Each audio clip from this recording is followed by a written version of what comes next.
Good day, everybody. Welcome. It's just a little bit before our start time now. I just want to get a quick audio check. Gloria, can I have you check in on audio, please? Just unmute yourself for a quick audio check. Okay, Ken, can I also have you unmute and give us a quick audio check, Ken? Gloria, go ahead. Hi, Joshua. Hi, Gloria. Unmuted. This is Ken. Good to hear you. Hi, Ken. We can hear you as well. Thanks for the quick check-in. All right. Can I see the visual? Yes, currently we have a slide up, just our title slide, and you'll be able to turn on your webcams when we're ready to go. Well, I want to see what the visual is as soon as possible, just to make sure I have the right background. As far as your video feed, do you mean, Ken? As far as what's in the background of my video, Okay, I'm yeah, go ahead using a and new click the, location. I just want to make sure. I gotcha. Click the up arrow next to your webcam at the bottom left and go into video settings and you'll see a preview of your webcam there. You'll be able to start your webcam anytime as well. Okay, so it says select a camera, video settings, choose virtual background. Oh, here, Yeah, let's go to video settings. Yes, video settings. that'll show you what you look like. Okay, great. Okay, folks, we're just about to get started. Let me know if you have any questions. By the way, my name is Joshua. I'll be here to assist throughout the day as your technical producer. If you have any questions, please feel free to type into the Q&A and I'll do my best to get back to you quickly. Okay, we've just got another couple minutes before we get started. Great, thank you. Thank you. Morning, Heather. I'm going to change the background here. Good morning, Ken. Good morning. I'm going to change my background here. I'm using a new background. So I'm going to just change one or two things.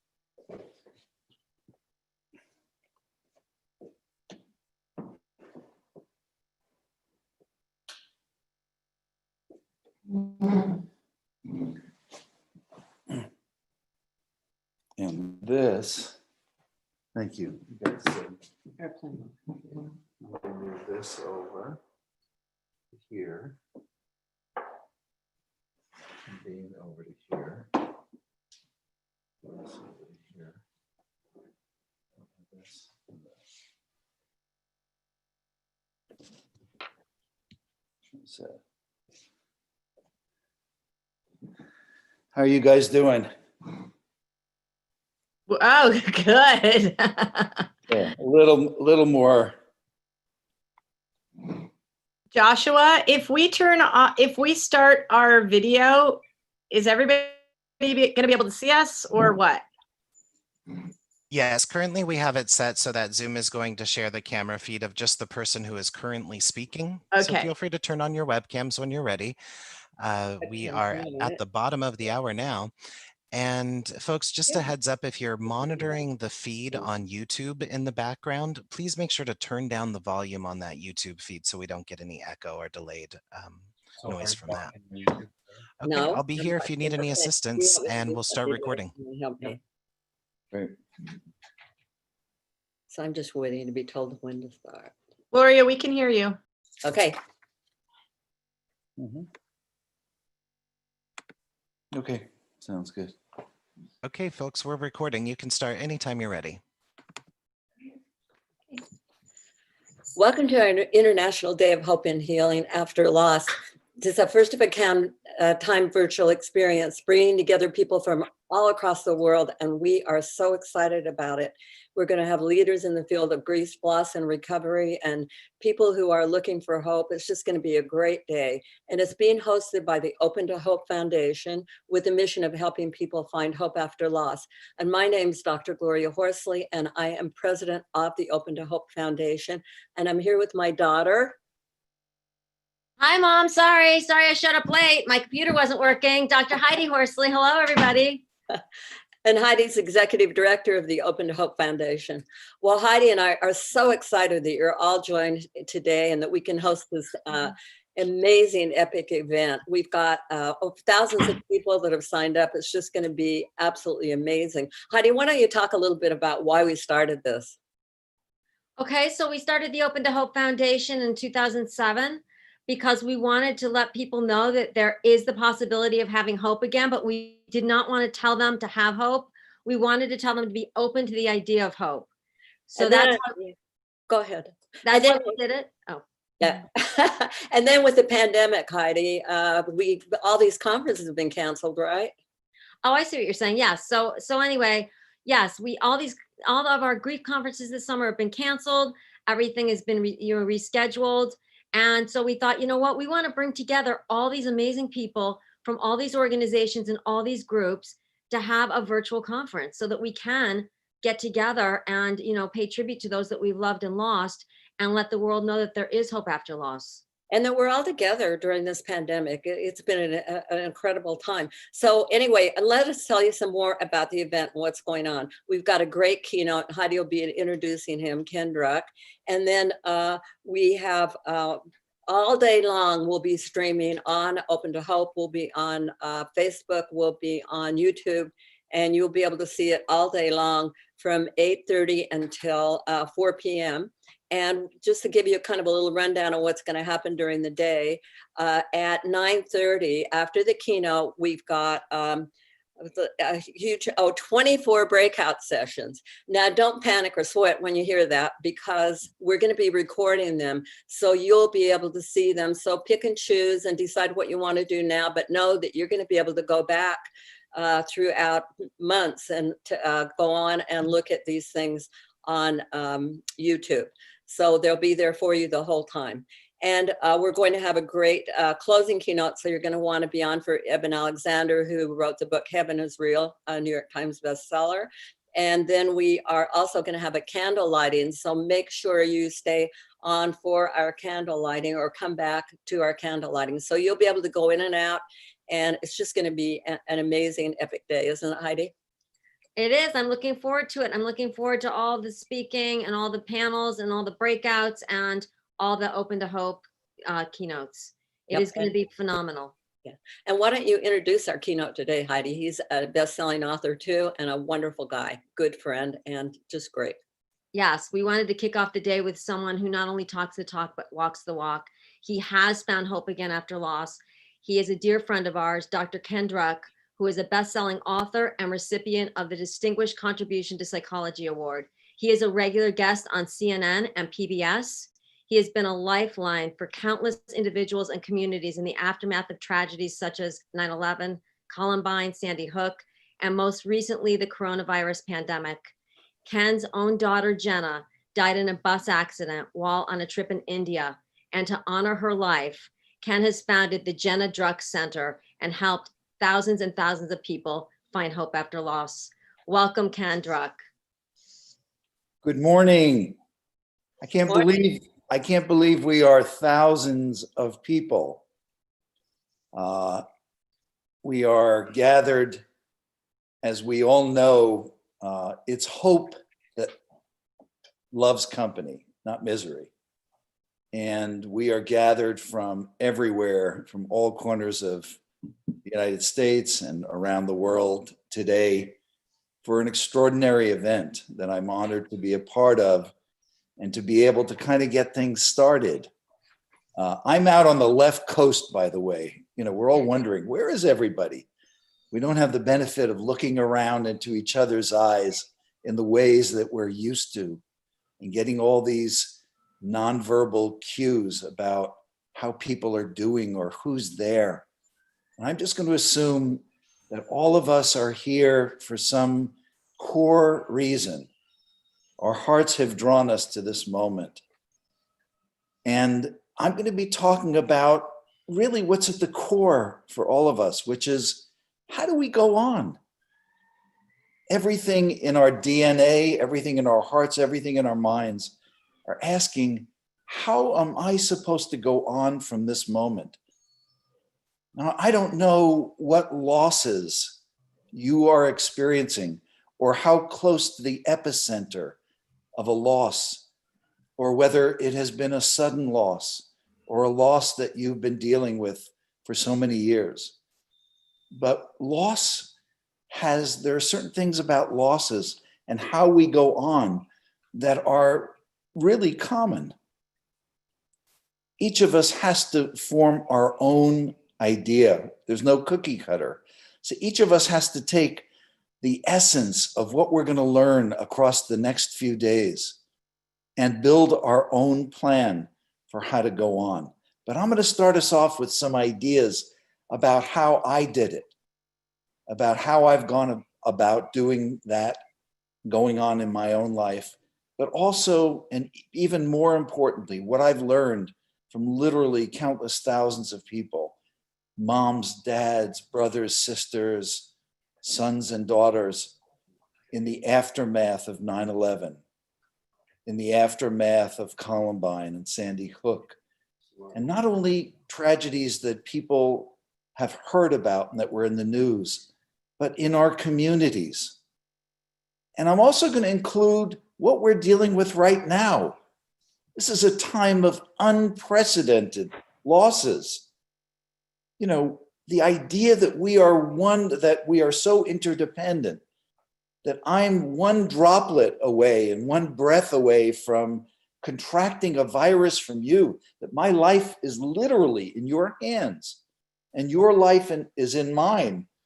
And I have my trusty mask and I have my 6 feet of distance and I have all the things that I can do to show you that I value your life.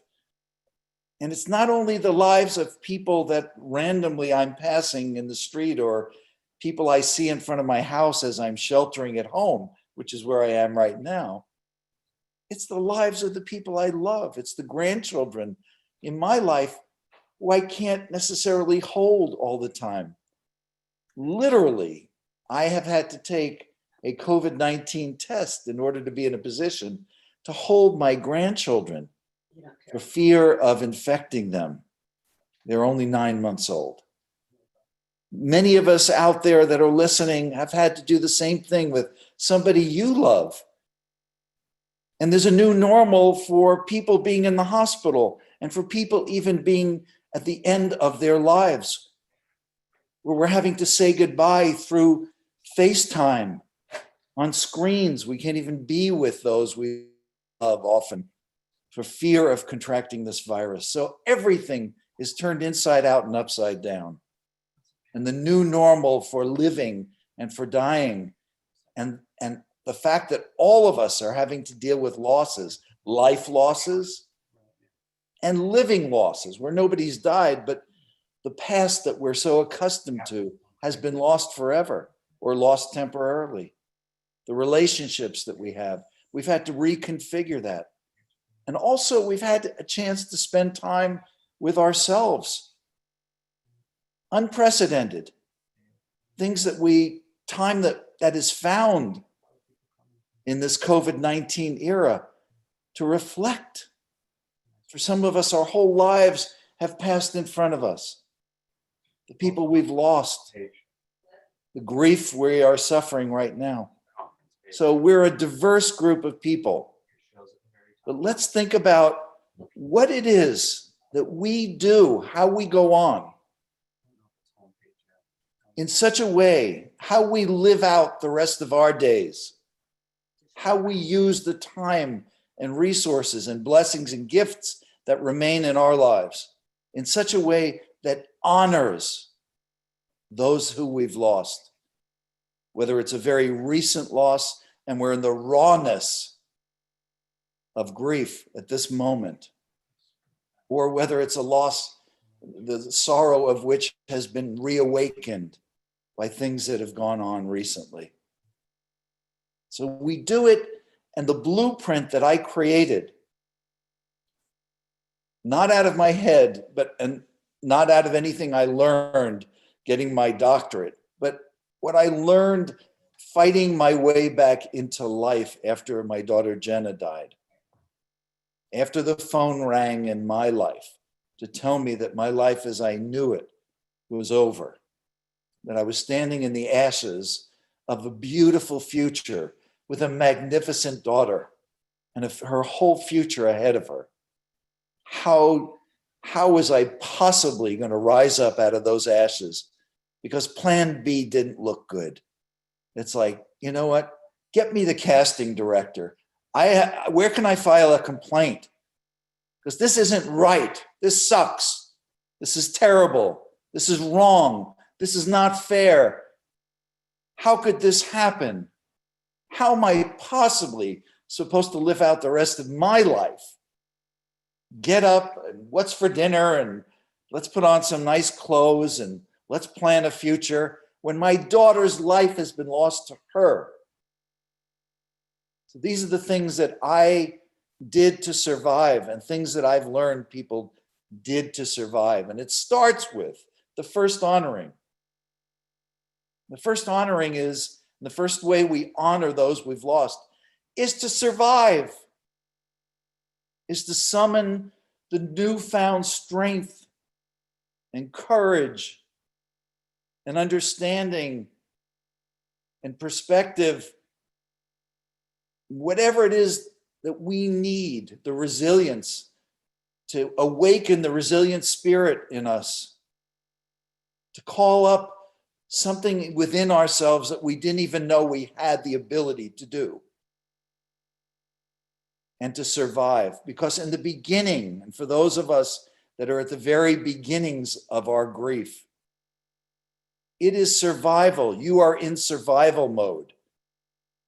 You're on that roller coaster because one day you are going to be fighting, looking for air in the room to breathe. You're going to feel like you're underwater.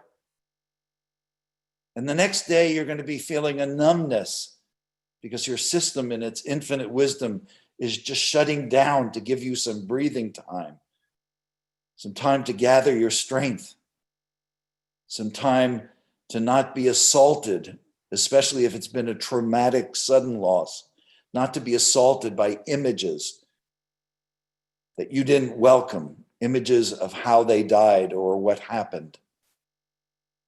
So your survival, and often people say, you know, it's like the equivalent of being in the ICU, except grief is invisible. There's no feeding tube. People look at you and ask, how are you doing? And we think, you don't want to know how I'm doing. I'm fighting for my life. I'm fighting to get to the next breath. I don't know how I'm going to do this. So if you are in the beginnings of grief, you're in survival mode. You're going through this roller coaster. You're fluctuating from surreal, like this couldn't really have happened. This couldn't really have happened to my daughter. Jenna couldn't have died. To the all too real, which is being emotionally flooded and overwhelmed. It's like, oh my God, where it's too much. So our survival means that we need to download the new operating system for surviving the loss of somebody we love, whose life may be even more important to us than our own.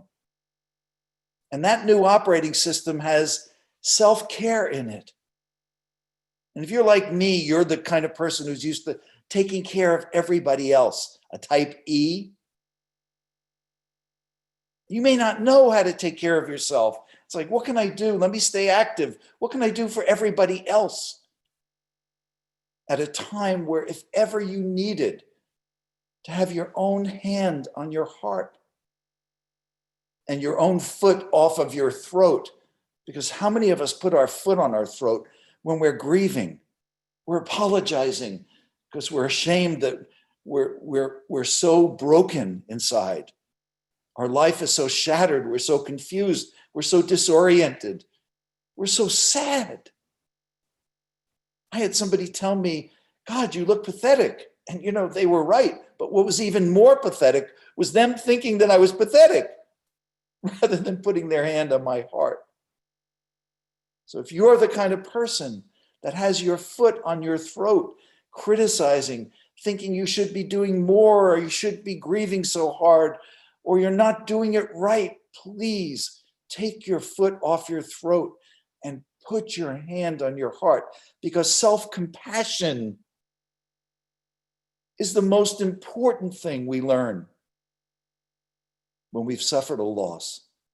Kindness, patience, gentleness, love, support, encouragement, faith. Like, Ken, you're gonna make it. We're gonna figure this out. We're gonna honor Jenna. The first thing we have to do is survive, because we are experiencing a sorrow that is greater than anything we have ever imagined was possible. So your survival kit is so important. It means saying no to people that you need to say no to. It's like, I will get back to you in a couple of months, or maybe we don't need to do anything additional, or thank you very much, but that doesn't feel right. It's learning how to not be a pleaser and accommodate the world. It's learning to take care of ourselves. When something isn't right, the time isn't right, doing it isn't right, it's learning to say no, and it's learning to say yes. So when somebody comes by and says, can I bring dinner to your house? Or can we bring something over? Or is there something I could take care of? Even if we're not accustomed, like, yeah, thanks, we're staunchly self-reliant. We don't want to owe anybody. We don't want to be a burden to somebody. We say yes. We realize that we've taken a hit, a tremendous hit. And if ever we needed support and love and the generosity of heart that people are offering, it's now. And it's okay. It's not something that we're going to get a bill in the mail for later. It's not one of those debts that comes due, because we're going to be surrounded by angels, people who want nothing back, people we didn't know were capable of loving and supporting us, who know how to just be with us, not give us unsolicited advice, not try to control and make decisions for us. And I got a list of the do's and don'ts of grief support, by the way, which is available on my website. And it's got all the list of things not to do and the things that we need to do, a list that I've cultivated over years of working with people and growing to understand what it is that support really looks like. So it means saying yes to good things, yes to people who are capable of really being with you and asking open-ended questions that they listen to the answer, rather than people who are rehearsing a fix you response because they believe that there's a way to figure this out and fix it, when in reality, there's no fixing this. We live in a world that teaches us that there's a fix for every problem, a diversion for every moment of emptiness and lostness, a pill for every pain. And we know better. We know that sometimes in this life, we are challenged to stand in a moment of lostness, of brokenness, of unknowingness, where we just have to summon the strength to bear it, to ask for support, to take care of ourselves, to have faith that we are going to find a path forward. And that's what the next couple of days are about. It's you looking through an extraordinary menu of possibilities from people. I'm so proud to be part of a world-class faculty of teachers and healers and facilitators and visionary thinkers who have been gathered together today by Heidi and Heather and Gloria and Open to Hope. Because this is our time to construct our plan and to put ourselves on a path forward. So the first honoring is our own survival, and it's taking care of ourselves better than we ever have. It's moving, even if it means just taking 10 steps and walking to the corner. It's eating, even if it's just a little bit. It's getting support. It's the conversations we have with ourselves to make sure that our foot is not on our throat, that our hand is on our heart with kindness and encouragement. Okay? It's also this. Come here, Jack. It's also this. because we have our four-legged children in our path, and mine just walked into the room. Jack, do you want to say hello? Come here. Come here. So Jack wants to say hello, and it's doing this too. It's having these guys at our side, our loving critters,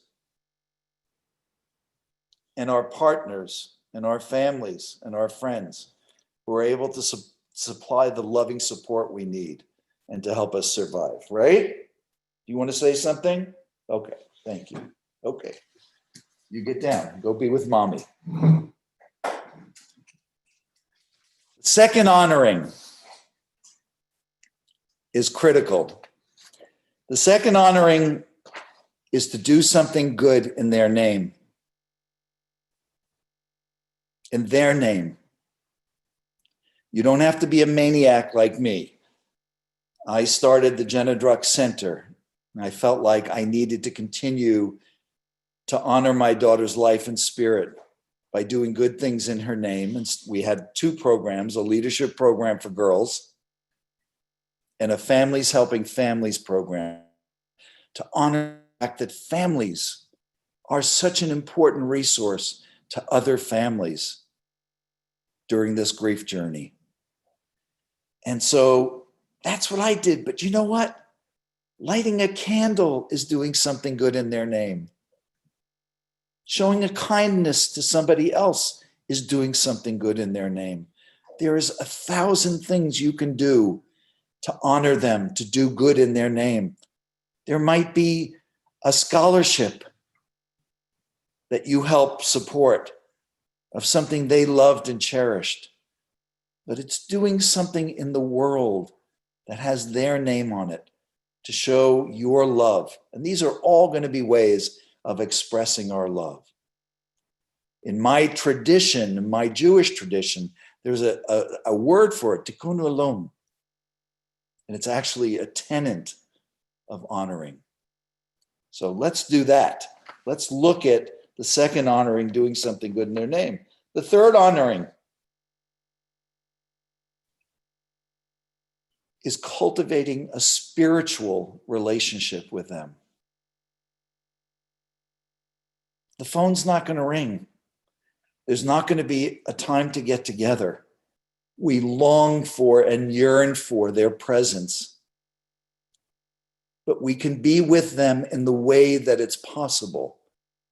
And I call that the spiritual realm. Now, do I know with 100% certainty what the true nature of life and death are? No. I bet my faith. I know what I hope it is. I listen to different speakers who have access and who say that they can look through the veil. We even have one coming up as a speaker later in this conference. But even though I don't know with 100% certainty what the true nature of death is, of this life is, I try to continue to express and to feel the love that never dies. In the spiritual realm, they are no longer in this realm, in this three-dimensional realm. But what I call the spiritual realm is what I do with my mom, for example. I lost my mom several years ago. Well, I might be driving in the car later today, and I might pretend or say something that I used to say to my mom. I used to call her up every morning and say, "So how's my favorite mom?" I still do it. Am I psychotic? Am I delusional? Should we call the thought police in? No. I'm expressing my love. Do I know with 100% certainty that my mom gets that love and gets that message? No. Do I bet my faith that there's a possibility in this vast universe of possibilities that she might? Yes, I do. Do I tell my daughter Jenna that I love her every day? Yes, I do. Do I sometimes feel her touch? Even though I've grown a beard, my COVID-19 beard, and I can feel it on top of my beard, do I feel her touch? Do I hear her saying things to me? Yes, I hear it, not in a physical sense. I hear it in a spiritual sense. So cultivating a spiritual relationship, the third honoring, allows us to express the love, because isn't the greatest pain of all the feeling that we have no place to express this love? Where are they? How do I say I love you? How does this relationship continue? Well, mine are going to continue for the rest of my life through the love that I feel and the love that I express. That's the third honoring. The fourth honoring. The fourth honoring has to do with something about them, their essence, a special quality that they possess. It could be their sense of humor. You know, my daughter Jenna was so funny. She was so witty and funny. And her sense of humor, her wit was fantastic. For you, it might be the quality of your son, daughter, mother, father, whoever you've lost, that you cherished. It might have been their kindness, their ability to listen, the attentiveness that they were able to show to your need, their playfulness and lightheartedness. They might have been irreverent and nutty and playful and lightened your heart, or it just might have been the joy of their presence. There might not even be a word for it, but it was a part of their essence. So in this way of honoring them, we learn to embody that part of their essence. The fourth honoring is to embody their kindness, their humor, their playfulness, their faith, whatever quality you cherish in them. You try to be more that way while you're growing up in your life. You try to cultivate that quality. People might even come up to you and say, you know, you're acting a lot more like your sister or your brother, or it seems that you've taken on that quality of theirs. Yeah, you have, because you cherish it and you wear it and you embody it. The fourth honoring. The fourth honoring is one of the most difficult. You know, I would feel guilty having any form of joy in my life. How could I feel joy? My daughter's life had been lost to her. What right do I have to go on? What right do I have to go on and to live out the rest of my life? To write new chapters, to make new memories in my life. And yet, that is the challenge. That is the way we honor them. The fifth honoring is to write new chapters of our lives. To say to them and to ourselves, I am going to live out the rest of this life with meaning and purpose. I'm going to make every day count. I'm going to make the blessings and gifts that I would otherwise take for granted, the good things that I have in my life, I'm going to make the most of them as an expression of my love for you, as an expression of my love for this life that I've been given. I'm going to live it out in style and with you in heart. And so we write new chapters of life. And even though we might feel like, how can I possibly go on? By the way, as I'm giving this talk, I'm looking out on my balcony and 3 red birds have appeared on my balcony. And they're just coming into the talk. Do you do that too? Where a yellow or a red bird shows up and you go, is that a sign? Am I being visited? Am I getting an I love you? Well, the fifth honoring is to write new chapters of life and to allow a sense of wonder, to allow joy, to allow beauty again, to allow breath, to allow myself to live out this life with all the I love yous for my daughter, for all those that I've lost. The last honoring, the sixth honoring, is something that we developed in the aftermath of 9/11, because the average age of the person who died on 9/11 was 38.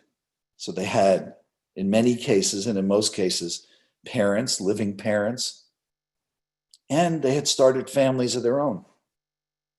And something was beginning to happen in the rawness of grief, in the rawness of all the emotions that we feel, the anger, the sorrow, the unspeakable, choiceless anger, the unspeakable, choiceless sorrow, the times where we don't have the ability to defend ourselves against our own sorrow. It takes us down.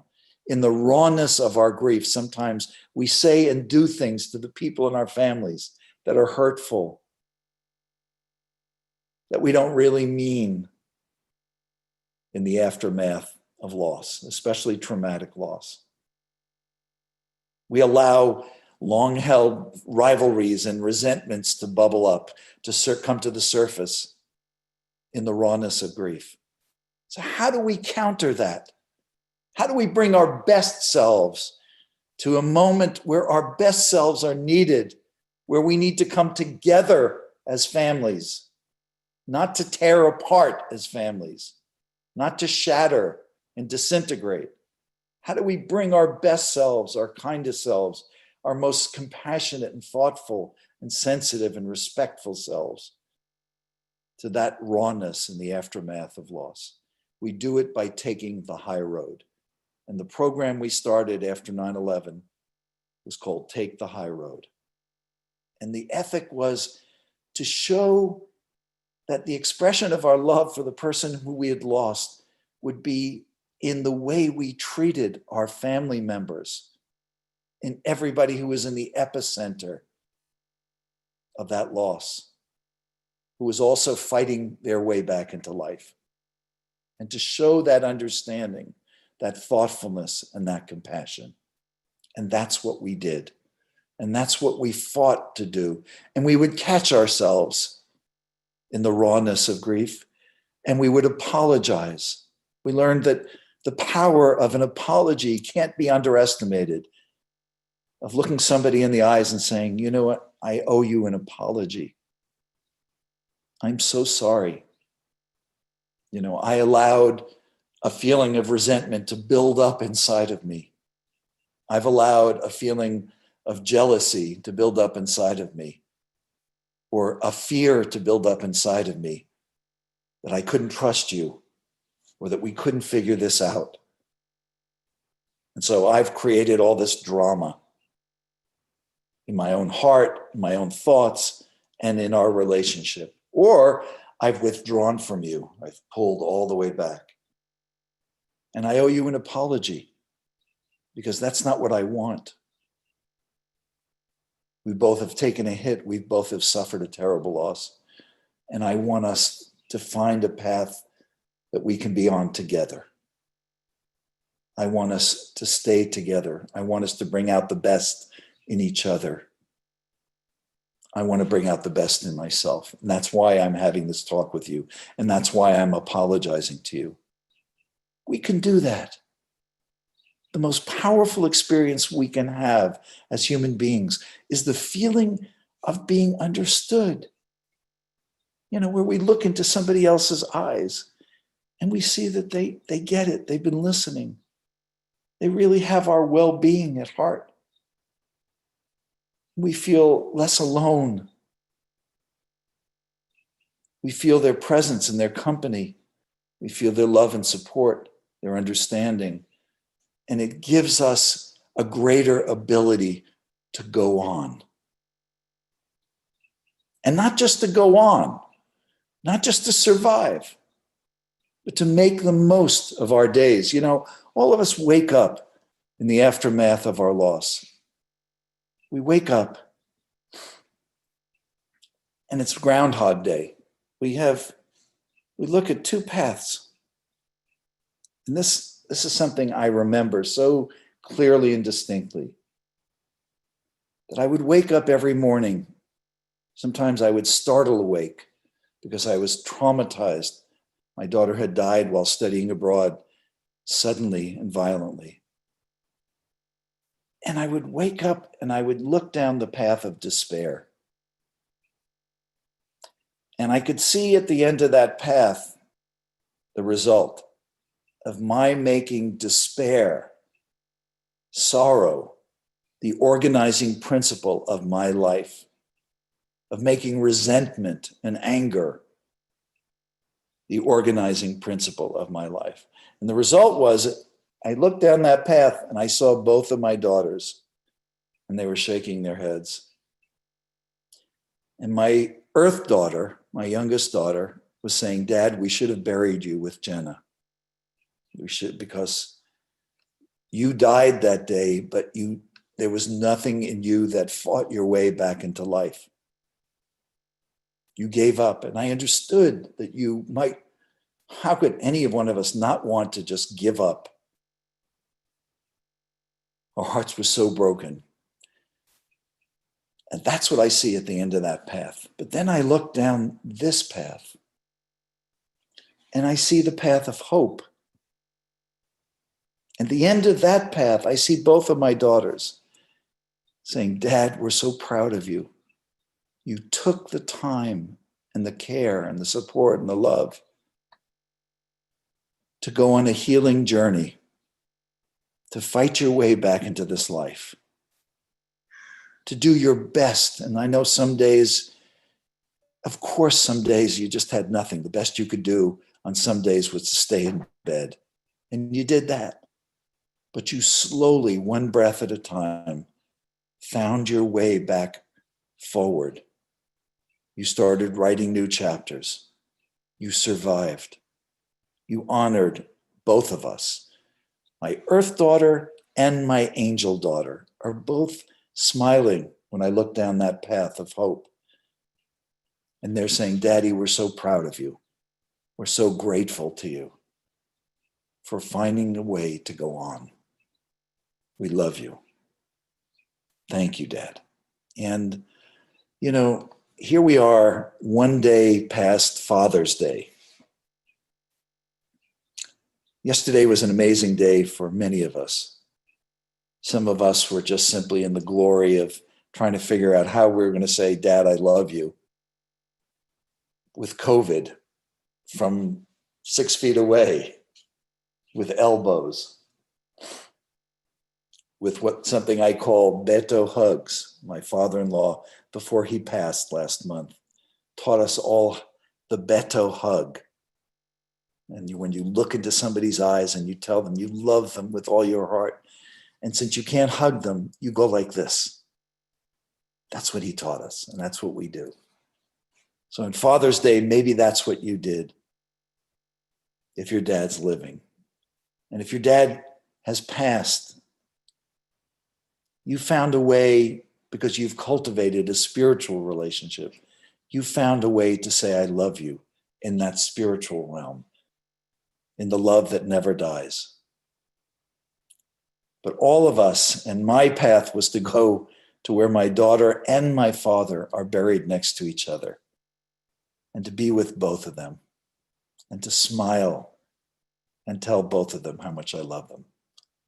And then to come home and to, at 6 foot distance, be with my daughter, my son-in-law, and my 2 beautiful 9-month-old grandchildren.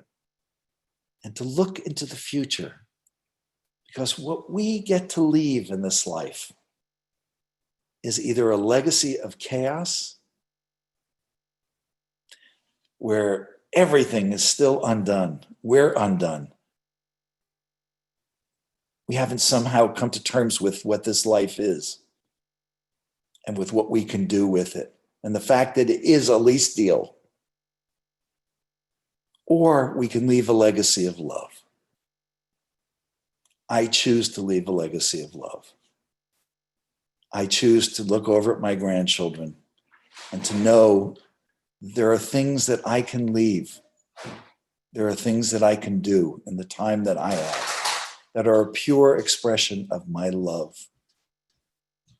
And that it may not happen in my lifetime. It may be something that my children, grandchildren, and future generations can benefit from. The hope that I carried forward, the light that I carried forward. And I encourage you and all of us, because hope loves company. Light loves company too.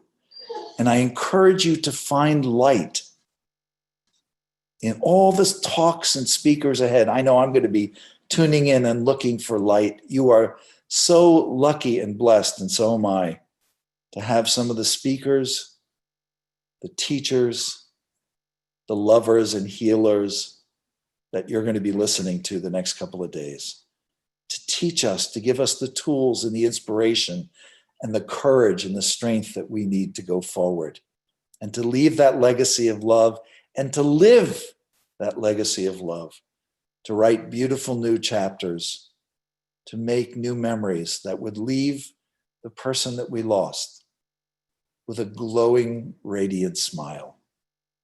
And that's what I think we're all here to do. I know we have a lot going on. And we don't have, since we're not sitting in an audience, normally if I'm giving the keynote speech, I've got a clock in front of me telling me, okay, Ken, you've got a couple of more minutes. And usually I will open the door to questions that people might want to ask. So I want to give you a chance to make comments, to ask questions, and for us to begin our wind down of this talk. Does that sound right? And Gloria, you're going to tell me what our time frame is and how close we are, right? Okay, right, Ken. Now, I hope I'm on. My tech guy just walked out of the room. So can you hear me okay? Yes. Okay, Perfectly. fabulous. Because I'm glad you opened it to questions, Ken, because we've got a question here from Ruth. Yes. And she says, how can I get I love what you're saying, Ken. How can I get my husband to the point where you are? We've got to watch. My first book was called The Secrets Men Keep.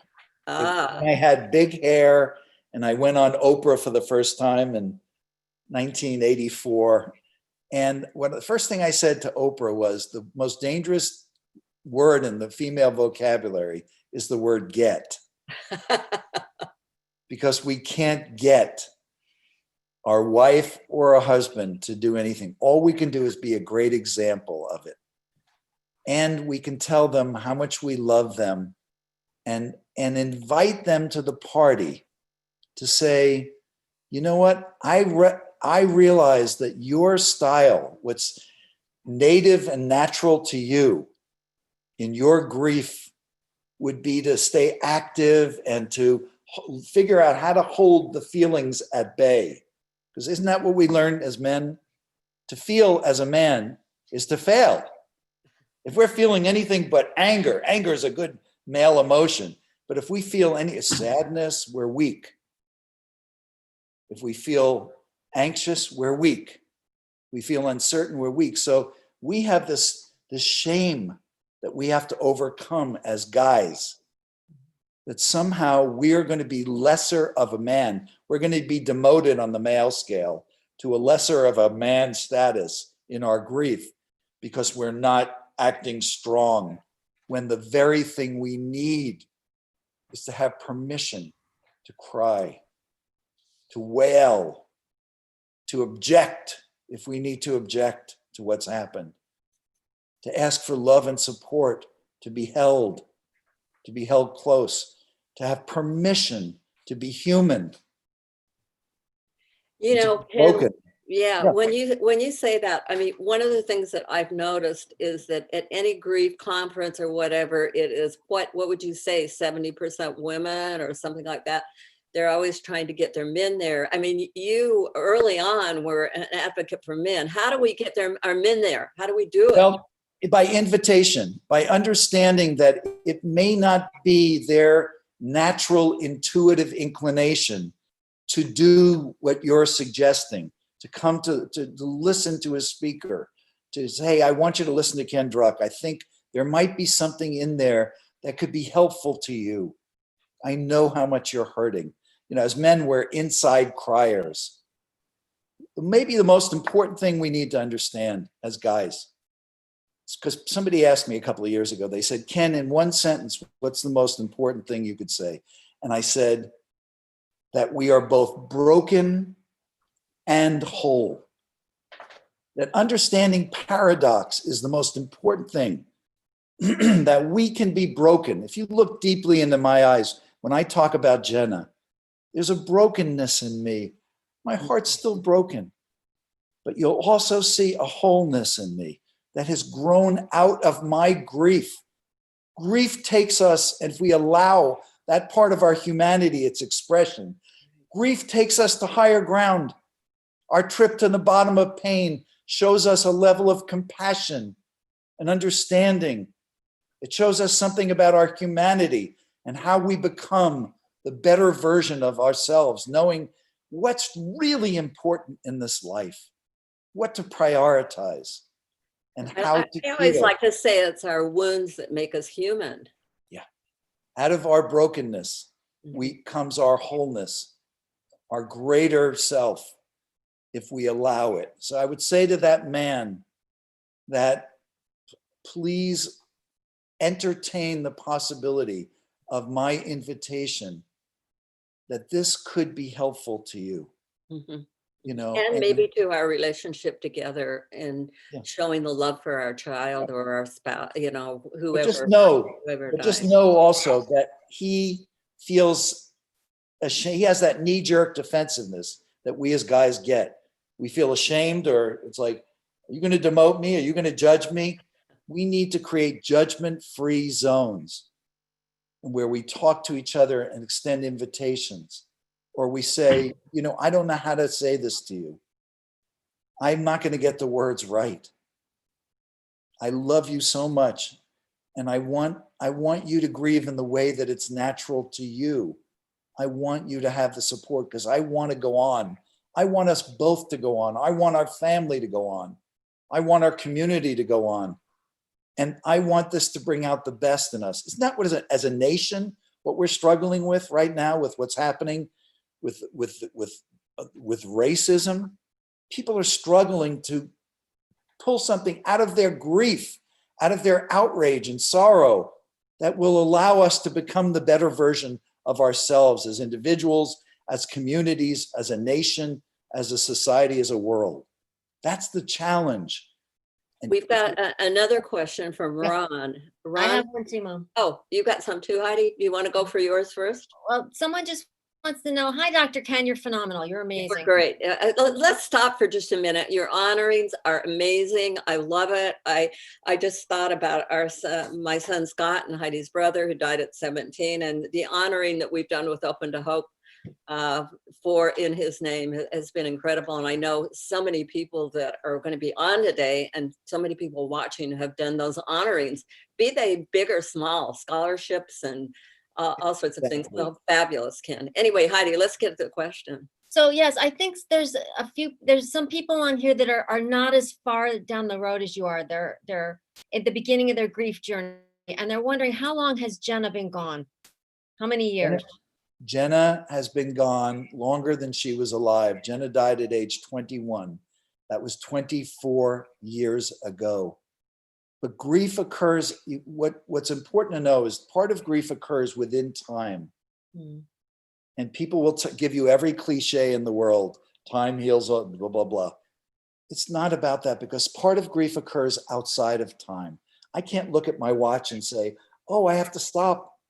I have to get closure because it's time to stop grieving. It's time to stop feeling sad that Jenna has not been a part of my life.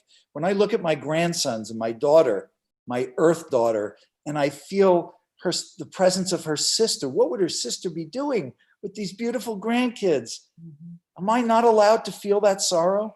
So please give yourself permission in the rawness of your grief, in the newness of your grief, to be messed up. My first town hall meeting in New York after 9/11, I stood up and I said, raise your hand if you feel more messed up than you ever imagined a human being could feel. You are so splintered inside, so broken. Please raise your hand. And 1,000 people that were in that church that day raised their hands. allow yourself this moment, this season, this time of sorrow. Allow yourself permission and support to find your way back onto a path that your life can go forward on. Get your foot off. Heidi, hurry and give us the next question, so we're Hand on going to your run heart. out of time, and I know people have got them. Go ahead. I just have a lot of statements, but no question. A lot of things have resonated with people. The people are starting to say their children's names in chat. They love that you're saying Jenna's name, and that gives them great comfort. And so they're putting out their kids' names. So yes, you're touching on a lot of things for people today. Let's all, on the count of 3, say our child's name, or our son, or brother and sister. And let's not forget brothers and sisters, as we always do. But let's say, or it could be a dad, but on the count of 3, let's say their name. Let's make a declaration of our love for them by saying their name. 1, 2, 3. Jenna. Hot. Beautiful. I love that. Wonderful. Well, let me get to another question, because I think, Ron, it's important. He said that his child died of a drug overdose, and he is very angry at the hospital, the clinics, and the doctors, because he had been clean for a long time and they gave him medication for pain. He is very, very angry. It's been 2 years. What do I do? Yeah. Well, I think finding constructive outlets for that anger. Ron, you rail. If you want to object, whether it's to a higher power, whether it's to a doctor or a program, you find a constructive outlet for that anger, for that rage, and for that railing. That's the challenge, because often we're out biting people's noses off, or we talk to people in a way we're trying to forge changes to honor our son. But we talk to people in a way that they just look at us like, oh my God, that poor guy. So find a tone of effectiveness to channel your anger into activism, into action that can really make a difference and a change, because there are millions of dads out there that need you and your help, and you would honor your son by helping them find a path forward. The living loss of addiction, of alcoholism, nobody who hasn't experienced it can understand the pain, the ordeal, the war zone that people live in when they've gone through that. You can be a teacher of that. You can hold people's hands. Not that the result is always going to be good, but you can help them create, to the best of their abilities, a good result, and bless you for it. So Ken, because Jenna died in a bus accident in India, I want to read this to you. This person says, I am sitting in India and listening to you, and I am sending you lots of love and respect from across the world. I feel your touch. Bless you for doing that and saying that and reaching across the oceans. And one day I hope to come to India. My daughter died near the Taj Mahal. And there's an orphanage there right near where she died. And it's my goal to one day come to that orphanage and to be part of some kind of a healing. So thank you so much for doing that and saying what you said. You touched my heart. Ken, we've got a different question, not about a child question, but from Judy. And she said, my husband has died during this COVID epidemic, and I am so upset that I feel that my grief is not being acknowledged, and I haven't been able to honor him. Do you have any suggestions when you talk about the honorings, how that would fit into this? Yeah, Judy, you find your tribe. Your tribe is right here, and you keep reaching out for us. I'm here. I'd be honored to talk with you after this program. Gloria's here, Heidi's here, and there are thousands of other people. Find your tribe. We live in a grief illiterate world that we're trying to change. And days like this and programs like this are doing a great deal to make that happen. But find your tribe, because there are people who will understand. And I would be willing to help you start a support system for people who've lost their loved ones to COVID. And let's talk about that. That's maybe your honoring, that you're going to be part of creating a support group for people who feel lost or forgotten in the 120,000 their grief is not getting the love and attention that they need. Let's do something about it as a way of honoring your beautiful husband. And my thoughts and prayers are with you. Yeah, I love that, because I know this is a difficult time for people who have, we just got to think about it. Over 7,000 people die in the United States every single day. Yes. So there are many, many people who don't feel that honoring. And I love the honorings, because there are things that you can do to honor them after. I love the idea of writing notes and burning them and making mulch out of them and planting a rose bush, that kind of thing. So do you have any rituals that you particularly think would be helpful for people? I think creating a ritual, and you'll know when you hit the right one, but creating a ritual, whether it's a special place you go. I have a special place right on the ocean, right down there. I'm looking out at the Pacific Ocean. I have a special place that I go under the cliffs. And it's a place where I really feel close to Jenna, and where I get to really declare my love for her. Because I look out at the ocean and I realize we only see the surface of the ocean. There's a world underneath there that we don't understand or even know about, and we can't see. So it allows me to understand that we live in an enormous universe. We're flying through space on a grain of sand.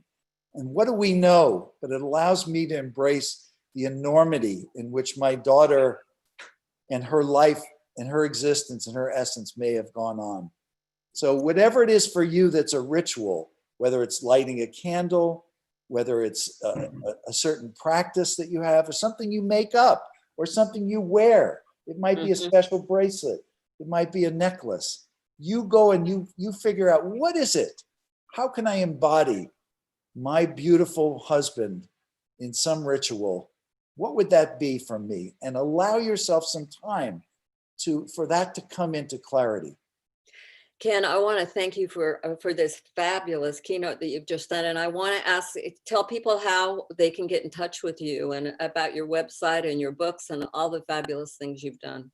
Well, all you got to do, first of all, for Judy or whoever, anybody who wants to be in touch with me, just simply go to info, I-N-F-O, @kendruck.com. And you can go to my website, kendruck.com, www.kendruck.com. You can go to my Facebook page, Dr. Ken Druck, D-R-K-E-N-D-R-U-C-K.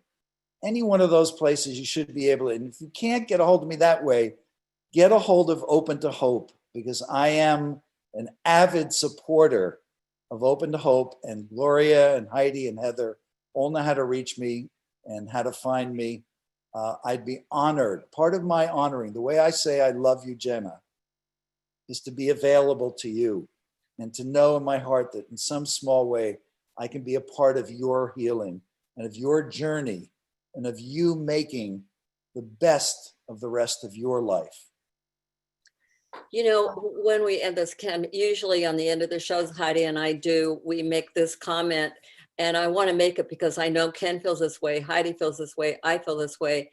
And that is, if you are watching this, listening to this, if you've lost hope, please lean on Ken's hope, Heidi's hope, and my hope until you find your own hope, because you will find it again. There's a great life out there waiting for you. There is, and I just want to say, Ken was the very first guest we had on our Open to Hope cable television show 6 years ago. We won an award for the show he was on. If you want to see it and hear more from Ken Druck, please go to opentohope.com and type his name in. And you are a phenomenal person, Ken. You talk the talk, you walk the walk.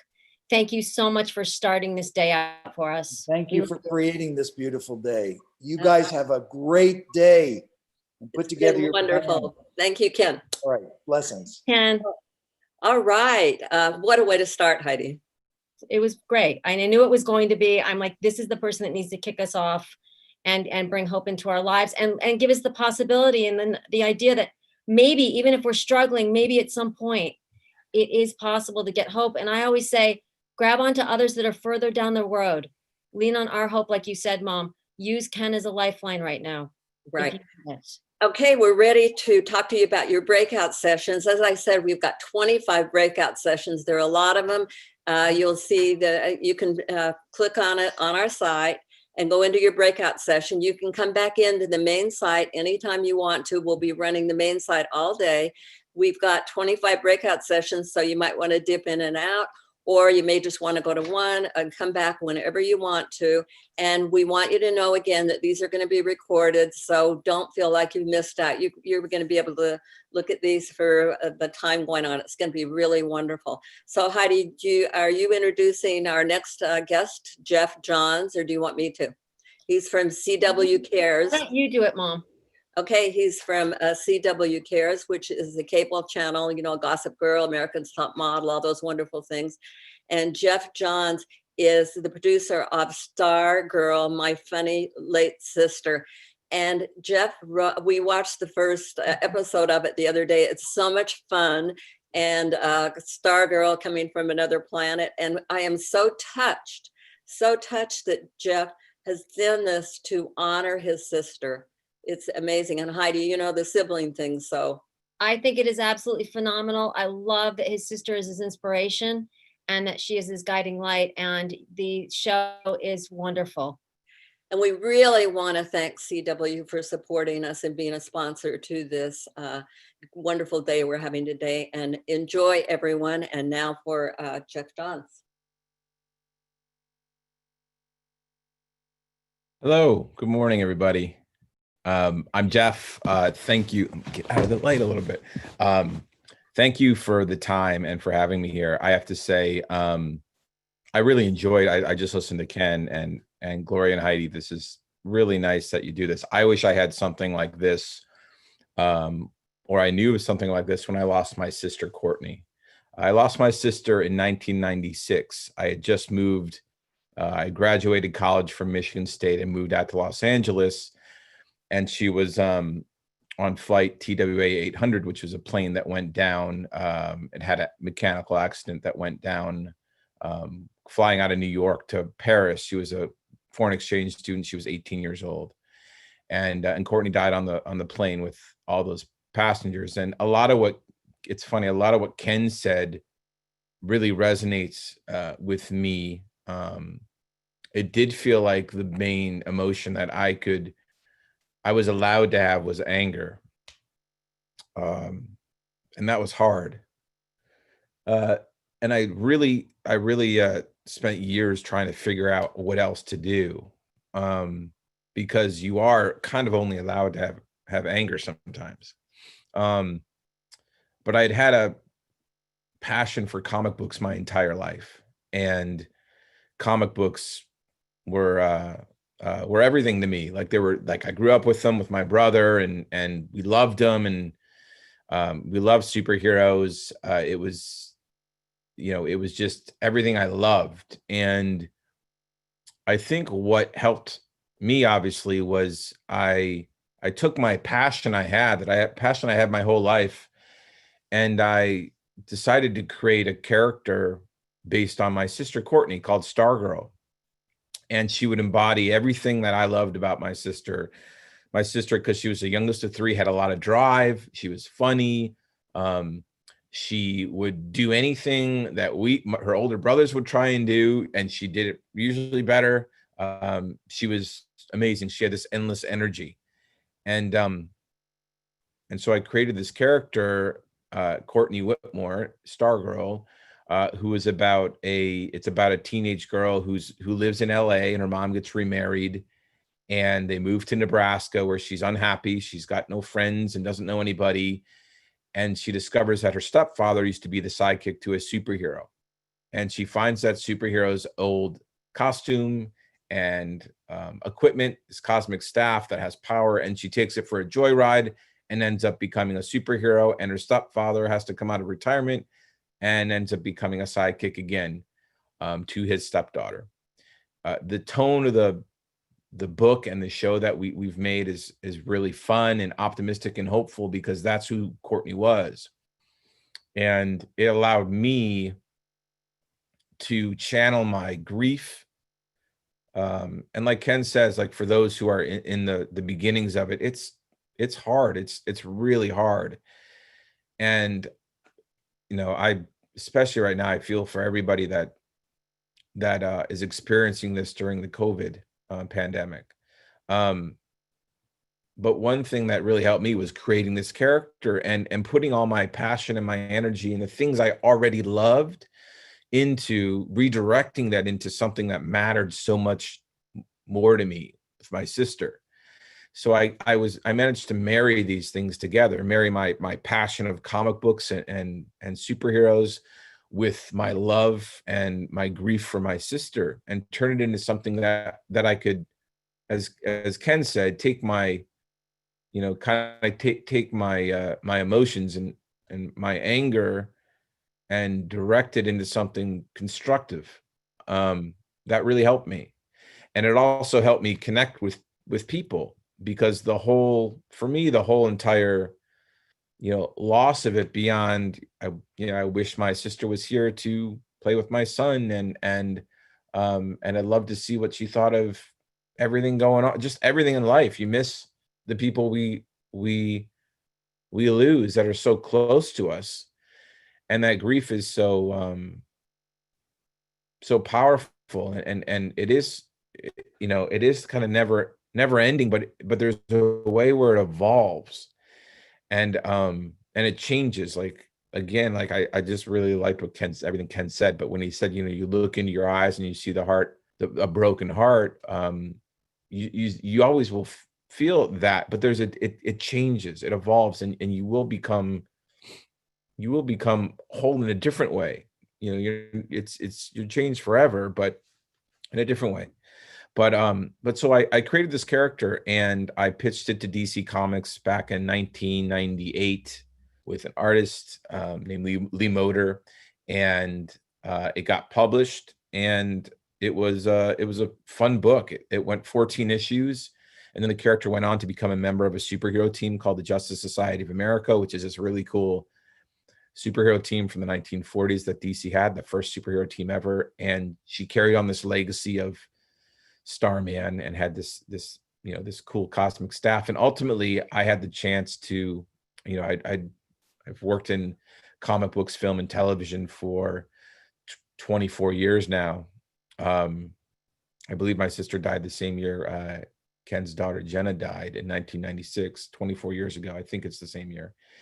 And over the years, she's been in animation, and she's appeared in, you know, TV shows and comic books and everything, and had toys. And I have this cool statue of her that the people who created her costume made. That, you know, it's stuff like this that just means a lot to me, because as much as I love superheroes, like you know, it's more than a superhero to me.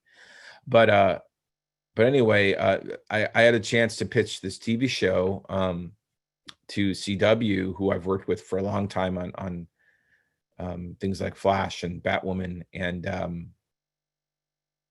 it's and with Warner Brothers, and the show's on right now. And it's, I mean, the greatest joy I get is my parents watching every episode, and my brother. You know, my mom always texts me like, I've watched it 4 times, episode 3, 4 times, and it's really fun and rewarding. And the most rewarding thing I get out of this is that my family's connecting with it, you know, because as I said, like, the biggest loss and mourning is really that connection to someone you love so much, that unconditional love, that forever love, that family love, that whether it's a child, like, I can't even imagine what my parents really went through, and you know, a sibling or a parent, but it's that connection that I really mourned, I really lost. And my desire to connect with people is really why I tell stories, why I work in comic books or television or movies, is because I want to connect with people emotionally. Like, I like to have a shared emotional connection, and by putting Courtney into the comic books and TV shows and everything else, it allowed me to kind of express and introduce this character, my sister, to everybody in a way through entertainment, you know, that allowed me to present it in a fun way, like in a really exciting way. And she's a fun character, and she's funny, and she's She's overzealous, and she's someone that, definitely does not go in with a plan, as a superhero who's, 16 years old and leading a couple other kids around that are trying to be superheroes. It's just inherently fun. And so it's fun for me to work on. And one of the things that I was able to do was when I was working with Breck Bassinger, who plays Courtney. I mean, the casting, if you can imagine, trying to cast that character was really incredibly tough, because it is so emotional and I'm so particular, and it was really who's going to embody the spirit of my sister. It's a complicated emotional thing, and after all those years I had processed a lot of my grief, but I'm still processing it. Like, making the show every day, I was faced with talking about her, and it was great to talk about her. I loved talking about her. I loved when people would ask me questions. The prop master said, "Hey, can I put a picture of her on, Courtney's bulletin board in her bedroom?" It was, and he had suffered loss in a different way, but a very, very real way. And it's that, that loss, I think, that connected me emotionally to a lot of people. And one of the things, if I could go back to maybe the years right after I lost my sister, I would have tried to connect more with people who had loss.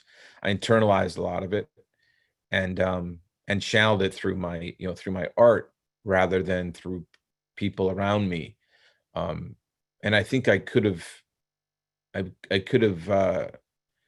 evolved or healed a little faster if I had connections like this. If I had connections, or I sought out connections for grief. And I actually didn't. It took me 8 years to talk to somebody about it, somebody professional about grief, and it helped immensely. It changed my attitude incredibly. Um, but I understand how hard and challenging it is. You feel so alone, even my brother and I grieve differently, and he and I are like best friends, but he and I both grieve differently. And there wasn't a whole lot of, discussion, because it's so known between family members, like you share the same and suffer the same loss. But reaching out, making those connections is so, I think, so important and so valuable. And really has helped me, even now, 24 years later, helps me just continue to celebrate and evolve and look forward to everything because of what I've had the opportunity to do in the name of my sister, in the name of Courtney. And I think, if whatever your passion is, it doesn't have to be obviously comic books or television, but I would look at whatever your lifelong passion has been, and is there a way to incorporate the loss of your loved one into that? Is there a way to kind of merge them together, because it becomes a celebration, which is what helped me as I crafted this character to be a celebratory character, to be a positive character, to have my greatest my greatest hope is going to Comic-Con, and when I see people dressed up like Stargirl, it's fun because it's her, at least her essence carried along in a very different way. Most people who read the comics, I mean, they do now because of the TV show, and I've talked a lot about it. But when I first introduced the comic book, I didn't talk a lot about how she was based on my sister, because it was more personal. I talked about it a little bit, but really I talked more about the comic book as a story and the character as a character. And ultimately now it's become, I think, easier for me to talk about it and to look at it as a very, ultimately a positive, a positive thing that's out in the world. Like, I think part of my desire was to put some of that positive energy. It was all my desire to put that positive energy back into the world. And I tried my best to do that.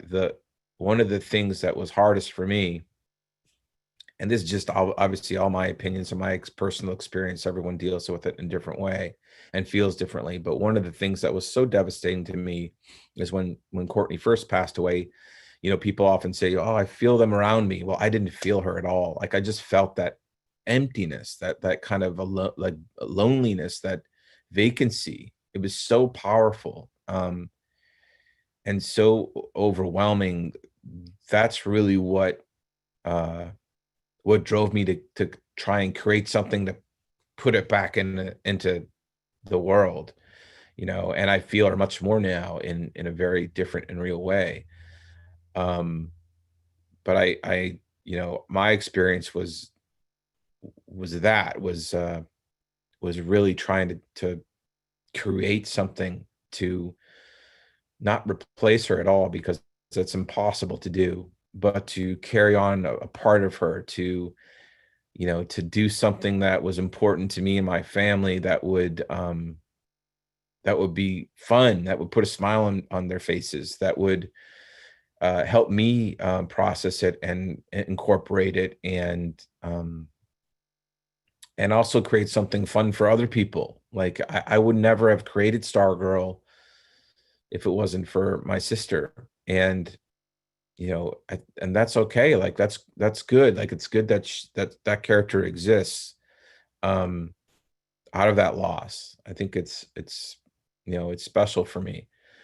But then following her, like doing her adventures, like writing her in comic books and television has been a really interesting experience too, because the character eventually takes a life of their own. They become their own character, and they have that kind of spirit. It's almost like the daughter of my sister, or like the you know, there's a thread of it, but then the character evolves and becomes something entirely new, and and springs forth from that. And that's wonderful. It's, you know, it's what life is supposed to be all about, is everything influencing everything else as it continues to evolve and change. And there's a lot of complexities emotionally in that as you watch it happen. Um, but it was, you know, it's been a special journey, and having the show premiere now has been, you know, a dream. Like I feel like my entire life, from when I was a kid and first got, you know, bit by the comic book bug, everything I've experienced, the loss of my sister, but everything else I've experienced has kind of led me up to this show that we got to make, that everyone poured their passion and love into. And you know, one other thing that I find really interesting, I guess, I'm not sure that's the right word, but you know, when I talk about my sister, even now, like I was watching, you know, this whole program of Ken talking up until I spoke, and I was very emotional. It's very raw. It's very easy to kind of open up that wound again and feel that pain even after all these years. But there's also a a change in that pain. It can turn into something that it's never going to be I don't want to say positive, but it can be productive.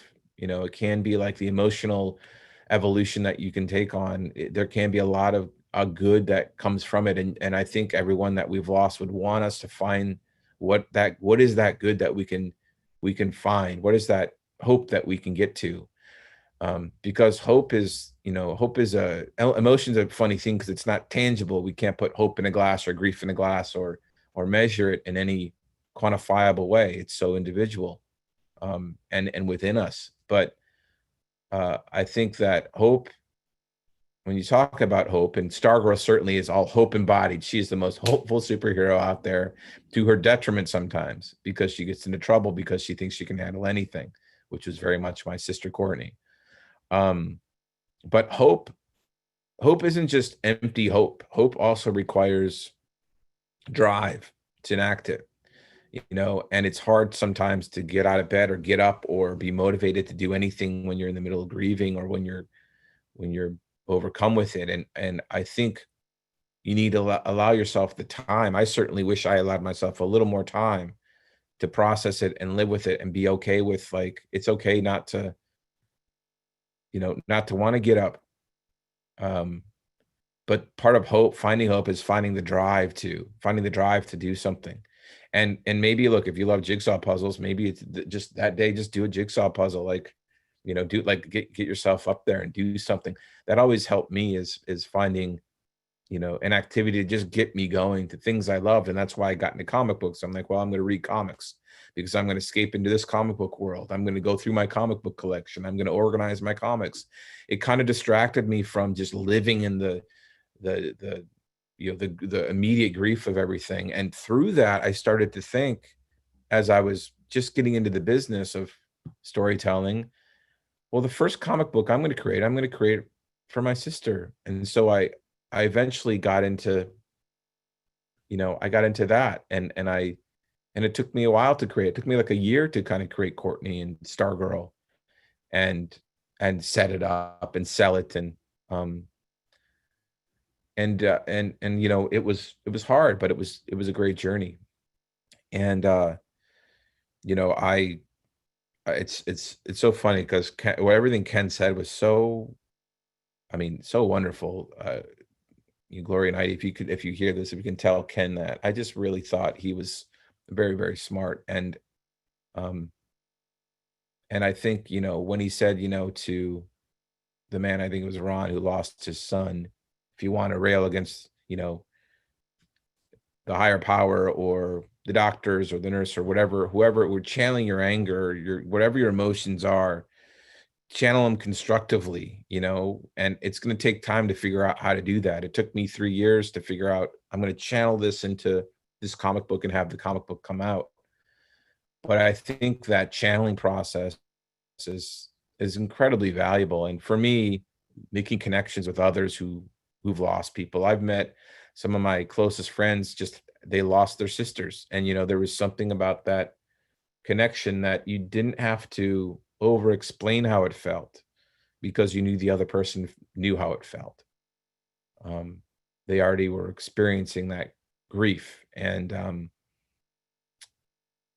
as a human being, I think connection is so important. My love for comic books was just, I connected with people who love comic books. My best friend Josh I saw him reading a comic book. I'm like, oh, you like comics? And in high school, we ended up being best friends and still. And it's those kind of shared connections in life that for me have always helped. You not feel not so alone and understood.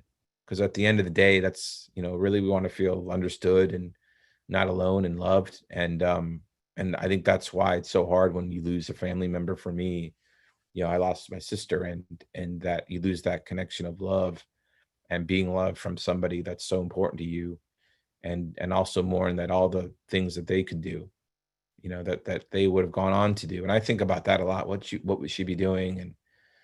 And when I think about it, sometimes I put it in the comic books for the show of like, oh, she'd be going to fight supervillains and kicking ass, because in my brain, my imagination likes to imagine that she was destined to be a superhero.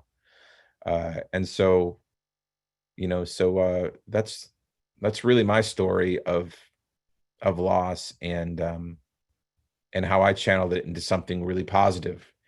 And that not only helped me, but my family, and made a lot of people I don't know happy, entertained a lot of people, and does now. And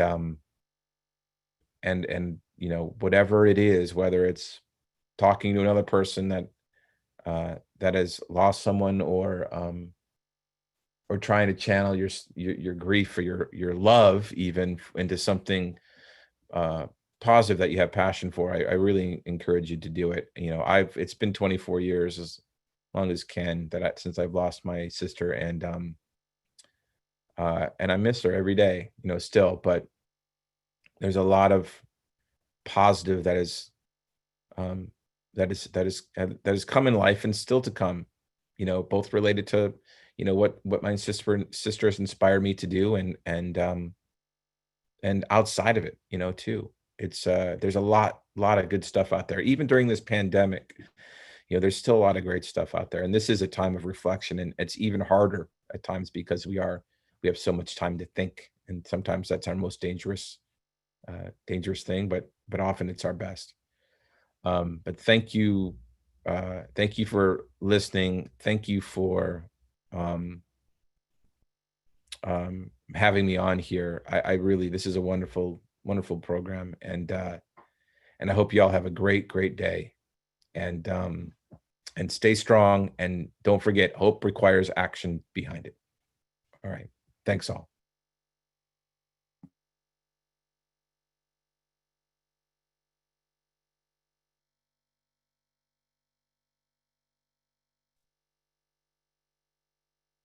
Our next speaker is David Kessler.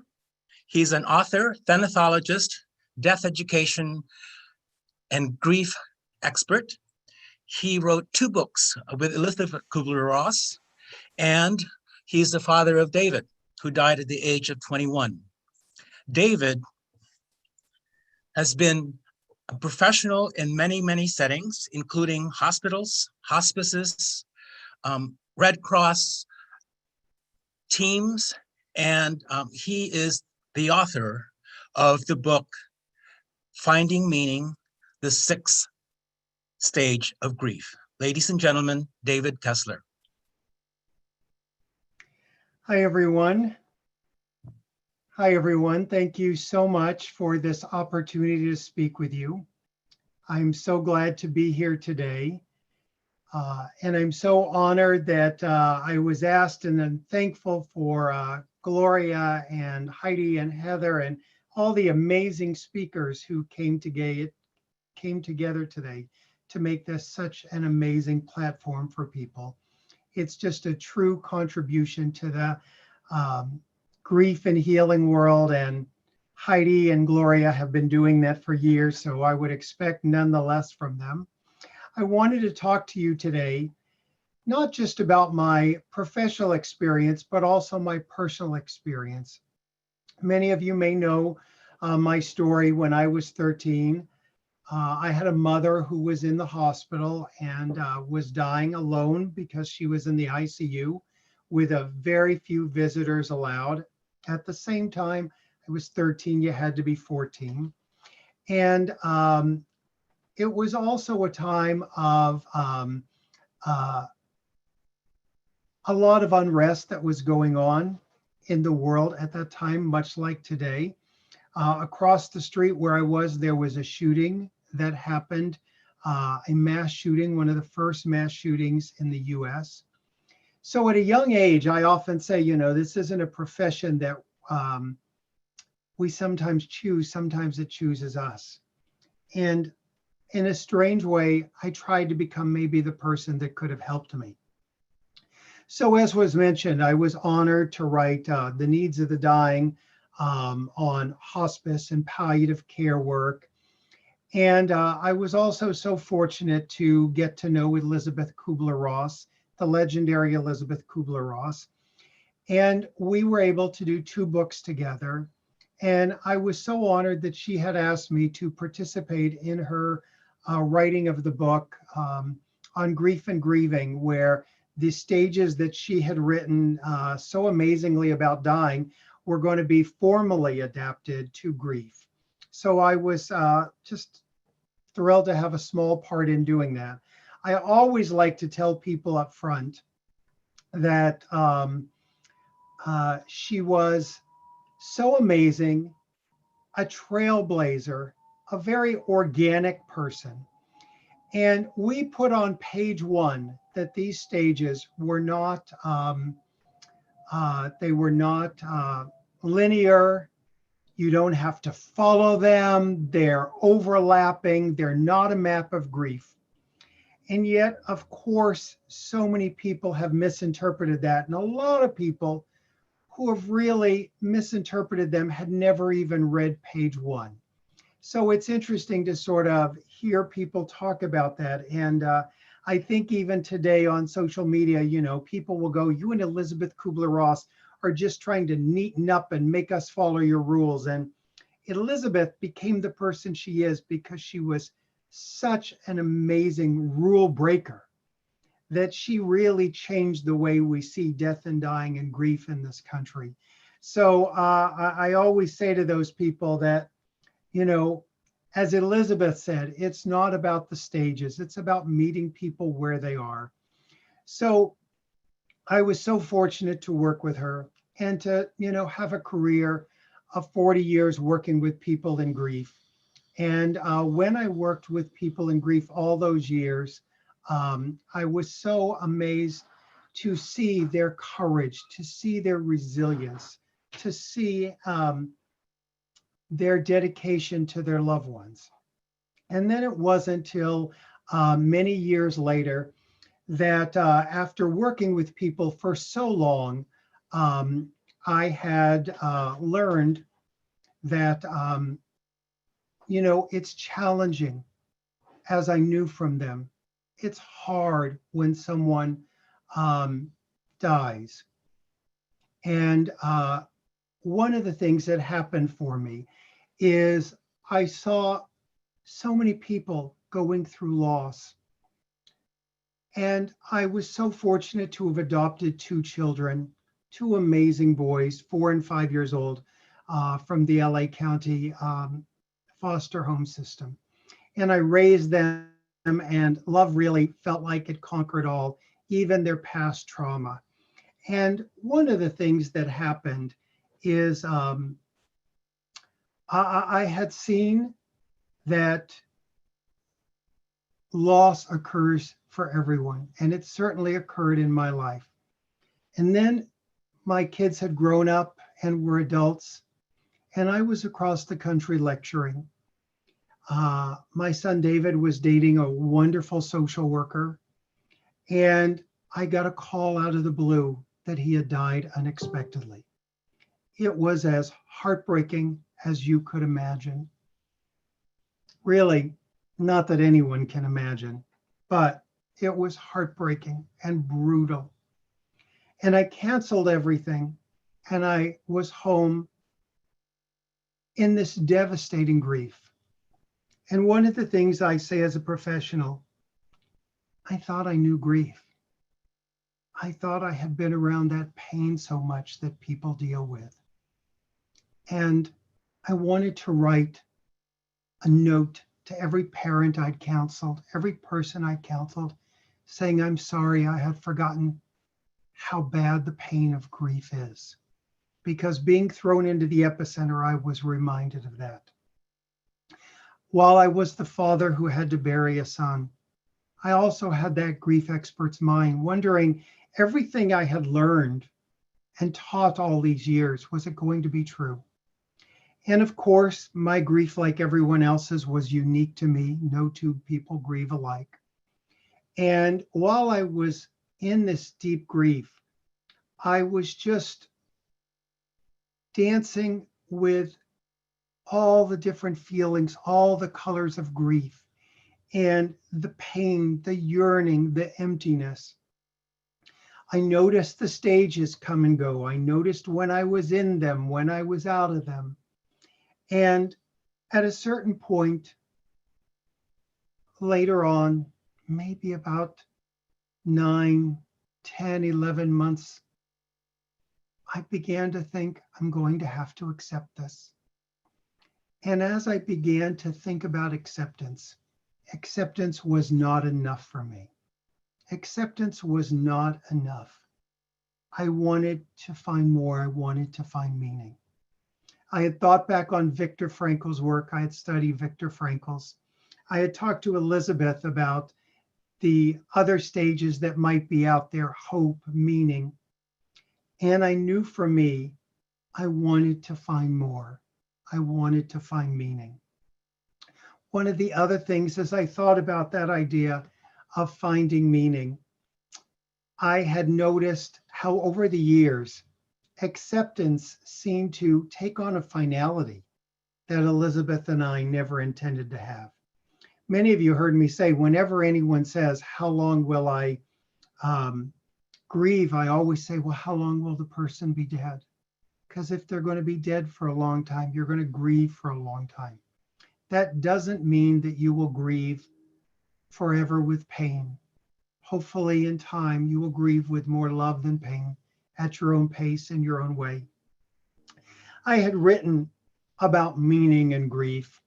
And one day I was sitting at this very desk and going through some old papers, and I found some of my writings on meaning. And I picked them up and I went, yeah, like that's going to help with this pain. And then I began reading. And it didn't take away the pain, but it gave it a cushion.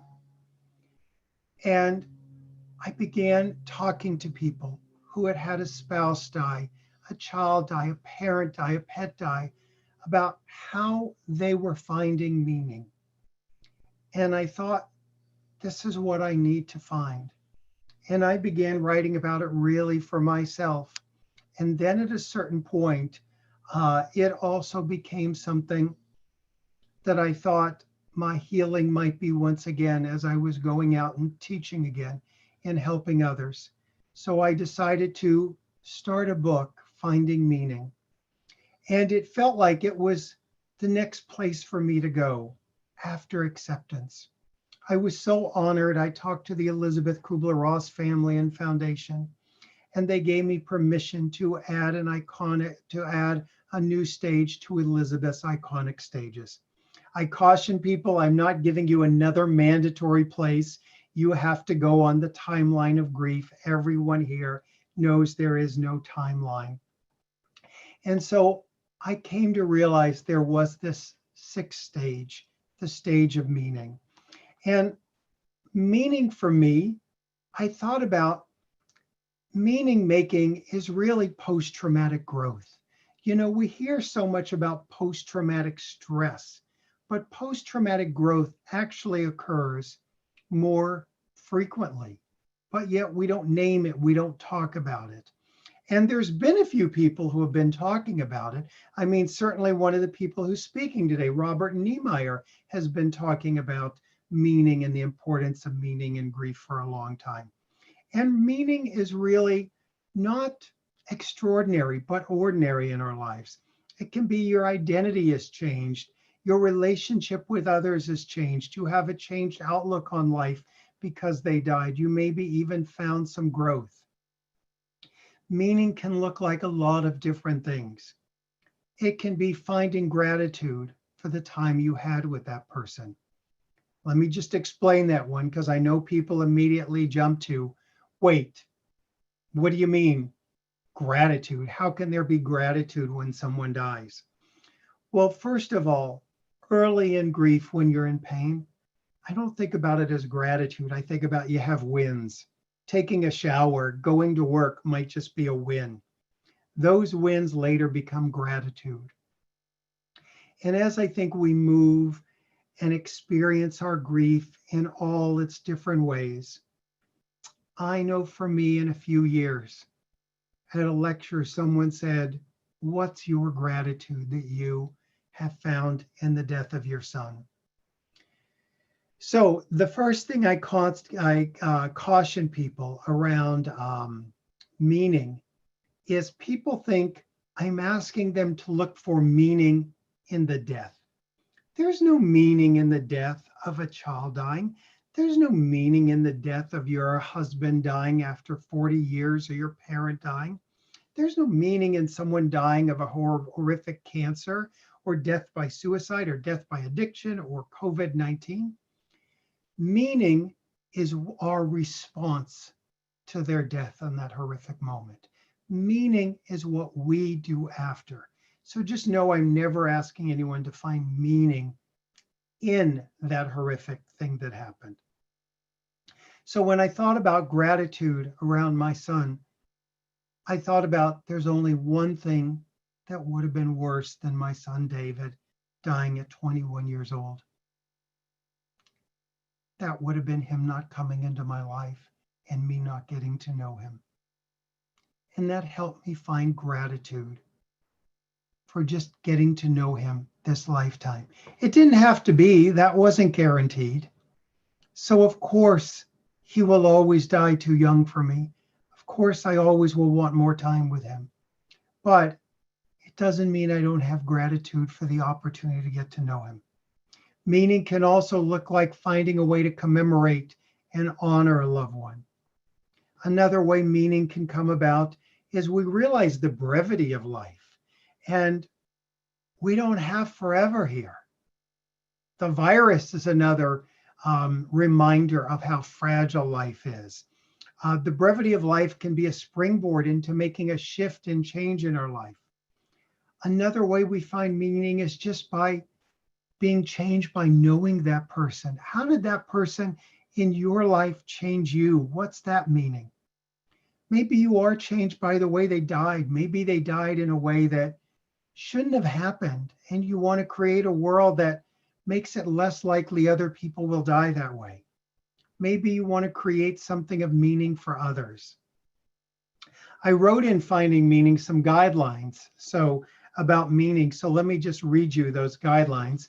I know it's like when an author picks up their own book, it can be scary. Don't worry, it's just going to be for a moment. Here are some thoughts that may guide you in your understanding of meaning. 1, meaning is relative and personal. 2, meaning takes time. You may not find it until months or even years after loss. 3, meaning doesn't require understanding. It is not necessary to understand why someone died in order to find meaning. And as many of you have learned, you may never find a satisfying why or understand why they died. And 4, even when you do find meaning, it won't feel like it was worth the cost of the person who died. And 5, this is a big one. Your loss is not a test, a lesson, something to handle, a gift or a blessing. Loss is what happens in life. Meaning is what you make happen after the loss. 6, only you can find your own meaning.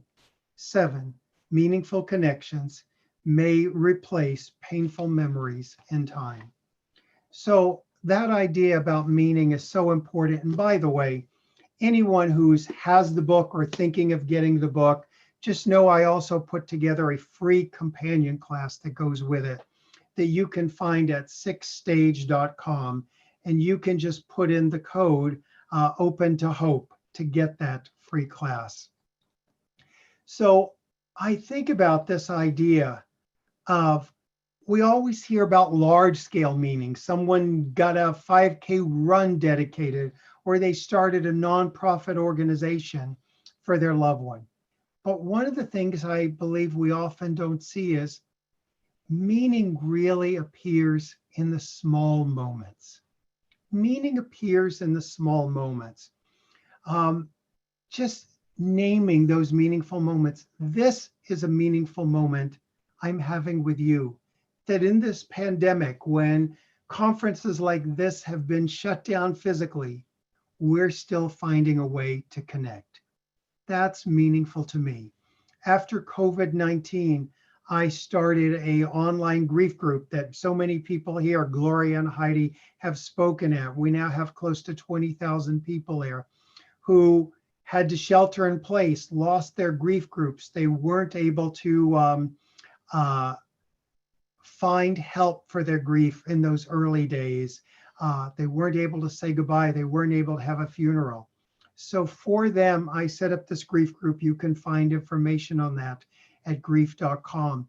So just know, even in the darkness, there's light. And sometimes finding that light helps us realize not everything is all bad or all good in life. Horrible, my son died. Thankful I got to know him. So nothing is all one thing. And when we begin to see that, it helps us find the different meanings. It's interesting. I was counseling a woman who had been at the Las Vegas shooting, and she was at that concert. And when the shooting started and everyone ran, she was close to the stage, so she ran under the stage for shelter. And as I worked with her, I talked to her about Viktor Frankl and the idea of meaning, and how in a concentration camp, they found light in the darkness. They appreciated a sunset. And she was like, there's no light that was in this darkness. There was no light that was in that concert when people were getting killed. And I said, can you just be curious and open to maybe there was some light that at some point you'll understand. It doesn't negate the horrificness of that shooting, but could light occur in the darkness? I often talk about, my father used to say, sometimes when we're at our worst, we become our best. So I think about that idea. And as we reviewed the story one day, She told me about a man at the concert who was in his wheelchair, and like he apparently was there without anyone. And when everyone ran, he couldn't get away. And she said suddenly some guys from under the stage ran and grabbed him out of the wheelchair and put him underneath the stage with her. I said to her, that's the light. That's the light within this darkness, that they were able to help him in those moments. So seeing that light, maybe it's just the love your loved one gave to you is the meaning. Sometimes when we don't find meaning, our lives, we feel like we get stuck. And meaning can be such a cushion and such a way out of that stuckness. I think about how do we find the purpose? And so many times, not early on in grief, but in time, people sometimes will see the title Finding Meaning and they're like, I'm not ready to find meaning. And I'll say, oh, the book goes through how to deal with the pain. You have to deal with the pain. There's no easy way around the pain. There's no spiritual bypass around the pain. You just have to know that is how it works. So when we talk about having a hard time grieving, feeling stuck, our lives can be dedicated to the loss. It can be dedicated to the pain, and we lose all purpose and direction. And the reality is, I think that, when you're that empty, even a couple of years after loss and looking for a purpose and meaning, we look inside ourselves and we're still so wounded and fragile that sometimes we have to actually look out and see maybe what meaning can be found outside, what's needed and wanted. The reality is, life doesn't owe us. We owe life. What can we see that's needed around us? Witnessing grief, talking about this like today helps. We weren't meant to be islands of grief. Mirroring is so important that we see each other's grief, and that's why grievers forever have gathered together, because they're so good at witnessing one another's grief. And I think one of the things that we often think about is, how can we make grief smaller? The reality is, grief isn't getting smaller. We have to get bigger. We have to grow around that. And I think that can be such a challenge for people. And together, I think we can find ways to do it. How can we build something around this horrible loss, that we don't forever live in that loss, but we find a way to have life later that honors our loved one? People often ask me, because I wrote the book years ago, Visions, Trips, and Crowded Rooms, Who and What You See When You Die, about the afterlife. And they always want to know, do you think there's life after death for our loved ones? And I'll say, I believe there is. But I have another question. Is there life after death for us? Can we find a life that honors those who have died? Can we become bigger than our grief? Can we mark their lives in a way? Can we be the memory keepers, the storytellers? That's who I think we want to be. So I thank you all so much for this opportunity to be here. And if any of you want to find me or find my work, just know you can find me at grief.com. And once again, so honored to be a part of this important day. Thank you so much.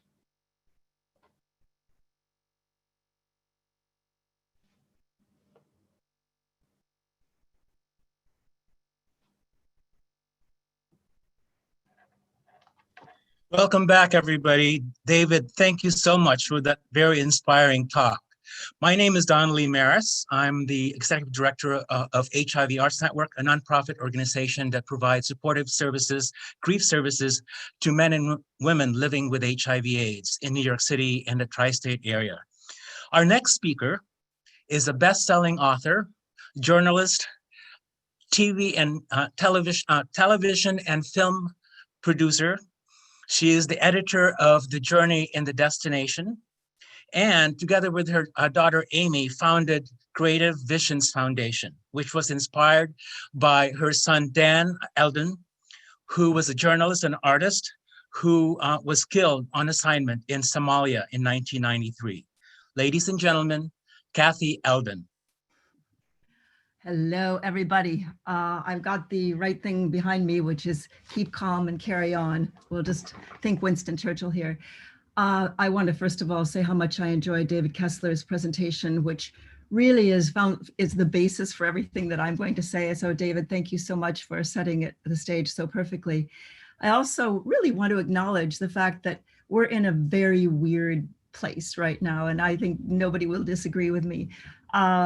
In the past, when I've had the honor of participating in these conferences, and thanks to Gloria and Heather Horsley, they have been really hard because people are grappling with intense grief and they're at different places on their journey. But here now, we're against a backdrop of a global pandemic, of so much pain in the world, of uprising and insecurity and stress. So whatever our current pain is, whatever we're feeling is being exacerbated by a sort of global dis-ease. So I just want to acknowledge that. And I also want to acknowledge, because I'm going to take you on a journey. I want to acknowledge the fact that every single one of you, wherever you are, is in a different place on this journey. And the journey for many of you began unexpectedly, maybe in the last couple of months with the COVID crisis. Heart goes out to you. But whatever the trigger for your journey, you're in intense grief, and it's loss and it's pain and it's raw and it's cycles. And I'm right by the ocean and I know what that feels like. And then there are the people who are maybe, a year or two into it, and it's just as hard. You have maybe longer moments of the ocean not battering you against the wall, but it's really, really hard. And then there are those who've been on that journey for a longer time, and they're getting a glimpse of hope at the end of that really long, dark tunnel. And then there are people who have gone through the tunnel, come out the other end, blinking in the light, and who can potentially spark hope for you. So I'm going to go through a brief presentation, lots of images, and I'd like to start it now, and we're going to see if this technology will work. So please start the first slide, and everybody pray at home, okay? Is it going to happen? Not so much. Okay, there it is. Oh, hallelujah. Okay, this is it. We can move right through this one. We're going to spark joy today. Please, God, I want to try to spark joy. And I want to remind you what it is to be a spark, to feel a spark. A spark is light that comes suddenly out of darkness. Next, please. And I want to go back in time to, I was 23 years old. I just, graduated from college. I had married the dream, the husband of my dreams, a young British guy, and he was taking me to England to live in what my mind's eye was a palace. Next, please. I couldn't wait because I felt like this little bird in a cage, and I just wanted to get out of Cedar Rapids, Iowa. So take me away. I traveled with my lovely husband to London, England, and moved into what was not necessarily the palace that I'd quite envisioned, but it was certainly a house, and it was the perfect place to raise two lovely children. Let me show you those two lovely children.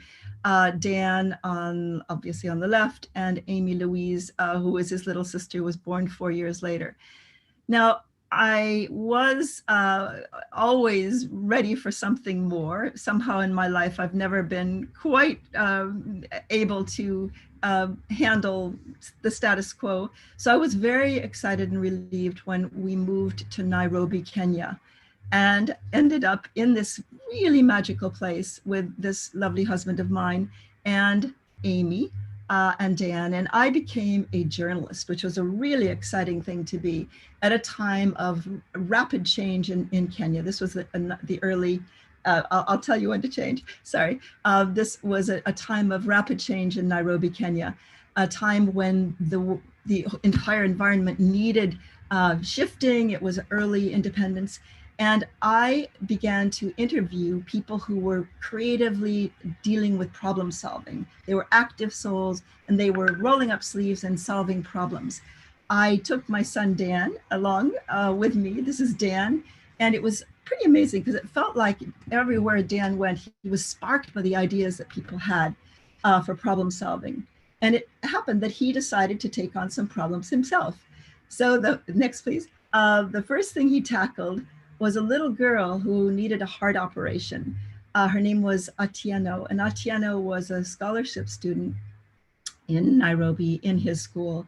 She lived in the worst township in Kibera, close to us, and she had no possibility of getting any kind of medical help unless somebody stepped in and intervened.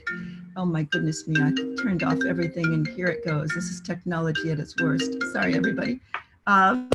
Excuse me, unless somebody intervened. So Dan in his, excuse me, forgive me, Dan decided to take on the challenge of raising money for this little girl. And he threw parties, wild parties in our backyard, and created something called Operation Save a Life. The little girl's life was saved, and Dan got kind of hooked on the fact that, you know, you have power to change the world around you. He moved on, next please. He moved on to tackle a Maasai family. And the mother, a lovely woman, had a no good deadbeat husband who, and so they didn't have the school fees. So Dan decided to raise money by selling jewelry that the Maasai mother was making. And you can see the beautiful jewelry on her neck. I hope we're on the right slide because I can no longer see the slides. And he sold the jewelry, and I'm wearing a piece right now. You'll see on my hand if you can see me. And that was very exhilarating because he discovered he could really, you know, make a big impact in that environment. So he moved on then to tackle, and we're going to change slides to the one with the green interior. He moved on to tackle an entire community. And this was a community of refugees who are living in Malawi in a camp. There were 14,000 people. They had no water at all.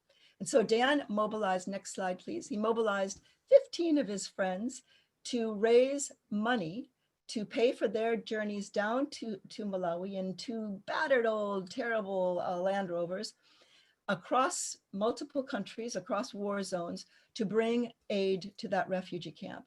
And it was a transformative experience for everybody, as you can imagine. In the middle of the right-hand screen, you'll see Christopher Nolan, the great filmmaker who is the directed Inception and Batman. He was on that trip, and I found a letter from him the other day, which indicated that that was the transformative part of his life. So out of that really hard thing, Dan found a silver lining, which was to bring those kids to really help the people help themselves. It was never a hands down. It was always like hands across. Here's a way I want you to be able to help yourself. Now, moving on to the next slide. A year when Dan was 21, next slide, please. When Dan was, the one with the famine. When Dan was 21 years old, he discovered there was a terrible famine in Malawi. He traveled down to Malawi to figure out what was actually, Dan discovered there was a famine in Somalia. He together with a young friend of his traveled up to Somalia to discover if people really were dying. And the photographs that he took, and you can see the little girl with the pot was so hungry and the starving child on the left. Those photographs were among the many that he took, which literally triggered a global response and Operation Restore Hope. He traveled back, next slide please, to Somalia 6 months later and discovered that the children who were starving were fed. And it was an exhilarating moment for him that made him want to continue. He traveled back to Somalia over and over, next slide, for the next year. But tragically, the country was descending into a terrible civil war. The day that this picture appeared in Newsweek magazine, I called Dan and I said, Dan, please, it's time to leave. It's too dangerous. He said, Mom, don't ask me to leave, but my job is not done. Next slide, please. Tragically, 2 weeks later, Dan, together with 3 of his young colleagues, young journalists, were killed and stoned and beaten to death by a mob. And it was not a racist thing. Half of them were Black, half of them were white. It was about justice. There was a terrible bombing. The people retaliated against the journalists who were there to help them. So it was just an accident, but it transformed my life, the lives of his friends, and you all know what I'm talking about. So I traveled to Nairobi to watch the young people light a a bonfire to commemorate the sparks Dan lit in others. Next slide, please. I traveled back home and I was convulsed with grief. You can carry on. I was convulsed in grief, and let's move to the next slide. I moved to Los Angeles determined to make a feature film that would tell the story of Dan and his friends. But I was in such pain that honestly, I was pretty paralyzed. There wasn't a whole lot that I could do. Next slide, please. We're moving to the blue angel catcher. It turned out that Amy and I were both going through the same sort of horrible grief. Amy was 19 years old and really pretty paralyzed as well. She dropped out of college, and one day she called me and she said, "Mom, I can't go on." This was about a year into our loss of Dan. And she said, "I really can't go on." And I said, "I feel the same way," but I knew that wasn't going to be the right response for her. So I kind of looked across my bedroom and I saw a dream catcher hanging from a lamp. And I said, "Amy, I know what you can do. You can create an angel catcher. And it's a journal to capture the memories of Dan." And sure enough, Christmas, she turned up with her a bulging book of memories of Dan under her arm. And she called it her angel catcher. So we together created a book with Chronicle Books, which is still a bestseller to this day. And next slide, please. And I have to say that with the publication of that book, it's like there was a little glimmer of hope in my heart. I felt like I had released some of the pain and I was able to go on that journey. And the book is really about going through the pain, going through it, going through if there are stages of grief, go through all of it. And then really, as David Kessler was saying, try to create meaning. You may never find meaning, but you might be able to create meaning in that loss. And it can be a tiny thing. It can be a window garden that you put your energy, your grieving energy into to just remind you of that, the joy of that person, the joy that that person gave you. So that was a route. Next slide, please.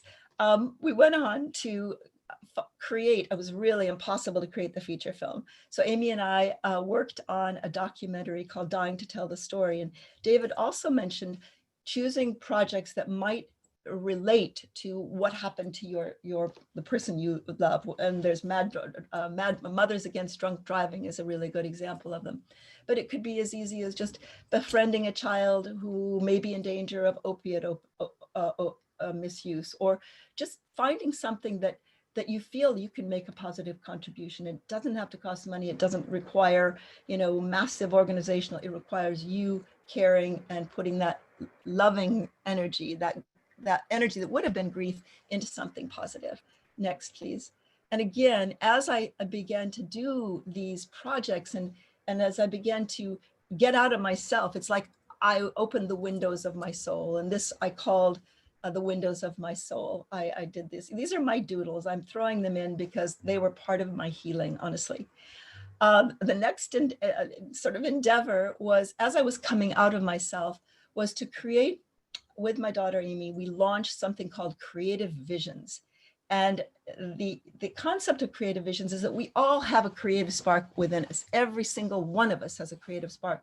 And it's, what do we do with that spark? How do we use it? Not only for ourselves, but also for others. How do we become creative activists? Like those people Dan discovered all those years ago in Kenya, the people who activate their souls and take on something in the world around them.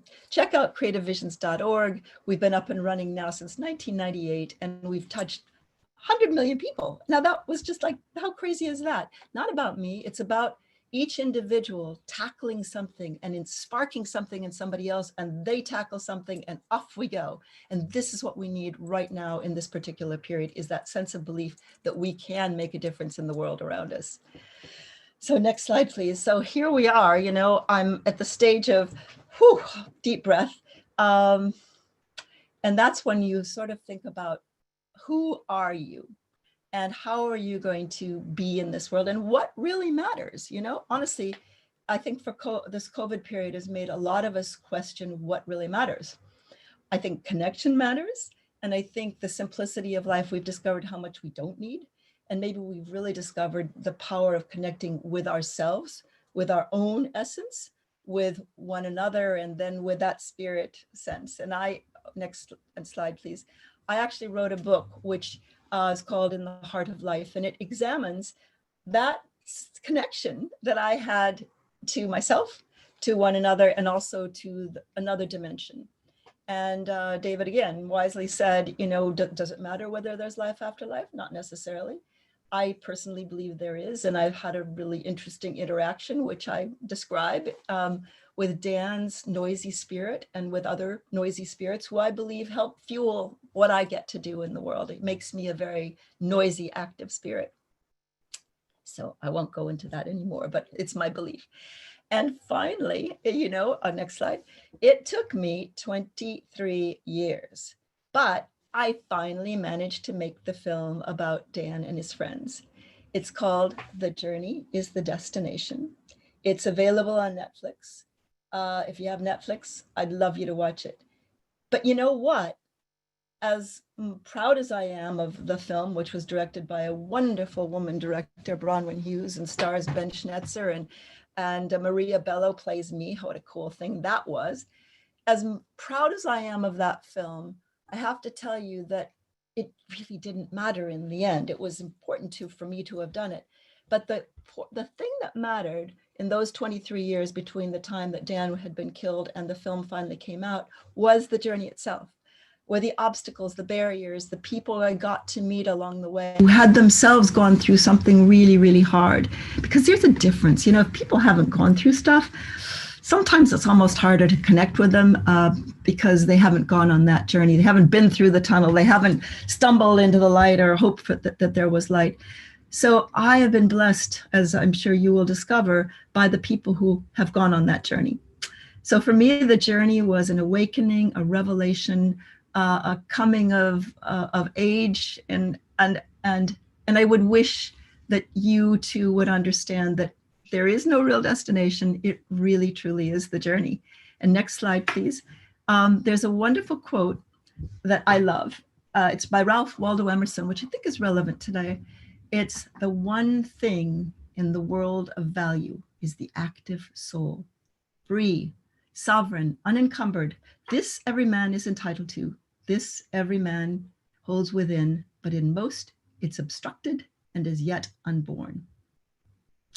I would suggest that we don't have to wait till we soar to activate our souls, but that we can activate our souls based on that which has happened to us and start living a more fulfilling, sparky, and purposeful, meaningful life. Next slide, please.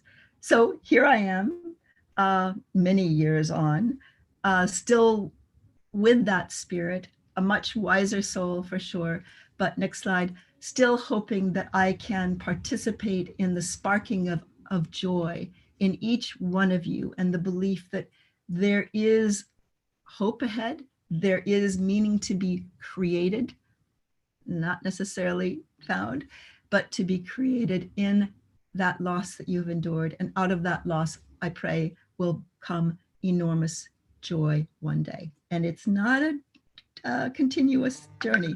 You will be up and down, in and out, over and under and through. But thank you so much to each and every one of you.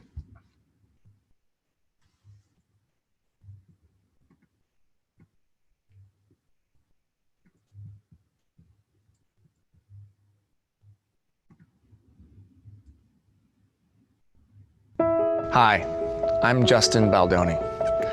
As a filmmaker, I've always been fascinated by stories of ordinary people overcoming extraordinary obstacles. A few years back, I created My Last Days, a documentary series about courageous people living with a terminal illness. In telling their stories, I found my own. And my hope is that over the next 3 nights, these stories will do the same thing for you. This is My Last Days.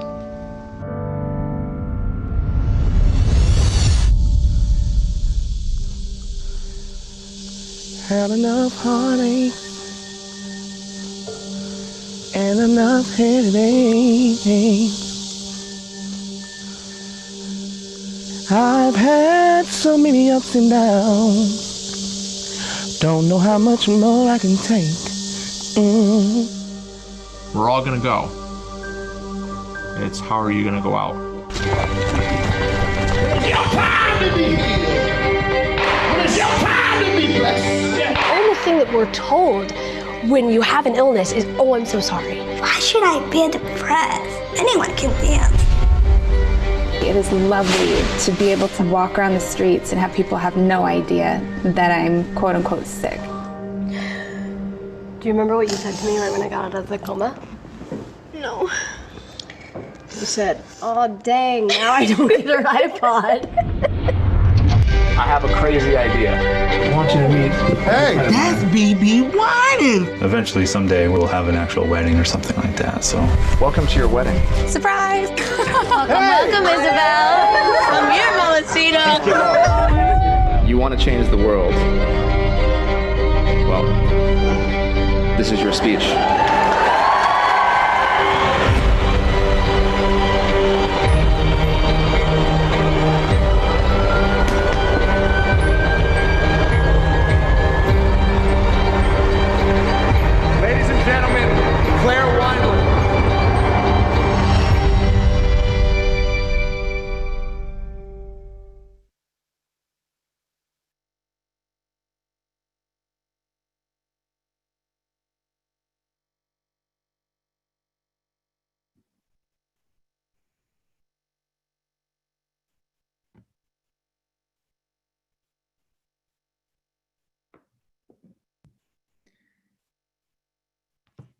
Hi, everybody.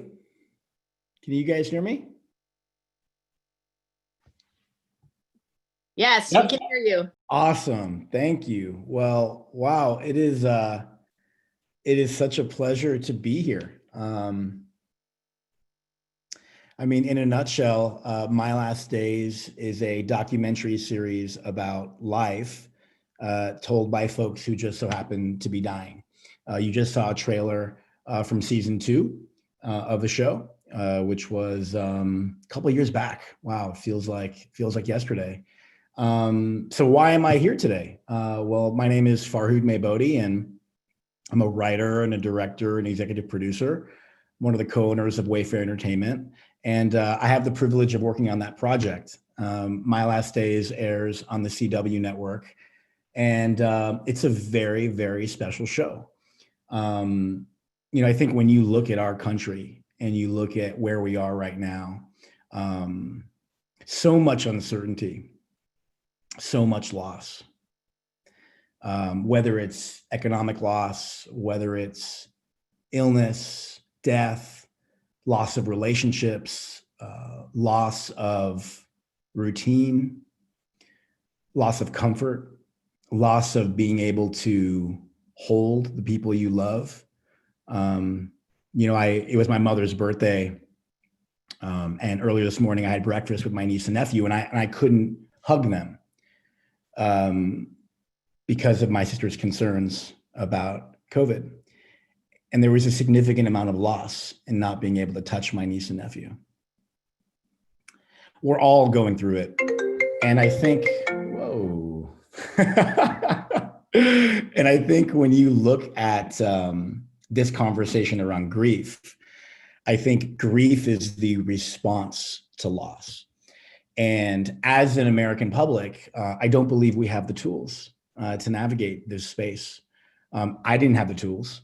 I learned how to do quadratic equations and whatnot when I was a kid, but I didn't learn how to navigate the psychological, emotional components of loss. And coming into My Last Days, and I've been very fortunate over the past 5 or 6 years to be able to work on this show from the ground up, developing the show, casting, directing, producing, working with our good friend Rick Haskins, the CW network, in birthing the project. And I'll tell you, it changed my life. It really changed my life. A lot of people would say that sharing the stories of folks who are terminal is not something fun, right? You got to imagine when someone's navigating a terminal illness, it's not just them. It's their mother and father and husband or wife, brother, sister, kids. The whole family is going through the experience. So there's the person's experience of navigating the trauma surrounding terminal illness, and then there's the family's experience, and there's trauma in multiple dimensions of what that is.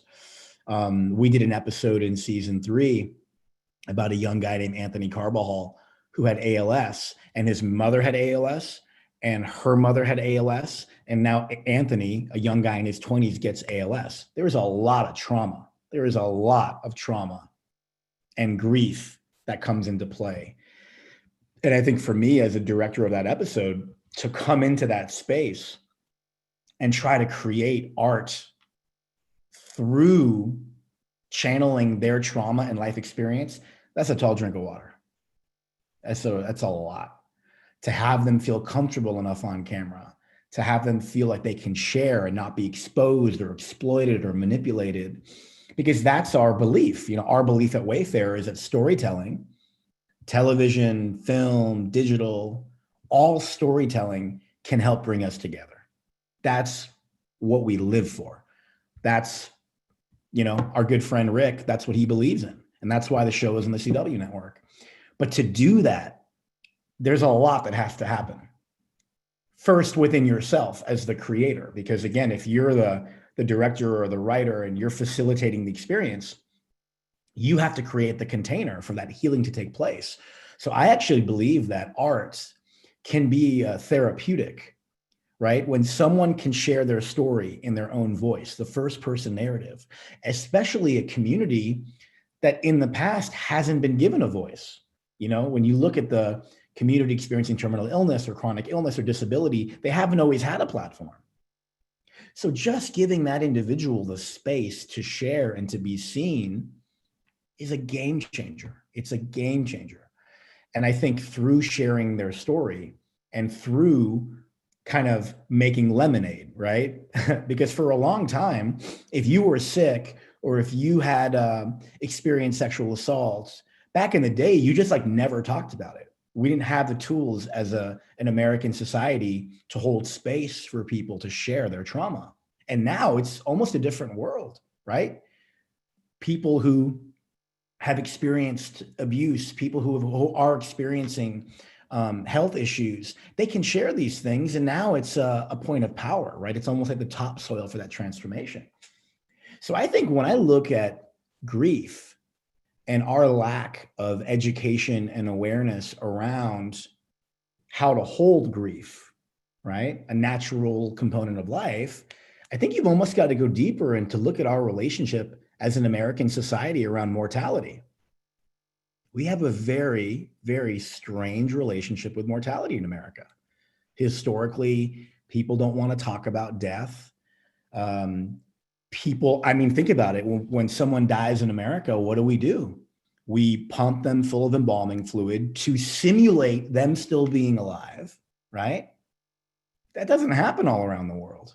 You know, if you go to Mexico, the Day of the Dead is a very unique way of celebrating people who have passed.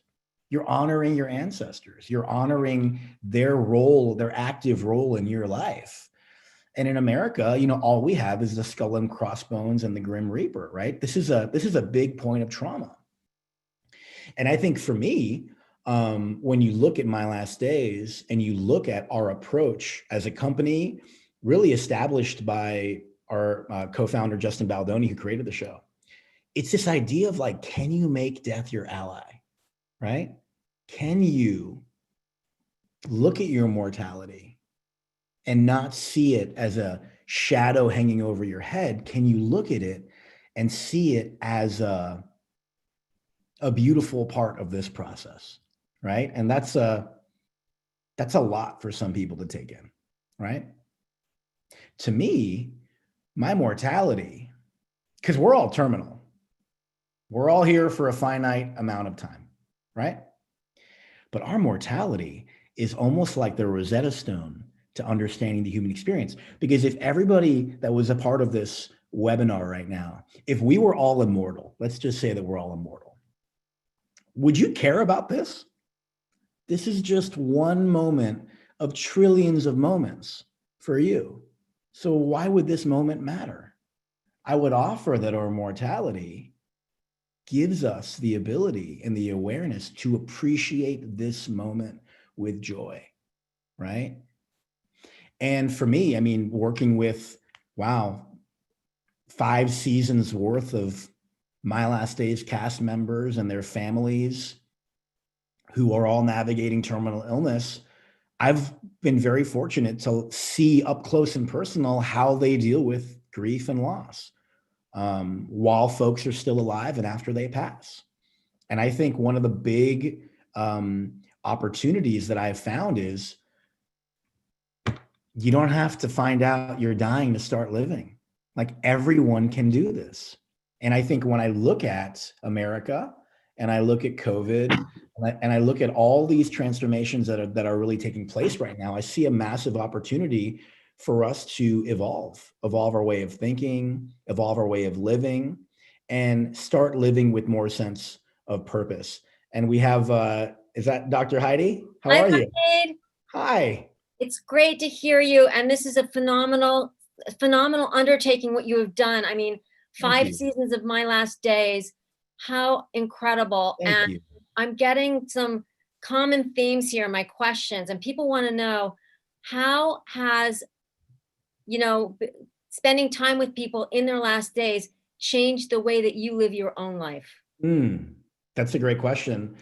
I think for me, the way it's changed the way I live my life is when I am around folks who are, as I say, closer to the exit than the entrance, right?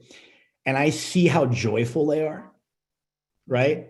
Like someone with ALS who can't lift their arm or leg, and they're smiling and like finding ways to take photographs of the world. And people who are in immense pain, cancer, but they're like just the look of radiance on their face, it recalibrated my own relationship to stuff in the world that might go wrong. Where it's like in the old days, it's like, oh, I'm stuck in traffic on the freeway, or, they don't have the green juice I want at Whole Foods, not to get very LA on you guys, but oh my God, that's not the end of the world. This is not the end of this is a first world problem, So I think for me, it helped me learn how to live. And it sounds very like rainbows and unicorns, but it really helped to recalibrate for myself to not take this world too seriously and to elevate my own relationship to aging. I think when you look at America, we get a little bit old and we stretch our skin and we pull it, we die, because we have this obsession with youth. We have this obsession with staying young. And I think for me, I'm loving the stretch marks. Like, I'm loving the wrinkles. I'm like, yes, my aging is a sign of another day on the earth. maturation. And the reason we brought Donnelly Maris with you, I've been working with him for years.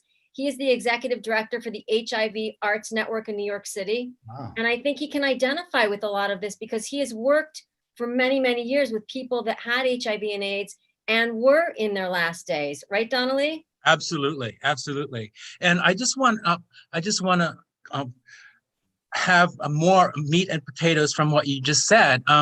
How can we make death as our ally? I like that. Wow. Ooh, that's a phenomenal question.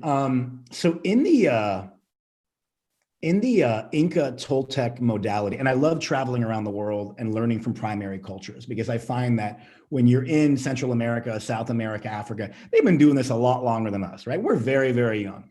And in the Inca Toltec modality, there's this saying of make every conversation your last stand.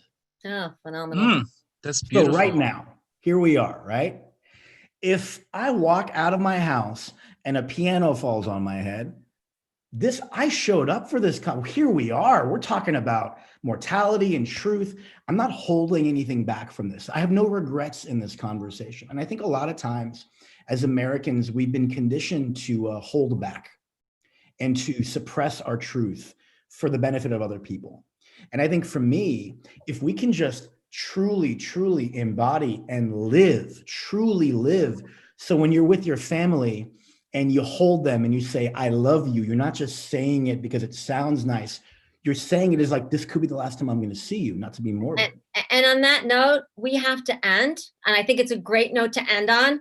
And please go, and is My Last Days still on, right? Yes, My Last Days. If you go to the CW app, you can check out the past couple seasons. And I'm so grateful to be here. And thank you, Donnelly, and thank you, Heidi, for your time, and sending everybody lots of love out there. Thank you so much. Thank you so much. Message. Thank you, Donnelly. Thank you very much. Take care. Have a good day. Bye. What a great guest, and so wonderful to have him on their show today. And our next guest is going to be a good friend of ours, Heidi, Dr. Robert Niemeyer. He directs the Portland Institute for Loss and Transition and maintains an active counseling and coaching practice. And he's published over 500 journal articles, book chapters, as well as 30 books, including Techniques of Grief Therapy. And he serves as the editor of Death Studies. And he is an amazing guy, Dr. Niemeyer. And we are so happy to have you on, Bob. He is. And can I just say something about him? Robert, you're muted right now, just to let you know, but that's a great thing, because that means I can say something about you. I met Robert Niemeyer right after 9/11. And I went to New York City to work with Columbia University and the fire department with people that had lost someone in the World Trade Center.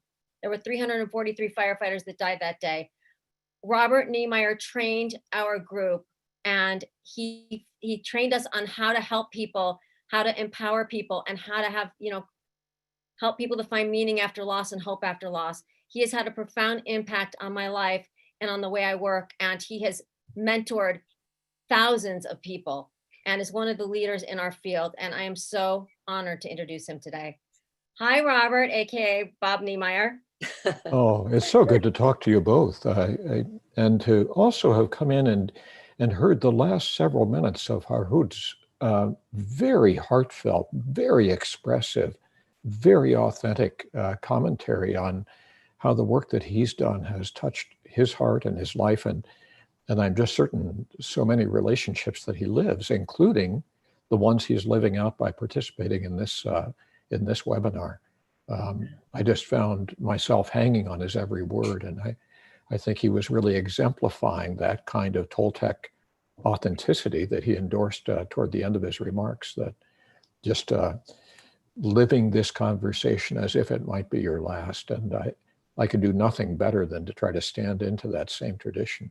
Yeah. So thank you for that chance. We were thinking of this segment about giving a voice to grief and recovery, Bob, because you have done that all your life. In fact, you lost your dad at age 11, right? You're right about that. My father died by suicide after a hard course of a couple of years, Gloria, where he had experienced encroaching blindness. I think he experienced business failure. And there probably were also darker demons haunting him that I could not understand as a little boy, just, edging toward adolescence. I have a different view of it now, and maybe a deeper view, but with his falling silence so early, I'll never know the full story from his perspective. That certainly launched me and my family into an early encounter with death of a very traumatizing kind. My grandmother had died in our home as well, just 2 years before, and that was probably part of what my dad was feeling, was the long shadow of his mother's death against a complicated shared history. So I do think that whether we are aware of the impact of loss in our lives, it does have an impact, sometimes transgenerationally. Mm-hmm. And of course, the losses in our own lives then, I wouldn't say our losses shape us, but we shape ourselves in light of our loss. I like that. By the attitude that we take toward it and the meaning we make of it. Yeah, the meaning making. I know you talk a lot about the meaning making. I want to say that my thought about you is I just have to think of gifts. Gifts of love that through your life, and starting with that, your losses, you have given so many gifts to people through that. And the way you've tried to integrate the academic world and bring it down basically to the human level is really incredible. I almost feel like sometimes I read your work and listen to it and how you've grown and changed and tried to bring it all together, figure it out. It's been amazing. Well, I appreciate that. It's a characteristically generous sentiment on your part to offer that, but I would almost reverse your metaphor. I'm not trying to bring the academic world down to the level of our life world. I'm trying to bring the academic world up to the level of our lived experience. You know, at the end of the day, we are all experts on our own experience. Mm-hmm. And often academic, scholarly, theoretical work is detached from that experience. It's not grounded. It's not anchored in the soil of our being. You know, that I love Farhud's comment, the topsoil of transformation, right? The kind of rich humus of our emotional engagement with life and loss and love. And this is what needs to enliven our theoretical understandings, our professional frames. For those of us who do the work of grief counseling or grief therapy, we need to recognize that in some ways the teachers are not in our textbooks. The teachers are in the room, or they're in the virtual room with us if we're doing telehealth. It's the clients who are the experts on their own lives. And we are merely consultants. I love that, Bob. And I think that's what I took away when you trained us, how to connect with people that are grieving and also empower them. Because when we've had a loss, as you know, and as I know, and as my mom knows, you know, it makes us feel hopeless, helpless, disempowered, and like victims. Yeah. And, you know, moving our grief to a different place where we feel like we're being of service, we feel like we're being empowered, we feel like we're paying tribute to our loved one. It's really the beginning. It was the beginning for me to hope again.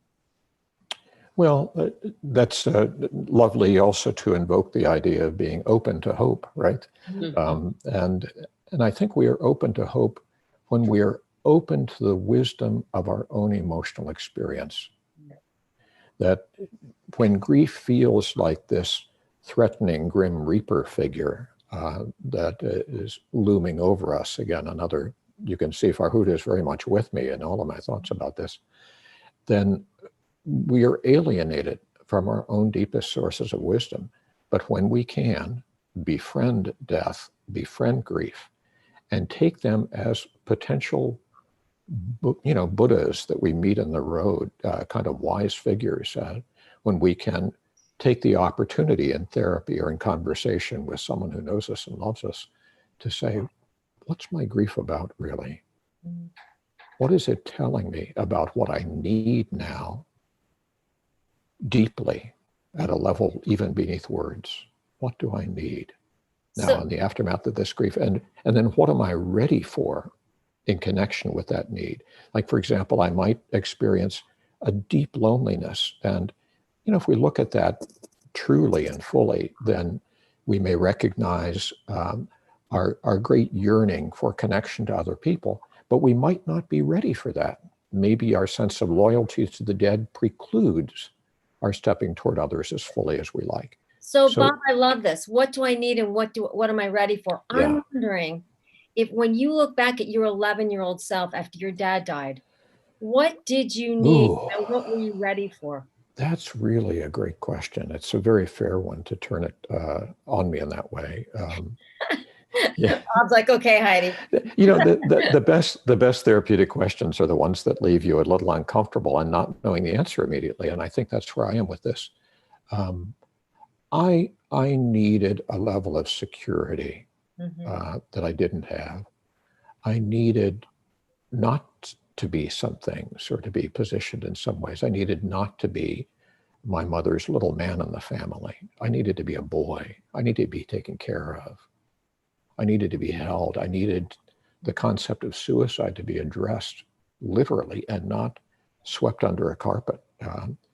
I needed a mom who didn't have to resort so tragically to decades of alcoholism to manage her grief. I needed conversation. I needed truth-telling. And I needed more wisdom than I had about life and loss.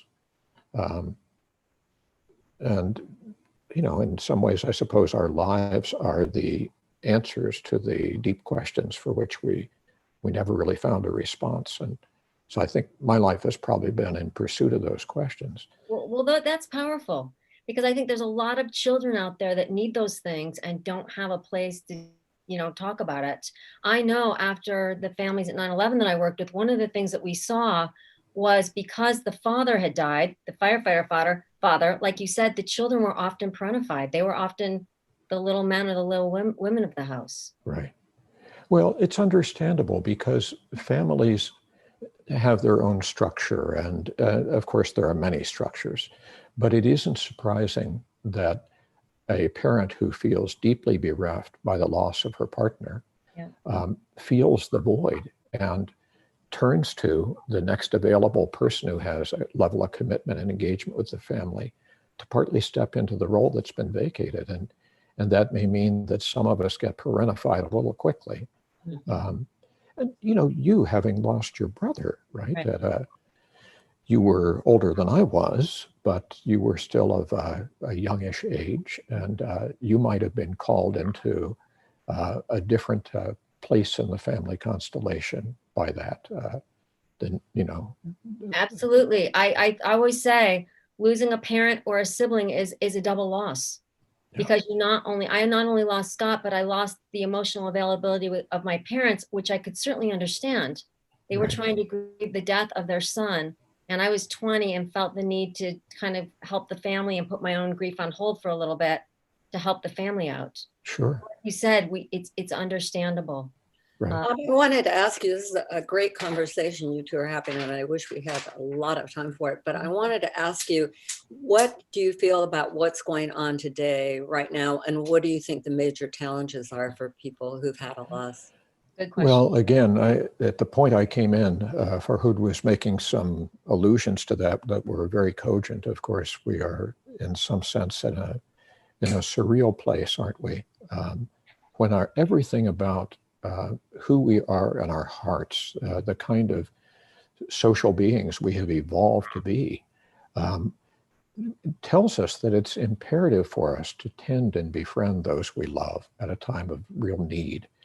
And there is no need that is more genuine and in some ways just more deeply human than when we face our own last days. And of course, I know countless people, as you also do, during this entire period of time, who are unable to sit in that uncomfortable vinyl chair alongside their loved one's bed during hospitalization, to be able to hold their hands, to kiss their cheek, to see the smile or frown on their face because they're wearing a mask, or you are, and or you're present only electronically. And this is true whether our loved ones are hospitalized or institutionalized in a context where they're suffering COVID-19 with uncertain prospects of survival or certain prospects of death, or whether they are in those facilities for entirely different reasons. I have a friend whose mother was admitted to hospital in New York for an abscessed tooth. A week and a half later, COVID rolled in. A week later, she was on a ventilator, and a couple of days later, she was dead. And it had nothing to do with COVID except that the context of care precluded engagement of a caring kind. A neighbor of mine whose husband was hospitalized for cardiac arrest and underwent quadruple bypass surgery. She said she hasn't been able to visit him from the time she dropped him off at the hospital. He's still in intensive care. And she said, we use the phone to try to maintain contact with him. But she said that, the feelings don't go through. You see the images, you hear the words, but the feelings don't get transmitted. So these are very special challenges that obtain in this era that in a way reverse decades of development of more family-centered care. And we know that among the, if we want to use a scientific word, the evidence-based risk factors for a more complicated, anguished, prolonged grief include all of that unfinished business of being unable to be there for our loved ones in the way we want, unable to affirm their worth, unable to, in some way, harvest their legacy, to have conversations with them about what matters in their life, what they want to tell and teach others behind. We don't have a chance to extend forgiveness or to ask for it. There's so many factors that that make dying and grieving in this era much more complicated. I'm thinking about when you're talking about that, I wanted you to make sure that you told people how they can get in touch with you, because you have some online things going on, don't you? Yeah, I do. I don't want to be too self-advertising, but we have something called the Portland Institute. And if you look at portlandinstitute.org, what you will see is, especially if you are a counselor, a therapist, a nurse or healthcare professional, a social worker, what we do is we offer training in grief therapy at a sophisticated level. This year, we've really launched a very rich program for online training, in addition to the on-site training to which we hope to return next year. And people can... Oh, go ahead. Well, I mean, people can pursue certification in grief therapy as meaning reconstruction, a meaning-making oriented approach. And so that's one way. If you want some resources, we'd love to have you explore our community of learning. And I know you have some wonderful YouTubes online too. The reason I wanted to stress this is because people are watching this online and they're going to need help later on. They're going to need online help. I mean, there is, who knows how long it's going to be before we can, get into those That's groups right. or whatever. So we are going to need some online help. And you've got some wonderful, just short YouTube on Open to Hope that is really wonderful, but you have other things too, and many books. People can go to Amazon and look up your name for books, and you've just got a wonderful body of work. Well, thank you for that. I think the important thing is the reaching out to find community, build community, and initially that may need to be online, and there are some real advantages to it. Sometimes the loss we've suffered may be the only one of its kind in the network of people we know. But boy, if we do a Google search, we will find a support group for people just like us. We can also find therapists who are really skillful at telehealth and who don't just take it as an opportunity for psychoeducation, right, to teach us a few ideas, but who will really deeply listen to our heart of pain and help us find a way through that terrain of loss. So I love that, our heart of pain. I love it too. And I would say, please reach out and look at what Dr. Robert Niemeyer's got out there, because he will, your information validates, acknowledges what people are going through, and yet also teaches them not only how to survive, but how to thrive. Because, oftentimes after a loss, we don't know how we're going to go on. And so Robert's got a lot of good information out there. You've been an amazing voice for Hope After Loss, and we appreciate you coming on today. The pleasure was mine. Thank you, both of you, for all of you bring. It's been lovely to speak with you. Well, our next guest is going to be Michelle Fernandez, and we're going to move kind of on a little different trajectory, because we are going to move on to, Michelle is a bereaved spouse. She started an organization called Soaring Spirits, which is an absolutely amazing organization for people who've lost a partner. And I've got to tell a story about Michelle. It's so good. So Michelle, I believe, you may tell me I'm wrong, Michelle, but she was into exercise, she and her husband. And her husband died. And so she, a couple of years later, I don't know how long it was, Michelle decides that she's going to work with widows and she's going to help people out. And so Michelle decided that she would have a conference, of course. Why not? So Michelle decides she's going to organize a conference, and she goes to the Marriott and she books, 1,000 rooms, or I don't know how many rooms, on her credit card. To do her conference. Well, she didn't fill it all, but somehow She was able to work it out with the Marriott, but now she does wonderful conferences a couple of times a year, and she is just an amazing person for spouse loss and partner loss. You can go to soaringspirits.com is where she hangs out, and she is phenomenal. You're phenomenal, Michelle. Oh, well, thank you.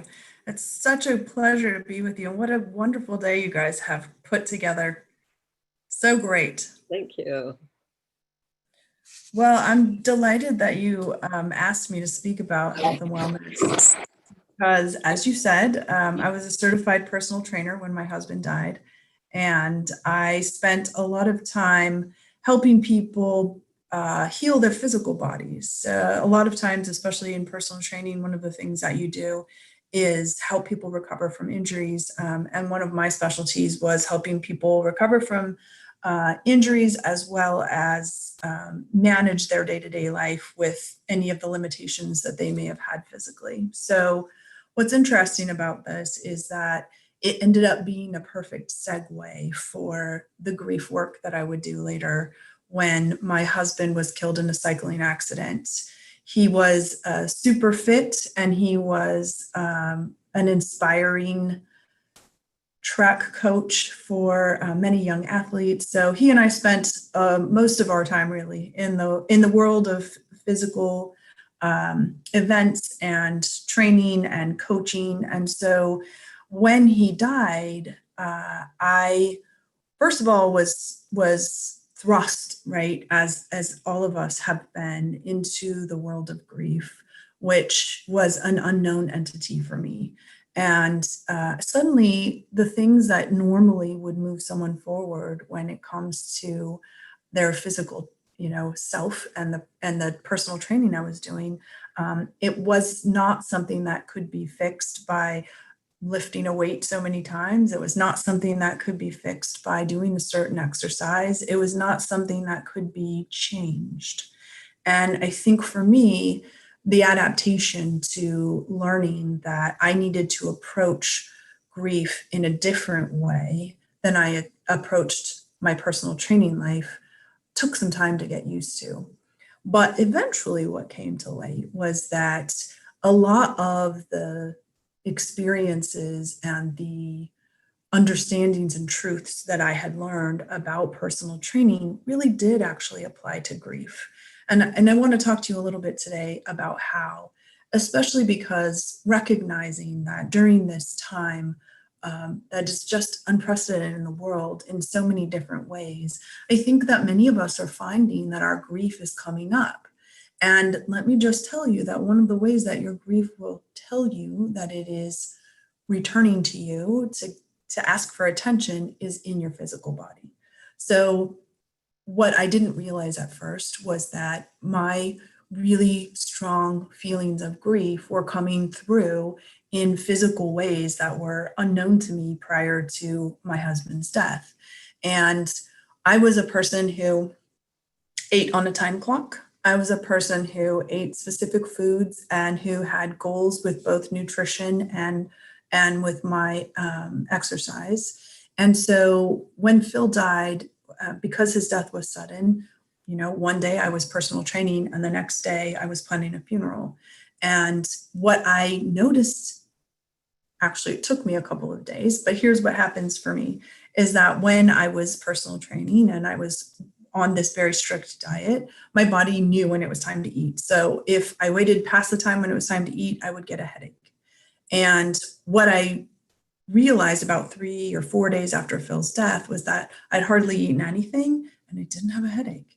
And it was the weirdest realization. And the reason I tell you this is that what I didn't recognize was that the trauma that I had experienced emotionally was blocking out my physical cues that was telling me what my body needed. And I want to bring this up for two reasons. The first is that if you're early in your grief experience, I want to remind you that helping your physical body have what it needs to be well is one first step towards helping you have what you need to be well emotionally. Here's what happens. You're crying, You're probably not drinking as much water as you normally would. You are feeling every emotion so intensely that your body might respond with headaches. It might respond with what in the widowed world we call widow brain, but I know that any griever experiences that muddled thinking that happens where you're suddenly unable to multitask, where you wonder where you put the car keys. This muddled thinking is connected to the trauma, emotional trauma that you're feeling that's coming out for you physically. And so imagine that if you are struggling with really strong emotions that are coming out physically, and then you're not giving yourself any water, you're not eating regularly, and you are not moving at all of the things that your body needs for general health are not there. And in their absence, your body is actually feeling the physical effects of neglect while you are managing the emotional impact of your trauma. So I just want to let that settle for a minute.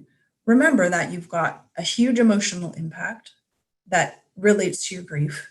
And then you may also have the absence of physical care that so often happens because we're just not thinking about it. And like I said, I was a person who would get a headache 1 hour after I was supposed to eat. And for days, I didn't have any physical connection to the fact that I wasn't eating well. Now, what happens for us is that when we are in another state of trauma, and for many people right now, they're dealing with higher level of anxiety. Perhaps you're dealing with a higher level of fear. You may be desperately missing someone that you love who would have been a comfort to you during this time. You may be missing milestones. Perhaps you've even had to not be able to be present with someone you love who has died during this time where we're unable to be physically together.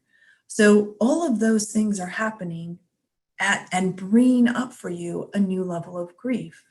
Now, you may not notice it initially because you're thinking, let's say your grief experience, my grief experience has been 15 years. My husband died 15 years ago. So maybe you've been living with your grief for some time and you think to yourself, why am I suddenly getting all these headaches? Why am I so tired? I don't understand why I don't feel well. I just want to remind you that our grief comes sometimes first through our bodies. And when our grief comes through our bodies, it's your grief telling you, I need some attention. And so in this time where we're living with a new level of trauma, it may be bringing up the grief feelings from your grief experience, no matter how long it's been since your grief experience began. And for those of you who are early in your grief experience, you have this added level in the world of what's happening. And I will say that for sometimes in your early grief experience, you're more separate from what's going on in the world because your own world has been so greatly impacted.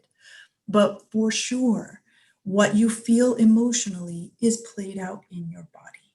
For each one of us, that happens in a different way. Maybe you don't get headaches. Maybe you're not able to sleep. Maybe you're sleeping more than you ever did. Maybe you have, never experienced depression or anxiety, and suddenly you have anxiety attacks and are struggling with feelings of darkness. So it plays out for everyone in a different way. Sometimes people actually get physical aches in their muscles and they're thinking, what's wrong with me? And you think to yourself, I would never apply that to grief. But I tell you that grief is felt not only in one part of your body, but from head to toe throughout. And so I want to just spend a couple of minutes talking about the ways that we can care for ourselves during times of early grief, to middle grief, to later grief, to renewed grief, which I'd say is what all of us are making our way through right now as a global community. So first of all, self-care begins small. So you may not think that making sure you drink 5 8-ounce glasses of water a day is important, but I promise you that if you start paying attention to your water intake, it will make a difference. I know it doesn't make any sense. You don't think that drinking water is associated with grief, but I'm telling you that as every time we give our body what it needs physically, we allow ourselves just a little bit more energy to be able to work with what we are managing emotionally. So by taking care of our physical selves, we allow those feelings to be held within our body, but not trapped there. So the next piece of that equation is moving. Now, I recognize that moving could mean anything for anybody, but this is what I know. My years of personal training taught me that anybody can move. Whether you are sitting in a chair, whether you are moving, any level of movement for you, whatever that is a first step towards allowing your body to process what's happening emotionally by physical movement. Now, I want to just say that this could be any kind of physical movement. You don't have to go to a gym. Obviously, right now, we're not going to the gym. And let's just address that quickly. Maybe you are a person who manages your grief by regularly going to the gym. And suddenly, your gym access has been completely cut off. What can you do? I want to point you to the million videos that are online that will help you do at-home workouts, because that really you can do a 100% body weight workout and be able to sweat, be able to build muscle, be able to maintain the strength that you have by just doing a workout at home. And I know that people may get tired of looking at videos, but if you are able to move, you can do yoga. This might be a great time to try a new type of exercise that's available to you online. The reason I point you in this direction is that there's exercises of every type for every fitness level, with all kinds of ways that you can adapt for anything you may be struggling with. And so I've seen everything from chair yoga to meditations that would center you and actually be able to use your body while meditating, to full-on workouts that you would be able to do at the gym, using things that you can find in your home. So movement is one of the ways that we can process the strong emotions that are in our body. The second thing I want to remind, or the third thing is associated with your body, but not about personal training. It's sleep. So I'm curious to hear how many of you have had sleep interruptions lately, whether it's that you can't turn your mind off, if it is that you are finding yourself sleeping more because you're at home more and you're a little concerned about whether you're sleeping more than you should. So we really absolutely need sleep in order to be able to process everything that's happening. And I know many of you have processed, emotion during dreams, but being able to shut your mind down and allow that space is a really big part of taking care of yourself physically. I'd like to recommend the Calm app if you're struggling with sleep. Soaring Spirits International, as Gloria said, that's the organization that I run. We do offer some sleep meditations, so you can find those on our free, on our website, soaringspirits.org, and you'll be able to find some free both meditations and sleep meditations in case you're struggling with sleep. There's also essential oils that you can access. There's tons of information online in regards to all of that. I think that there is a different answer for every person in regards to sleep, but that it is worth working on if you're struggling with sleep, because your body does need that time to shut down.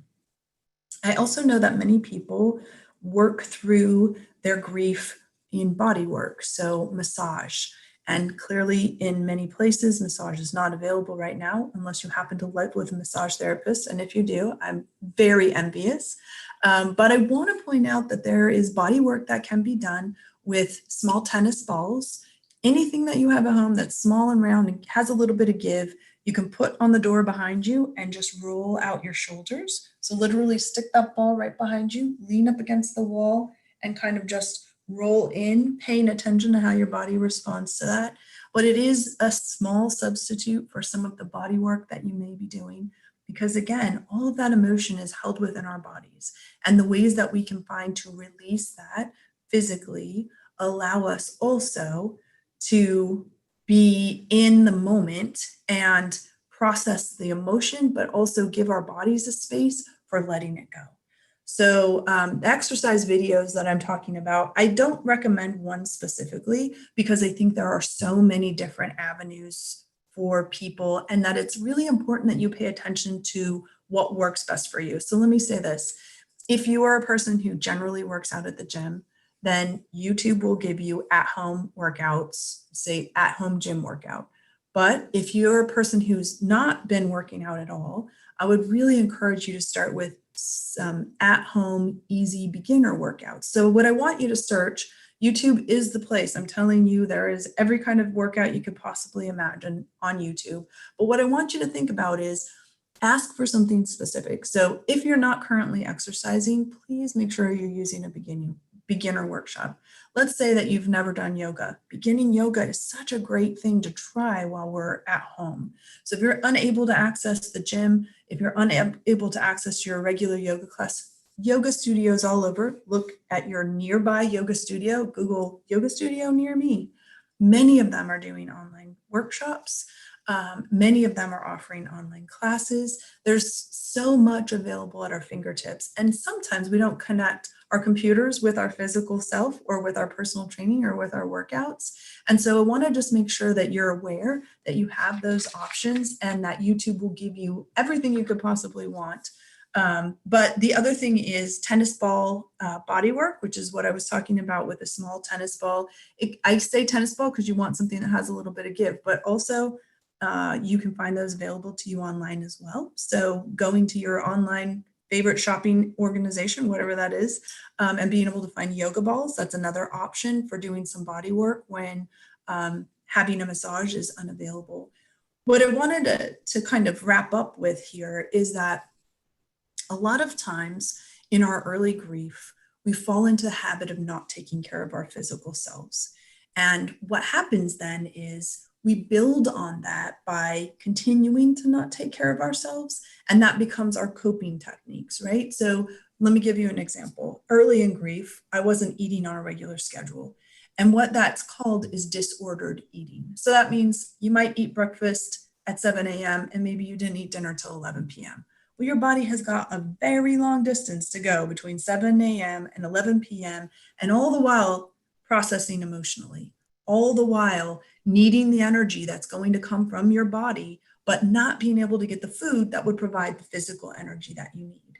And so disordered eating is just one of the many coping techniques that sometimes end up becoming something where you fall into this odd habit that at first feels normal for the people around you, but before you know it, it's been a year or 3 years or 5 years, and you're still in the process, this habit of disordered eating. So eating on a regular schedule, eating small healthy meals on a regular schedule is just one small way that you can support yourself during grief. And I always think to myself, there are these things that you'll hear people say over and over, right? Like you're constantly being asked if you're drinking water. People will tell you to eat healthy meals. People will tell you that you should move. And many of those things feel trite or sound small, but I can tell you that every small step you take towards taking care of yourself your physical self is going to help you emotionally. So to wrap that up, I want to just remind all of us that as we're walking into a world that's completely different from what we are used to now, is bringing up for us all kinds of new feelings of anxiety, perhaps, or fear, or re-engaging us in our grief. We're going to feel that in our bodies. So in order to take care of ourselves, take that one step, just one small step each day. Water, move. If you're able to get some sunshine, get some sunshine. Definitely get some sleep. Each one of the small things you can do to take care of your physical self is going to help you manage your emotional mental health. That is incredible. Thank you so much, Michelle, for those incredible you're tips. so welcome. Yes, and thank you to this panel. Thank you for everyone for your incredible resources and programming, your very handy ideas. I am Tashelle Bourdaire. Welcome back as we transition to the next panel. I am an assistant professor of human development and family science and state extension specialist in youth development at the University of Missouri. Just really a few quick things is that my research and training and programming looks at diversity and resilience in loss with focus on African-American youth and families and culturally responsive practice. Oh, so now on to our next panel. Thank you also to the organizers of this event, the Horsleys. Thank you for taking on this huge endeavor. As we move forward, looking at our next panel of physically distant, spiritually connected. This panel includes Mr. Bill Guggenheim, who's a pioneer in the field of after-death communication, experiences, and considered to be the father of ADC research. Bill and his former wife, Judy, founded, defined, researched, and named an entire field of human experience that may be as old as mankind or humankind, after-death communication. So check out their book, Hello from Heaven. Next, Dr. Raymond Moody is the leading authority on the figure on near-death experiences, a phrase he coined in the late 70s and is the best-selling author of 12 books. He is best known for his groundbreaking work on the near-death experiences and what happens when we die. The New York Times calls Dr. Moody the father of the near-death experience. Dr. Eben Alexander was an academic surgeon for over 25 years, including 15 years at the Brigham and Women's Hospital, Children's Hospital, and Harvard Medical School in Boston. He is the author of the New York Times #1 bestseller, Proof of Heaven, The Map of Heaven, and Living in a Mindful Universe. This incredible group of panelists this panel will be moderated by Elizabeth Boysen. 2 of Elizabeth's children have transitioned, her daughter Chelsea in 1991 and her son Morgan in 2009 from severe altitude sickness while on a student trip to the base camp of Mount Everest in Tibet. Immediately after, Elizabeth created an online bereavement support group for parents, helping parents heal. Without any further ado, I will devote this time to our incredible panelists. I turn it over to you, Elizabeth. Okay, Elizabeth's speaking, and then I guess you'll speak. I think Elizabeth is muted. She'll just need to unmute if you give her one moment to do that.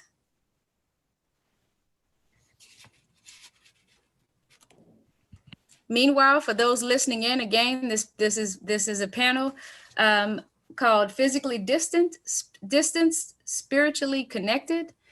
Again, the panelists include Mr. Bill Guggenheim, Dr. Raymond Moody, and Dr. Eben Alexander.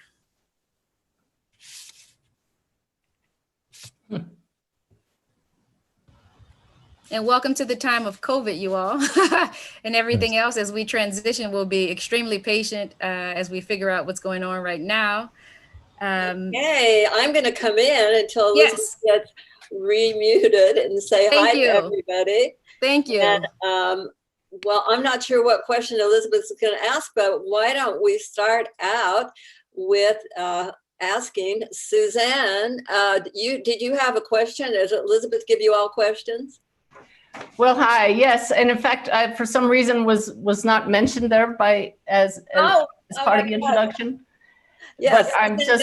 And I'm glad I called on you. Tell them about you real quick. Oh, real quick. I am a retired Navy commander. Served as a commanding officer and aide to the chairman of the Joint Chiefs of Staff. And after the death of my stepdaughter, went in search of answers about the afterlife and found them big time, and found out that not only is my stepdaughter here, but all of our loved ones are here, and that I can communicate quite well with others across the veil. But what has convinced me of that is the evidence. So I have quite a few books out there about mediumship and about the greater reality. And it's just my greatest joy to be a messenger of hope for people now, to know that there is much more to this life than what we think.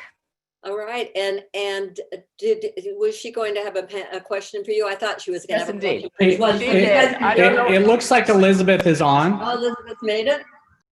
Yeah, Elizabeth, if you could, on the bottom left-hand side of your screen, if you could unmute yourself. Elizabeth, can you unmute yourself? It's not Elizabeth. Oh, she's not there?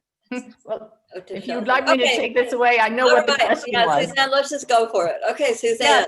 Yeah, Elizabeth was going to ask me, what about people who weren't able to be with their loved ones who have passed? Most especially recently with the coronavirus, families weren't allowed to be with their loved ones who were actively dying, and then many weren't allowed to attend funerals. But my answer to this question applies to anybody who couldn't be with a loved one and is suffering because they didn't get to say goodbye.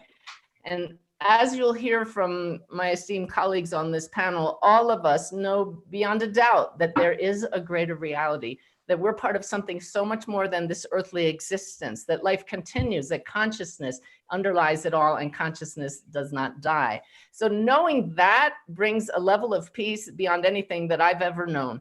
But what's done it for me is the evidence. So I'll talk briefly at the end of my short period here about how you can have that personal experience of knowing that your loved ones continue on in a new chapter of their lives. But this is the point. I'd like to liken this to, say your loved ones go on a beautiful trip, or you go on a beautiful trip with them, and you have maybe a cruise. And at the very end of the cruise, something tragic happens. Does that define the whole trip? Not at all. And this is what your loved ones would want you to know, that the way they passed, or the fact that you didn't get to say goodbye, does not define their life. I know for a fact that our loved ones across the veil are met by other family members. Even before they pass, they start to see them. So even if they may have seemed to have been alone, they were not alone. The soul was already greeting family members. And once they got to the other side, all suffering is just eclipsed by the feeling of bliss of being surrounded by loved ones and being in that reality without the physical body challenges. As for not getting to say goodbye, they will tell you, and thousands of those I've connected with across the veil have told me, there's no need to say goodbye because we're still right here. And through after-death communications, as Bill Guggenheim will tell you about, and our other panelists know all about this, they're trying their best to let you know that, but just acknowledging that our loved ones are still here and carrying on a conversation with them lets you know that, well, I will let you know that they absolutely hear you. So say your goodbyes, say whatever you didn't get to say, but I encourage you all to have an ongoing communication with them and learn methods to connect with them and hear their responses and receive their messages and their signs from them. So I would recommend that everybody be very careful of your thoughts. It's wonderful to receive sympathy from friends and family members when we've suffered a physical loss, but don't play the victim for the rest of your life and that I didn't get to say goodbye, because it makes us stay in our suffering. And those across the veil see you and don't want you to suffer. So know that they are still with you, that you don't need to say goodbye for that reason, and that they did not pass alone, even if a family member wasn't in the room with them. So that was beautiful, Suzanne. Thank you so much. I had some technical difficulties. I wasn't promoted to panelist yet at the beginning. So thank you so much for doing that. And I want to first say thank you for allowing Helping Parents Heal to be a part of this panel. I had organized everyone by alphabetical order, and I'm so glad that you went first, Suzanne, because I did hear that you weren't quite introduced yet. You are also a messenger of hope, and we feel so grateful to you through Helping Parents Heal. And let's keep moving here to Dr. Eben Alexander, who is a medical doctor who has experienced an amazing near-death experience, as Heidi was saying at the beginning. He also wrote about it in his international bestseller, Proof of Heaven. Could you let us know what the effectiveness of prayer is during this pandemic? Yes, well, thank you so much for having me on. I want to thank the organizers and the sponsors for this wonderful event. I think the COVID pandemic has brought tremendous challenges to all of us. Now, to get briefly to kind of question and my answer to it, because I don't want to take up too much time, given the restrictions on our panel. But important to point out, you know, as an academic neurosurgeon for a long period of my life, for decades, I thought I had an understanding of brain, mind, and consciousness. And also, people who've read Proof of Heaven will realize I also had a dark night of the soul in terms of my belief in prayer and God and an afterlife. And that all happened from the year 2000 to 2008. I don't have time to go into details, but the bottom line is I gave up on any kind of belief in prayer. I stopped saying prayers with my sons. And then I had my near-death experience. It was due to severe bacterial meningoencephalitis, a case that absolutely should have killed me. And the beautiful gift, there were many beautiful gifts of that journey, but one of the most profound was how I witnessed towards the end of my spiritual journey, the connection offered through prayer. And in fact, I already had described passage through many spiritual realms, but now a situation where I didn't seem able to access those higher spiritual realms again. And yet, even in the lowly realms, which were down here kind of near this material realm in our four-dimensional space-time, what I witnessed was this incredible beauty of connection with others. And in fact, it was the emotional power of it, of people praying. And my sense of it was that they surrounded me by the thousands going off into the distance. And there was this beautiful murmuring energy coming from them that completely duplicated the bliss, joy, connection, and sense of oneness that I had experienced in all those higher realms, in the Gateway Valley, in the core realm that I'll describe in detail. And yet here I was feeling that same emotional power with reconnection with beings in the earthly realm. And given the fact that I was amnesic for my entire life before, which was a crucial part of my NDE, but also one that was a bit atypical, that was a critical part of it all. But it was that sense, overwhelming sense of the power of prayer and connection. Now, since I came back from that journey, my life as a scientist, as a neuroscientist, as someone interested in quantum physics and of science writ large, I have been trying to understand my experience for the last almost 12 years now. And much of that has involved daily meditation, using tools to get very deep into meditative states.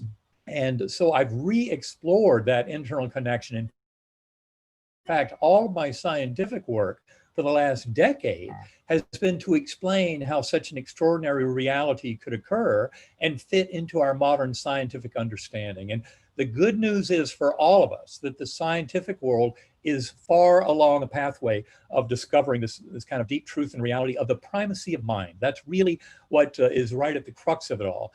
And so in effect, all those people who have been praying, who have been going within mind for thousands of years to connect with a force, to an infinitely loving and healing force, that God force, that reassures near-death experiencers beyond any doubt that they have nothing to fear about death because it's not an end, it's actually a liberation from the prison of the physical brain and body and our illusions of this four-dimensional space-time.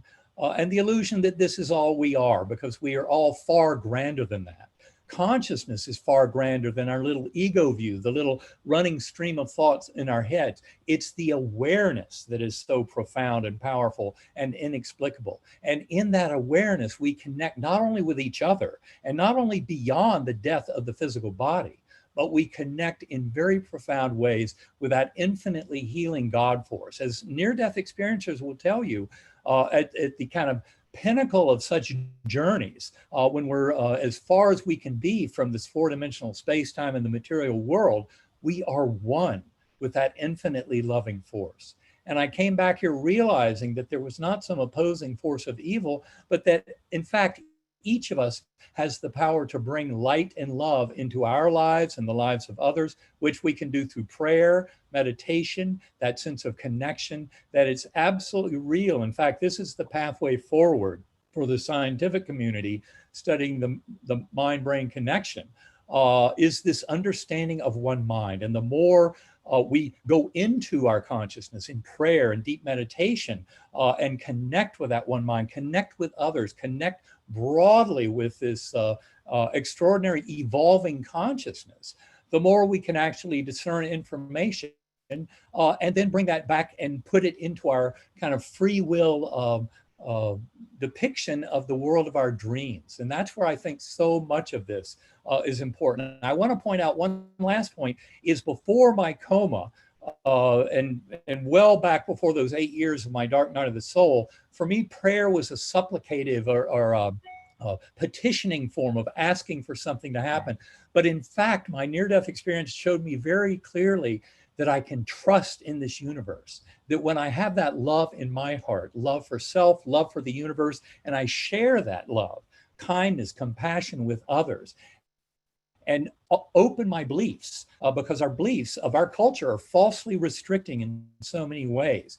And when we open our beliefs to these possibilities, we realize just how much power we have to bring that love and to trust that we will be taken care of. that we have nothing to fear. And to me, that's been the most beautiful gift of opening my heart to prayer and to the realities demonstrated to all those who practice prayer on a regular basis, that in fact it can bring tremendous goodness, love, healing, and wholeness into our lives. And especially at this time of the COVID pandemic where we have to practice physical separation, it's absolutely crucial to realize we are never separate. I love what Suzanne said in the opening. Our loved ones would never want us to believe we're separate. And from the perspective of that realm, it's crystal clear that death of the physical body does not end our connection. And this is something all of us can come to discover on our own through a regular practice of prayer. That's beautiful. Thank you so much, Dr. Alexander. And I just want to go back very quickly before introducing Bill Guggenheim and talk just a short bit about Suzanne. She's obviously someone who's very important to our group, but she's also a renowned best-selling author and evidential medium, and was also a former U.S. Navy commander who served as a commanding officer and aide to the chairman of the Joint Chiefs of Staff at, on 9/11. So I just think that it's important to let everyone know that she comes from a very different background than a lot of people who are in this afterlife community. And she has made a huge difference in so many of our parents' lives. But moving on from Suzanne, I'd like to introduce Bill Guggenheim in alphabetical order again. He's an authority on after-death communication, ADCs, and it has been shown that this communication can be very healing. He wrote a wonderful book with his ex-wife, Judy, entitled Hello from Heaven, that he was holding up earlier. Maybe he can hold it up again to show you. It's filled with examples of ADCs. Thank you, Bill. Could you define ADC and give examples of some of the most frequent ones that are sent to us by our loved ones in spirit? And first, Bill, you need to unmute yourself. Let's see. Okay, now, everything okay? Can you hear me? Good to go. Yes, we can. Okay.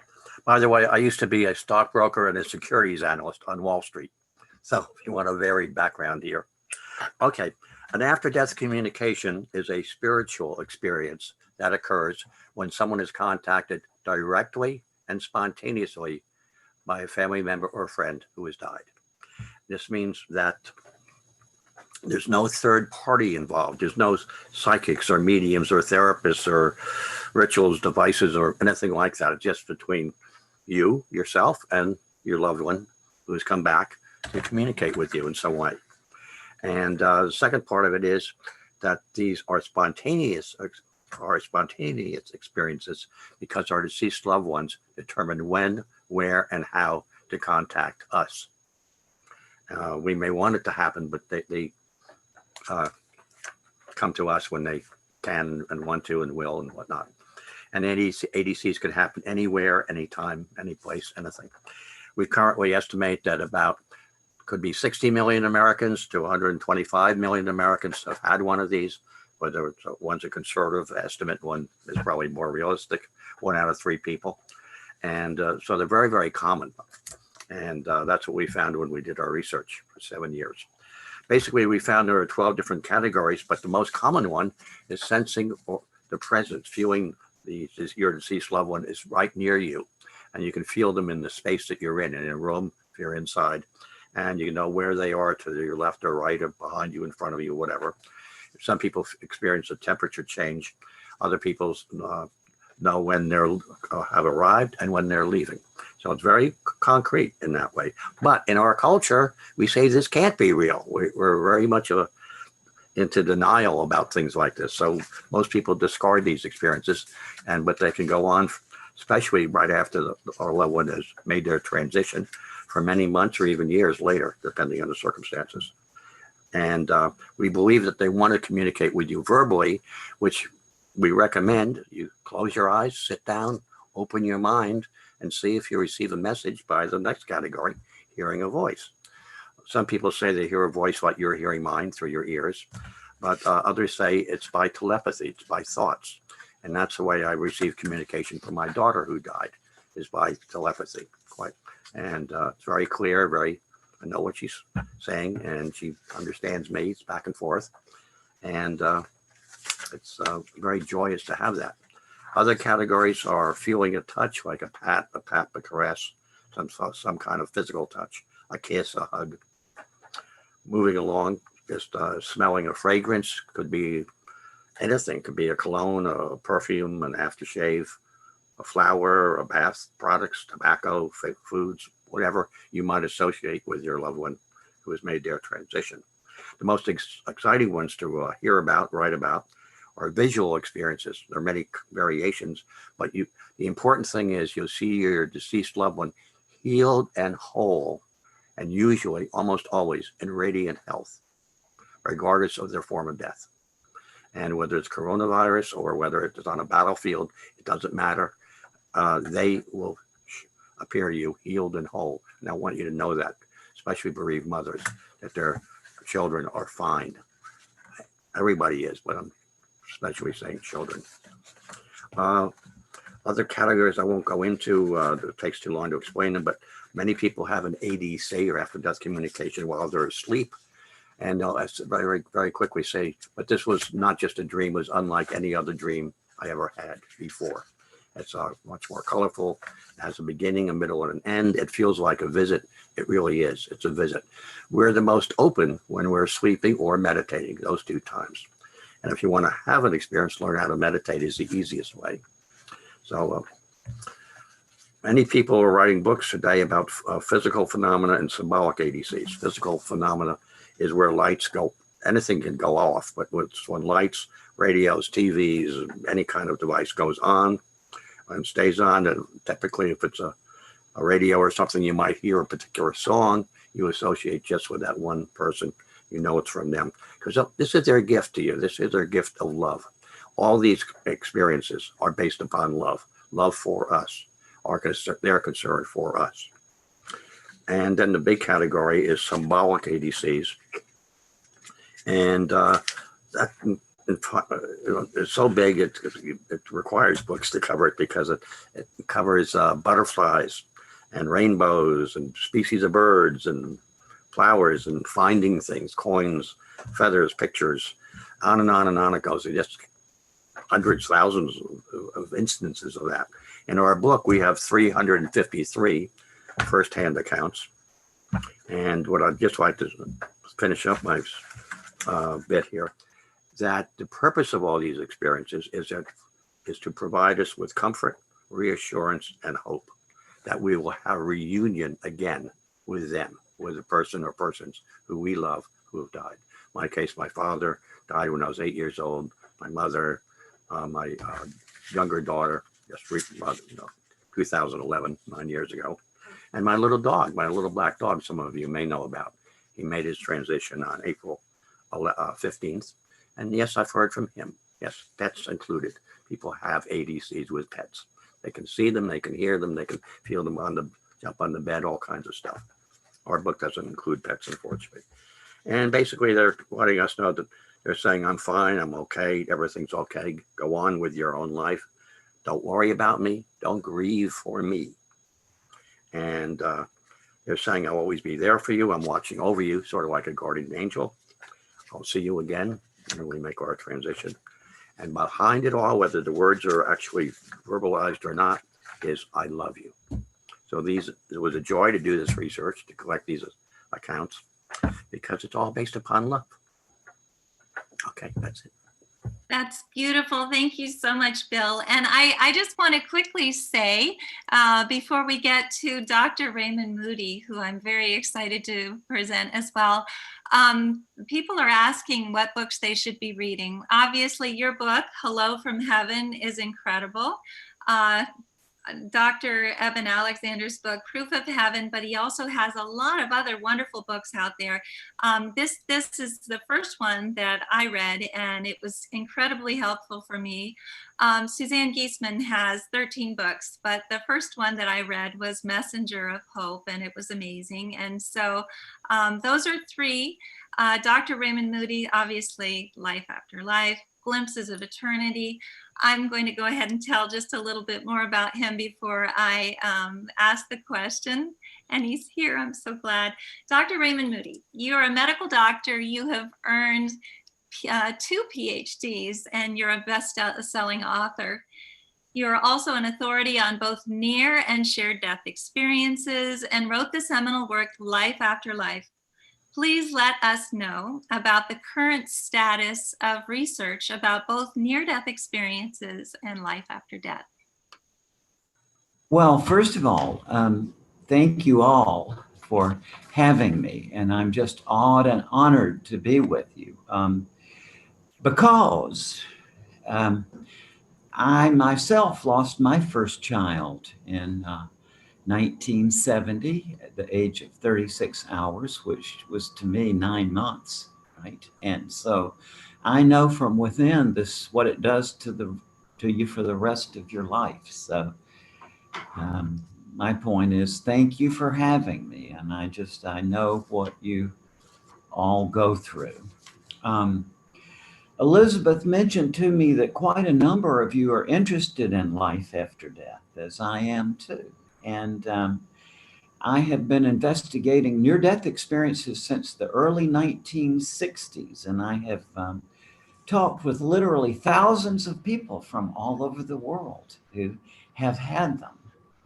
And I'm assuming everybody listening to this probably knows about near-death experiences a little bit. And from the time I've had in this field, I realized very early on when I first started lecturing on this, I was a philosophy professor at East Carolina University from 69 to 72.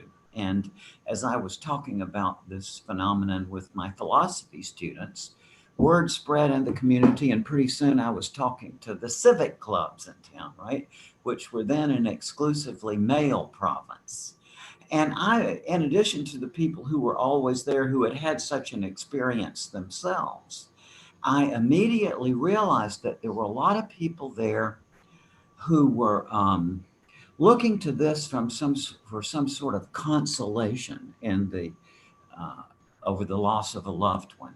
And you know, Plato himself, who was really the first person and still the best who ever looked at the question of life after death from a rational perspective, and that Plato himself pointed this out, that when you're looking into the question of life after death from the rational perspective, you cannot separate that entirely from the aspect of consolation. There's always a desire for consolation. And let me read you something this is one of my favorite quotations from C.S. Lewis. And I think it's very important for this field that we're all in. C.S. Lewis said, "If you look for truth, you may find comfort in the end. If you look for comfort, you will not get either comfort or truth. Only platitudes and wishful thinking to begin, and in the end, despair." And I've seen that happen so many times, and I know that you have, where people come in, they've lost a loved one, they get swept up in some charismatic personality who gives them all the answers to everything, and we see what happens again and again, right? Well, I think when you have a doctoral degree behind your name and you take on this question of life after death, there is a very profound ethical concern here. And that is, let's say, all right, I have a PhD in philosophy and an MD degree, and it's come to my attention in our society that people with doctoral degrees behind their name typically get more attention, right? Now, let's suppose that I were to be before people who are grieving, and I say, as a medical doctor and philosophy professor, oh, there's a life after death and so on. That may make them feel comforted for the time being. But let's say time goes on and, oh, and now, you know, something has come across and realized there's a fundamental fallacy in my work, right? Now try to picture that from the point of view of the people who took my consolation. You see what I mean? They would have a genuine right to be irritated and so on. And so what I'm getting at here is that there is a profound ethical responsibility that comes from people, you know, who are looking into this from a genuinely rational point of view. And I accept that limitation. And so therefore, the reason I'm saying all this is I want to say something here. And that is that I want to claim here and now that I have made a genuine breakthrough in the rigorous, rational investigation of the question of life after death. And I'm saying that not to pat myself on the back or to say that you should believe it or to start a new movement or a belief system. The reason I'm saying it is that I am asking people to try to refute me. I'm genuine about this. See, in philosophy, you learn the way you move forward is you put your stuff out there and do it as well as you can, and then you put it out there. And if people can find a flaw in what you say, then you're better off, because that would move me closer to the truth, right? To see my mistake. On the other hand, if I put it out there and everybody goes through it and they can't find a flaw in my work, that gives me some encouragement that I'm on the right track. And so what I say from my considered reflections on this, having looked at this now for 50-something years, I would say that the actual roadblock for a genuine rational investigation of the afterlife was best propounded by David Hume, who lived from 1711 to 1776, who's kind of the archetype almost in modern society of the skeptical frame of mind, and who was one of the founders of what we call the scientific mind. David Hume said accurately, I think, and if you follow these words as I say them, I think you'll see he's right. You know, he said, "By the mere light of reason, it seems difficult to prove the immortality of the soul." Now that's an understatement, right? Then he went on to say, "Some new species of logic is required for that purpose, and some new faculties of the mind that they may enable us to comprehend that logic," right?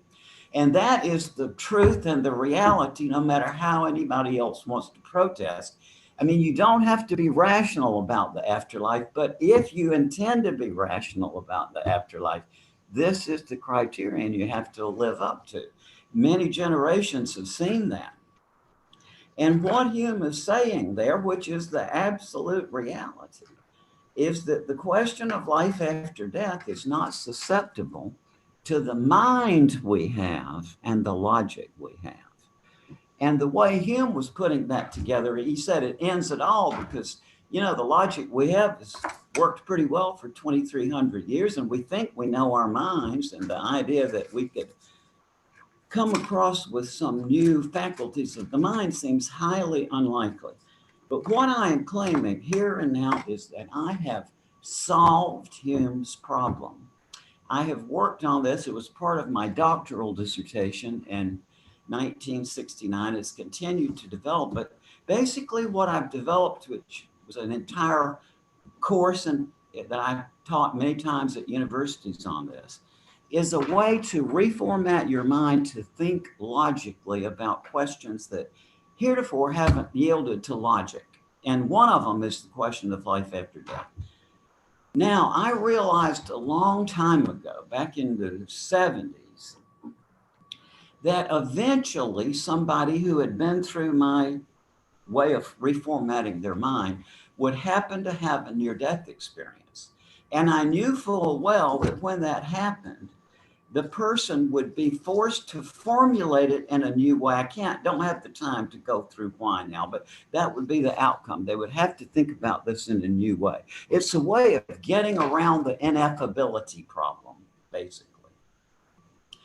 But what I can now say is that this has come to pass. A very eminent and distinguished scientist and artist, actually, as it is, who had the seminar that I did on this subject at a one of the seminars I did on this years ago. And then subsequently, he had a near-death experience, and or actually 3 of them, in the course of a hospitalization for H1N1, during which he lost his leg from gangrene. He almost died. He had 3 cardiac arrests. But basically, when he came back, he called me and he told me about his near-death experiences. And then he said, and Raymond, when I was there on the other side, I went back to the seminar and he said, I saw that what you're saying is right. He said that you can't comprehend how that world is connected to this world unless, he said, you take the unintelligibility axis into account. And I don't really have the point, the time not here for getting at that. But if you want to read this, and I'm not trying to sell a book, but it's recently come out from Llewellyn Press, Making Sense of Nonsense. This is, in effect, my university course, and all the exercises in there. It teaches you how to reformat your mind to think logically about not just the afterlife question, but some other questions that have lied beyond logic. Now, but I know that I'll be with some of you on Wednesday night. Looking forward to this, and thank you all so much for you folks for being willing to read this and to share your thoughts. And I'm ready. I mean, I'm honest when I say I want to be refuted. If I've made a mistake in this book, please point it out to me. Well, I just want to break in and let everyone know that everyone is invited to your wonderful talk about making sense of nonsense. Anyone who might not be a part of Helping Parents Heal is welcome to join the meeting as well. Last time we had about 200 people who attended your wonderful talk. So I truly appreciate it. And I think we might have run out of time here. Oh yeah, I figured we have, but I wanted to sort of get that in. And again, not to pat myself on the back, but I'm saying, try this out. I've had hundreds of very brilliant people look to this, and nobody has been able to find a flaw in my reasoning yet. Well, it's a fascinating book, and if you are planning on joining us, try to either read it online, or if you have it yourselves, read it before Wednesday. But if you haven't, you will certainly want to read it after. So Diane is asking for a link to your book. I can certainly, it's Making Sense of Nonsense. It's on Amazon. Oh, for Wednesday night. I'll go ahead and make sure that Heidi and Gloria have that link so that everyone can attend. May I say, Elizabeth, may I say hello to Bill and to Eben and to Suzanne? Yes, definitely. And I just want to say Bill Guggenheim is coming back. He's already spoken to us. Suzanne has spoken to us twice on our YouTube channel.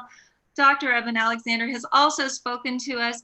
Dr. Raymond Moody has as well. All of those are available on our YouTube channel, and they're free of charge, and everyone is welcome to attend the upcoming ones as well. And thank you for having us. I truly appreciate this. Thank you to all of you at Open to Hope, and thank you to the panelists as well. Have a wonderful rest of the conference. Thank you so much, everybody. Thanks. Great to be here. Right. Pleasure. All right. Thank you again. Hi, Bill. How are you? All right. Thank you again to such an incredible panel for sharing. And also to the hosts, once again, Heidi, Heather, and Gloria Horst. Well, how do you think that sounds? Tishelle, you're muted. I apologize. I'm back now. You missed an incredible introduction. So in any case, thanks again to the panel, to the incredible panelists, a group of panelists who just shared. Again, I am Tishelle Bourdaire, a professor at the University of Missouri, State Extension Specialist in Youth Development, where my research and programming and workshops and focus on diversity through loss and resilience, would focus on African-American youth and family bereavement and coping, and also culturally responsive practice. It is my esteemed pleasure to introduce a longtime colleague and friend, Bonnie Carroll, who is founder of TAPS, the Tragedy Assistance Program for Survivors. She developed this incredible resource and that includes numerous types of programming for military families following the death of her husband in an Army plane crash. Just a couple other things so that I can allow more time for Bonnie. In her civilian career, I think it's so impressive that she served 3 presidents in the White House as the White House liaison to the VA veterans assistance. Sorry, I apologize, Bonnie. Veteran Association, and in Baghdad, Iraq as senior advisor. Without any further ado, I turn it over to Bonnie Carroll. Great. It's so good to see you, and it's so good to be with so many dear friends. And this has been quite a journey. So what an amazing day it's been already. Heidi, Gloria, thank you so much for including me and including TAPS and remembering and honoring the military families. I know there is so much that we can learn from those who have served and for the work that we have done now. So I don't know if we've got the slides up, but I just want to give you a brief bit of history about our organization. It is a community. It is a family of all those who have honored their loved one's service and are now grieving their loss. Go ahead to the next there. And I know we've had a long day on our Zoom, so I thought maybe it would be interesting to have some visuals to look at as well. But you know, the military does a beautiful job of rendering final honors and administering benefits, but what they can't do is that emotional support that is only possible between peers. We know this. Each of you on this call have dedicated your lives to this understanding that grief is it's not a mental illness. It's not a physical injury. Grief is about love. We only grieve because we love. And at TAPS, we love someone who served this country. And that is why, as the chairman of the Joint Chiefs said in one of our early gatherings, that this is something that we must do for each other. And go ahead to the next. So our mission in creating this organization was provide this space for all those grieving the loss of a military loved one. We recognize that it wasn't just that eligibility for benefits, but it was beyond that. So we're there for all those who are grieving a loss. And I know in your practices, in your daily work, in your peer networks, that's where your heart is, to connect with others who truly understand and just get it. We'll go to the next. So TAPS was created to meet 4 core services. And that's very simply this 24/7 network of help. You know, grief isn't 2 o'clock in the afternoon, it's 2 o'clock in the morning. It's not 9 to 5 Monday through Friday. It's weekends like Father's Day and Mother's Day when grief hits hardest, or it's holidays when there's that empty seat at the table. We also offer casework assistance because it's so difficult in the throes of grief to navigate and understand complicated benefit structures. We provide community-based care, connecting folks with assistance, and also support that is available wherever and whatever folks need. So go to the next. And it is there for everyone, for all those grieving. And it's interesting that while most people think of the widow and the children in a military loss, it's the brothers and sisters and mothers and fathers. And go to the next. So survivors know that family and community are our bedrock. They're where we find our hope and our strength, that resilience lies within us. You know, we've all been through difficult things in our lives, and now we are called to rise and honor our loved ones and grieve their losses when they pass. We embrace perseverance, we understand loss, and we recognize that in others, and we stand forward and lean into their grief to help them. At TAPS, we have a saying, thank God for the little while. You know, this is a prayer from a small child. And she said, you know, it wasn't long enough, but thank God we had them in our lives and they were with us and a part of us. It never would have been long enough. And go to the next. With Dr. Ellen Walfeld, we created the Mourner's Bill of Rights, and this applies so beautifully to this COVID situation that we have a right to seek meaning, to make ritual While it may be virtual, we have a right to have it and to hold it and to honor those. And I love the fact that today we will have a candlelighting ceremony at the end of our conference. We have a TAPS site at taps.org/COVID that includes these wonderful resources. And now I want to tell you a story, and it's about this next photograph. You see, every year at our National Survivor Seminar, we take our children, along with all of our families. We have about 2,500 that gather together to Arlington with their military mentors, now dressed in their formal uniforms, which is very fancy, to hear the president speak. This photograph was taken by a tourist who was sitting behind our group. And what he thought he was catching was a sweet moment between a father and a daughter. But you see, this particular military mentor, this soldier is a wounded warrior, badly injured on his right side. But here he was putting on his uniform again for the first time, not realizing really that he would have to stand. And by God, he was determined that he would stand for our national anthem, to honor our flag and to honor our country. But it hurt a lot. And he struggled to get up, and he was able to stand. And as he put his hand up to salute, it started shaking. Pain was tremendous. Tears were coming down his face. And his little girl, his little mentee for the weekend, realized this. And she popped up and wrapped her arm around him, put her little head under his elbow, and she held his hand in hers. And she kept him stable to stand there. And as this tourist showed this picture, and he said, after the ceremony, he came up to the soldier. He said, I wanted to show you this moment I captured with your daughter. She's very sweet. She's obviously been a caregiver to you. And he said, oh, no. He said, I'm a wounded warrior, but she's a Gold Star child. Her dad was killed in combat. And at the TAPS Good Grief Camp, this is what we've learned, that we can't take away each other's pain. But what we can do is give each other our strengths. And that's what TAPS is about. And that's what you're about. That's what the work you do is about. We can't take away each other's pain, but we can give each other our strengths. Go to the next. I love these wordles. And this is one that I love that TAPS and community came right into the center of it. And that's in the shape of a heart. But in all of our work, this is how we come together. We come together as a community. Oh, go ahead on there. And it is about building community. It's about bringing all those together who are out there isolated now, but hurting and grieving alone. Whether it's a phone call, whether it's just a text message or a virtual chat. This is an extraordinary opportunity in our history to lend our love and our support, to be there one-to-one with another. It means so much.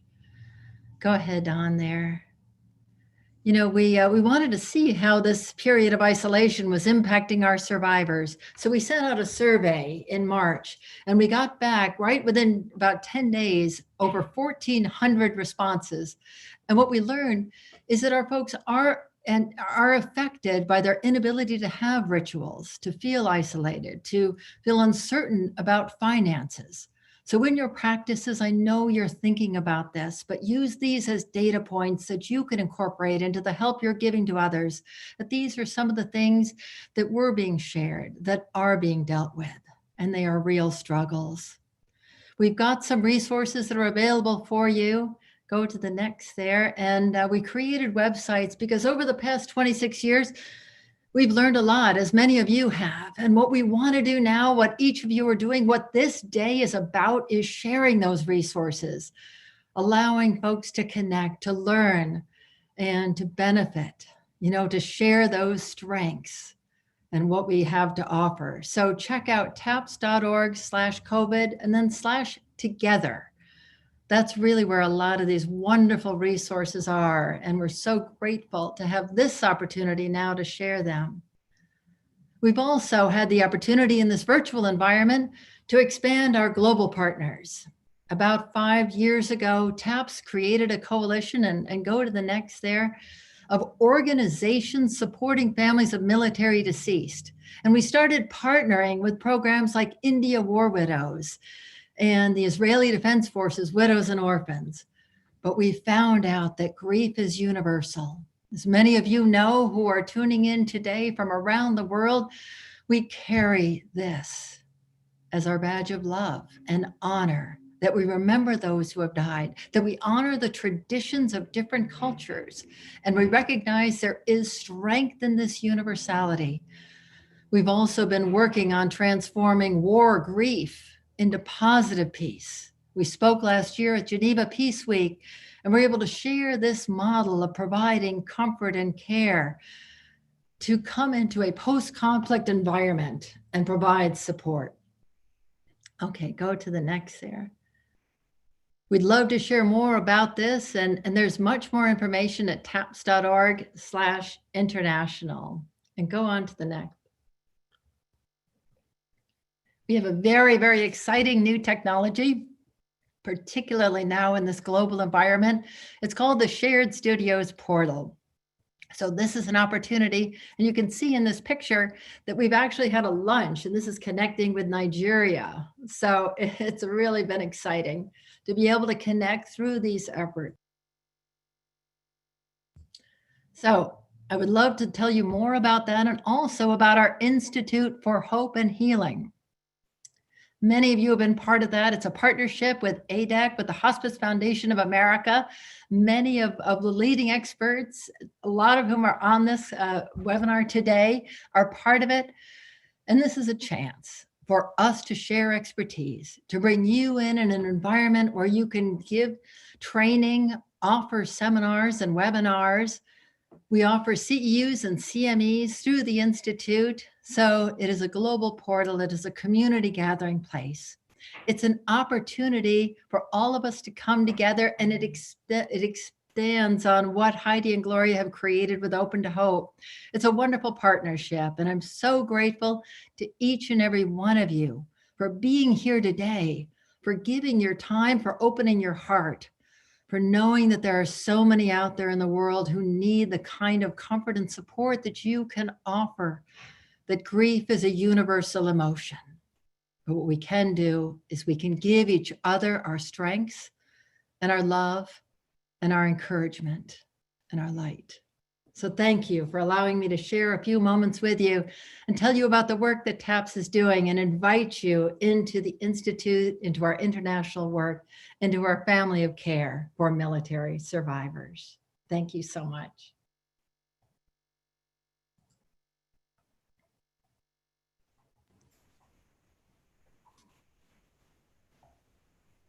Yes. Thank you so much, Bonnie, for founding TAPS and for all of the work that you've maintained throughout the years to expand globally and beyond. Again, to Shel Bourdaire, welcome back. For those of you who are just joining us, welcome. It is my, I'm Shel Bourdaire, assistant professor at the University of Missouri in Columbia. My research area focuses on African-American bereavement in youth and families, and culturally responsive practice. I develop shared grief tools for schools.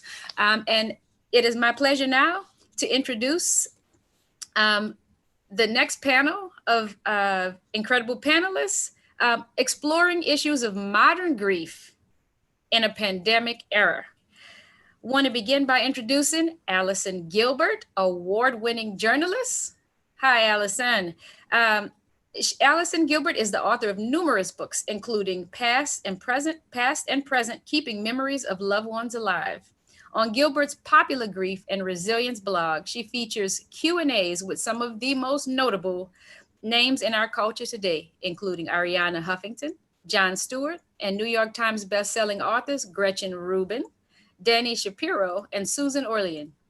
Learn more about Allison Gilbert and her incredible work at AllisonGilbert.com. Next, we want to introduce Kathy Corrigan. Kathy Corrigan is the mother of 3 sons, 2 of whom she describes as no longer walking this earth. With 25 years of perspective on the mourning process and mourning processes, and 17 years of involvement in all aspects of facilitating grief groups for bereaved parents and siblings, Kathy has served on the board of bereaved parents of the USA for 5 years, and is currently the board president. Debbie Delabon. After the death of her 6-year-old son, Dale Lee Delabon III, in 1998, Debbie began to work in his memory with several nonprofit organizations. Debbie has been active with the Compassionate Friends Grief Support Organization, serving as the founding chair of its Diversity Commission, and as a former member and president of TCF's National Board of Directors. Dr. Rebecca Morse. Dr. Morse has taught both graduate and undergraduate level at the graduate and undergraduate level for 15 years. Director of Research Training at the Institute for the Psychological Sciences, and is the current president of the Association for Death Education and Counseling, otherwise known as ADEC. Moderating this esteemed panel is the phenomenal Glenn Lord. Glenn is a bereaved dad, brother, and son. He is a peer grief and loss expert with over 2 decades of experience in this field. Some brief highlights include founding the Grief Toolbox, which includes a number of incredible resources, producing Walking Through Grief. He's former president of the Compassionate Friends and currently runs SAD OD, Support After Death by Overdose, the Support After Death by Overdose product. Without any further ado, I ask that we begin, and trying to note time commitments. One final thing I want to say is, for those of you who are just joining us, please know there's so much more to learn about all of these panelists and Open to Hope. Please go to the website to get further information, as they give us just a quick snapshot of their experiences and knowledge, but so much more to gain. Please check out the website Open to Hope to learn more. Thank you. Well, thank you very much for that wonderful introduction. And I just want to remind everyone that the topic we're talking about, modern grief in the pandemic era, is really huge. I had conversations with each of our panelists, beforehand to try to understand, where do we go with this? And the truth is that topic could be a doctoral dissertation in and of itself. There's just so much information to be had there. So what we've tried to do is we're going to try to highlight some of the areas that we think are kind of important, but we really want to see this, you all to see this as the beginning of a conversation, because there's so much more to be talked about. So I want to kind of start by saying that, the pandemic had many different effects associated with it. And there are many things that that happened. But one of the things that I think many of you may be asking yourselves are, how do we take some of these things that we have and put them into a practical aspect, whether it's for yourself or for those you serve? And one of the things we want to try to address in this panel is both how grief has affected those who are actually bereaved, as well as those who are helping the bereaved, whether that's in a peer level or as a clinician level. So Allison, I'd kind of like to start with you. You and I had a wonderful conversation, and your, I guess, expertise or specialty seem to be talking a lot about how memories and how they help and affect people in grief. But you also spoke a lot about how some of the realities have changed during this period of time, whether it be funerals or celebrations, and how can people address the realities of how things have changed in this time? Would you be willing to talk a little bit about that? Of course. Thank you so much for that, Glenn, and Tashelle and Heidi and Gloria for doing this Herculean effort and taking it on. Bravo, kudos. I think it's really important just to state the obvious, which is that everything is different now because so much of what we're doing is online. And I think the real shift that can bring so much healing is to accept the fact that it's one thing to show up and be a listener, but it's another thing to shift your thinking to lean forward and then act on what you hear and what you need. And so just one quick example of that I like to talk about is that when we talk about social media, often when we are remembering our loved ones, we may post a photograph, and then we may look at the comments or see how many likes the photo got, just to make sure that that human being can be honored on that particular day, our loved one, our father, our mom, our brother, or our sister, our spouse. I think the social media bit that gets lost is how much more could we get from that transaction if we actually change the comments in our thread, in our comments, to say, today is the anniversary of my father's death. This is a photo of my dad taken at, and you obviously can fill in the story. I would love it if you would share stories that you may have of my father too, and then tag your family members, invite neighbors and colleagues in, and give them also the platform to engage and crack open that moment on social media for it to truly be social. And you'll likely hear stories that you haven't heard before, maybe even ask people to post pictures of that same exact loved one. And maybe you'll see pictures that you also haven't seen before. The tool, though, is to seek the opportunity and to lean in and to be proactive. And I think that's definitely something within our control right now, perhaps more than ever. Thank you very much. And I think that's really important. I like the idea of, we as grievers sometimes don't realize that part of our role is helping those help us, and to let them know that what you're looking for those memories, you're looking to share that.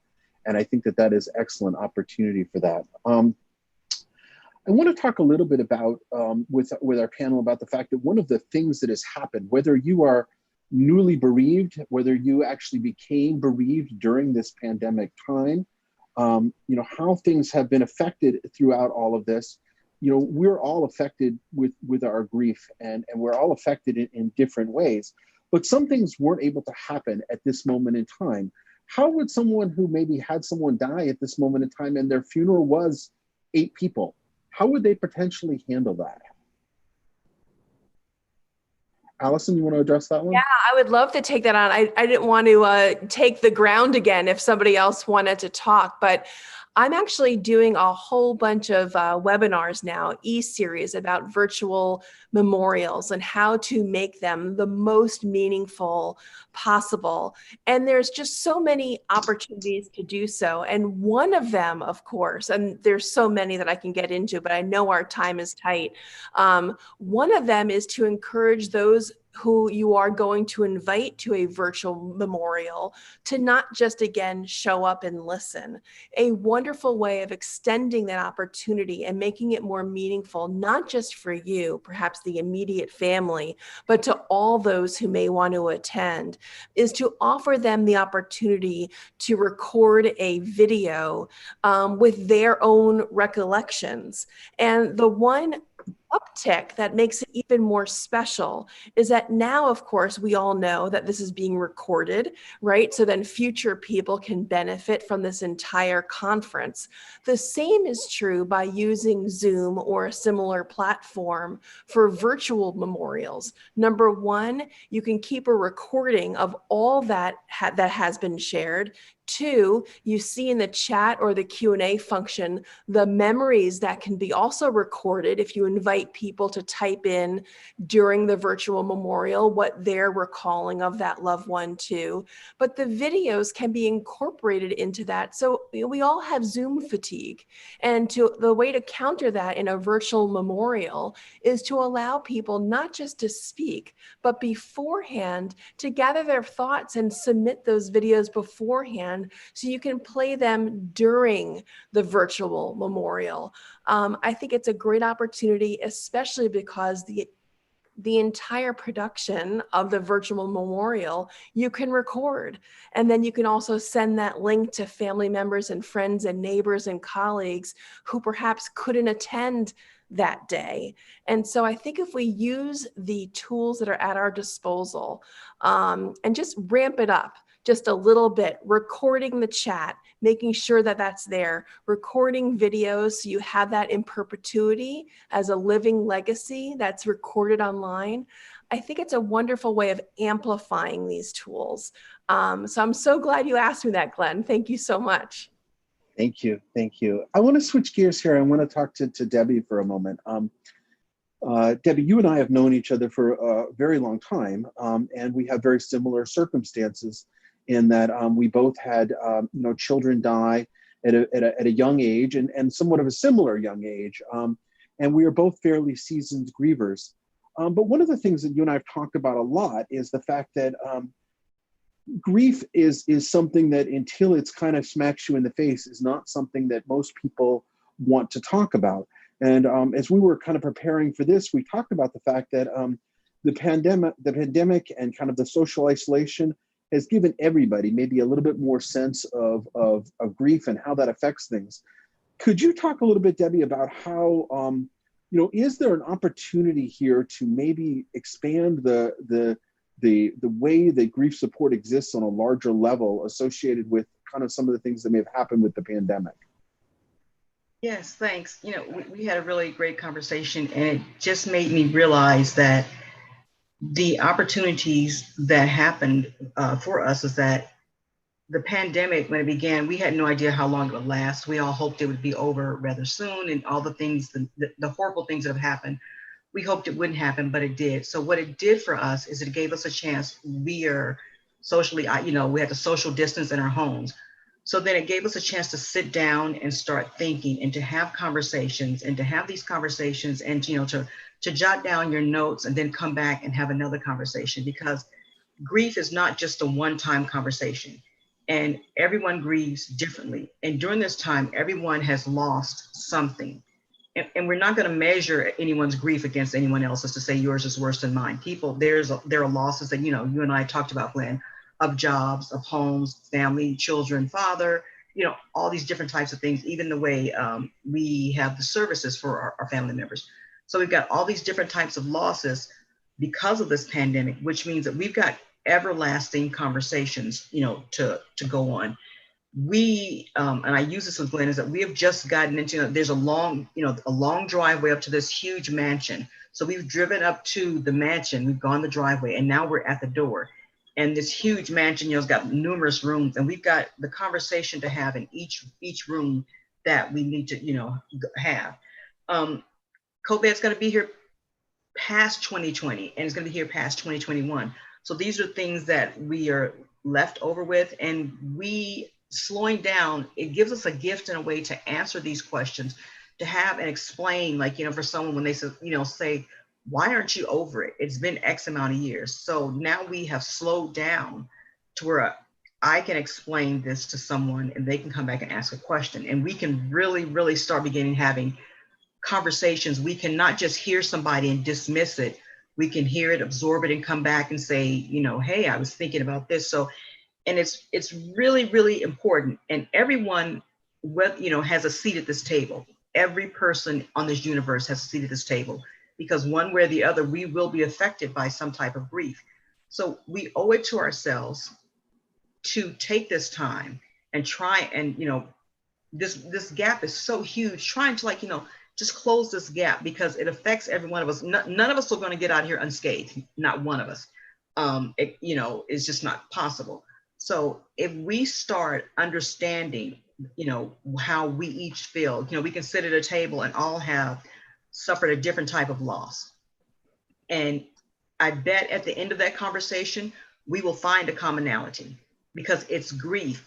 Grief is not pretty. It's 365 days a year. There's no time where you go like, I'm not thinking about it. No one can make you think of your loved one. They're always right there. You just need to push that button or say the next word.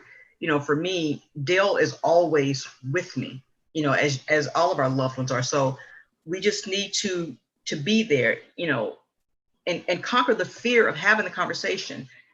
Don't be afraid to have the conversation. We need to not be afraid to approach it. It's not, it's not catching. It is what we all need. And I think that once we start covering the gaps in this and putting periods on things of saying that, it's okay to talk about grief. It's okay to talk about death. It's okay to understand why that person after 20, plus years still misses their child, their mother, their father, their sister, their brother, their home, their job, their lifestyle. So we have to start understanding each of those types of grief, and we have to respect each person's type of grief.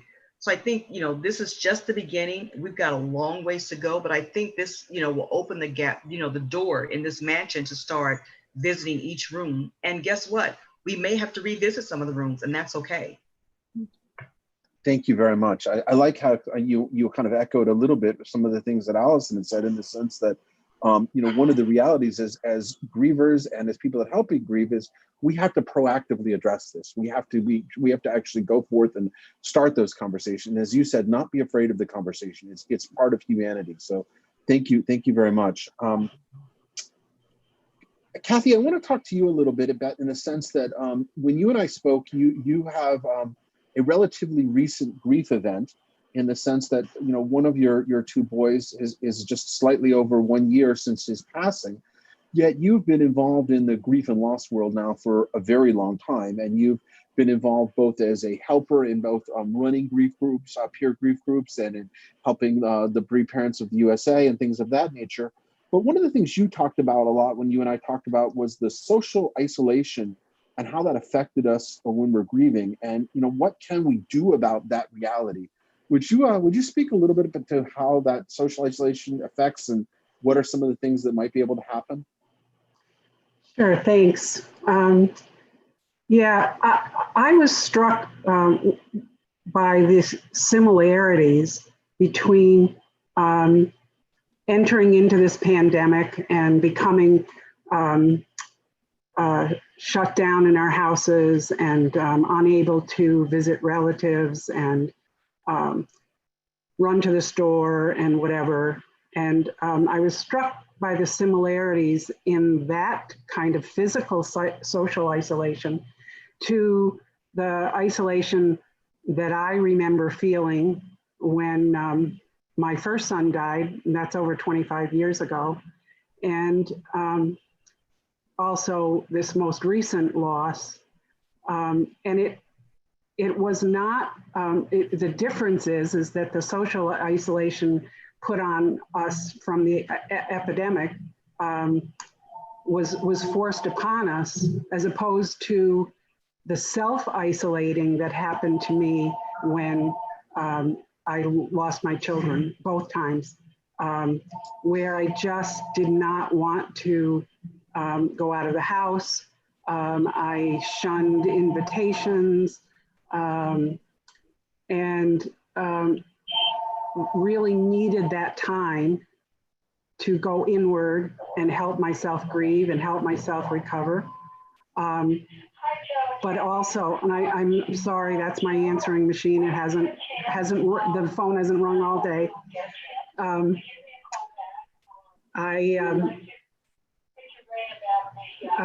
So I sort of pulled upon what I learned when I was grieving, and how I realized that I needed to reach out to other people, and reminded myself of that, and came up with ways to reach out virtually and keep those connections going.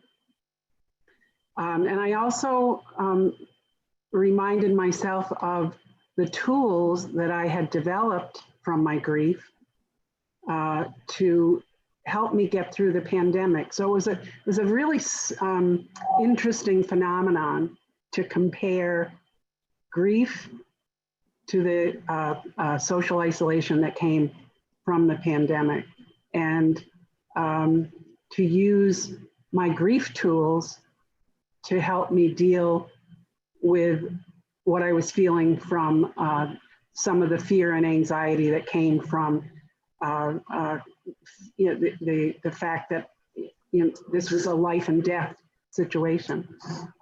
So all those old familiar tools of remembering to breathe and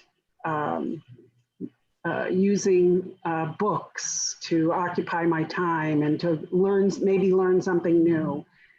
Certainly meditation to stem the anxiety that I was feeling. Reminding myself to move and to get outside and get some sunshine and fresh air. All of that came into play again for me. So I would, as you said, Debbie, this is not going away soon. I would remind those who are grievers and have sort of, they're further along the road, to go back to those initial tools that we learned in the beginning and use them again. We may not be able to hug physically, but maintaining the connection however you can, over the phone, on platforms like this. My chapter meetings can no longer happen in person, but we're enjoying our time together, having Zoom meetings. So, yeah. Thank you. I think the big thing I would say there is that what you're kind of trying to emphasize is that things have changed, but the old tools still work in the new environment, and they just need to maybe be modified a little bit to make them work. I'd like to talk a little bit to Dr. Morse here. Dr. Morse, you're the only clinician among us all. The rest of us have kind of, we've grown up in either the peer grief world, or we've grown up really more in the as an author or things of that nature. Can you talk a little bit about how maybe, what has this effect been, the relationship between the pandemic and grief, and what are some of the stresses on the system that have maybe occurred, and how can we deal with those? So my background is as a researcher, right? So I just wanted to clarify. So in the clinical world, but on the research and academic side of it. And so some of the things that we're seeing is that it's emphasized, the isolation, the distancing, the economic stressors have really emphasized or exacerbated disparities in access to care and access to those social support networks. And so we're seeing that there's an opening and an opportunity for a greater reliance on the paraprofessionals. So the individuals who are trained volunteers, who lead chapters, who organize events, but also an interconnectedness. So one of the things that I think we're going to need to see as well is more awareness and training for the paraprofessionals, for the volunteer committee, and when they need to refer to a clinician. And one of the things we're seeing is this is exacerbating underlying mental health issues. So if you had somebody who already had a history of loss, already had a history of trauma, or if they were already either diagnosed or not diagnosed, dealing with depression and anxiety, or even PTSD, everything that's going on right now with the social isolation is the exact opposite of what we would typically do, how we would typically help and support these individuals. So we're going to see a greater need and a greater interconnectedness between the volunteer professionals and the clinicians. And they need to learn to work in tandem instead of in parallel tracks, but to have more crossover. Well, thank you. Thank you. I think that's really important. And I do think that there's a lot to be had there. And you and I talked a little bit about, there's, I guess, to bring some more educated approach to it, or academic approach. One of the you talked a little bit about how William Worden and some of the way he spoke of grief maybe applied to this pandemic era. And can you maybe express how that similarity may cross over in this reality? So one of the things, for those of you that are familiar with William Worden's work and sort of the tasks of grief, one of the things, though, he talks about is recognizing the loss of your assumptive world. When the things that you relied on, your secure base, if we're talking attachment language, so growing up, that would usually be your parent or caregiver. When you lose that, it shifts the fabric of not only your daily life, but your identity. Who am I in this new role? Who am I in the absence of that connection to that person?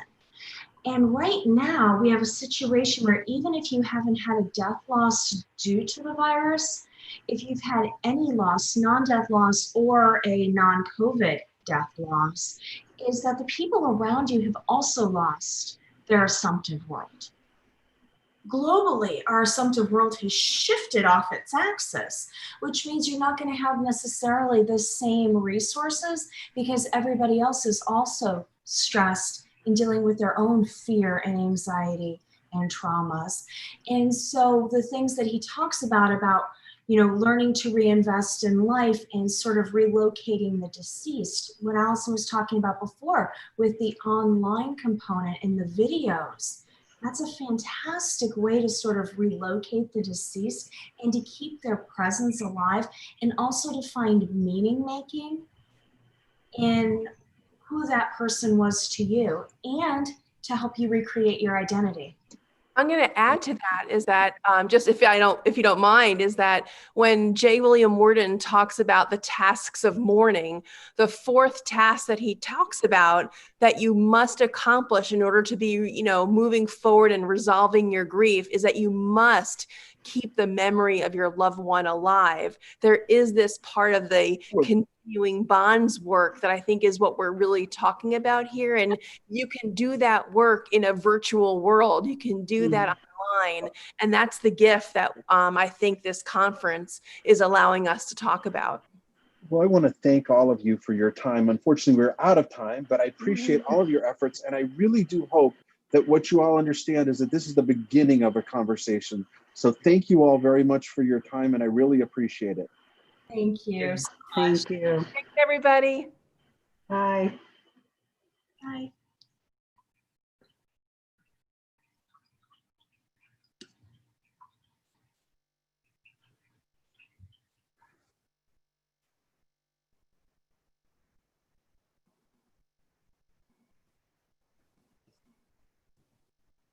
Nivea, unmute yourself.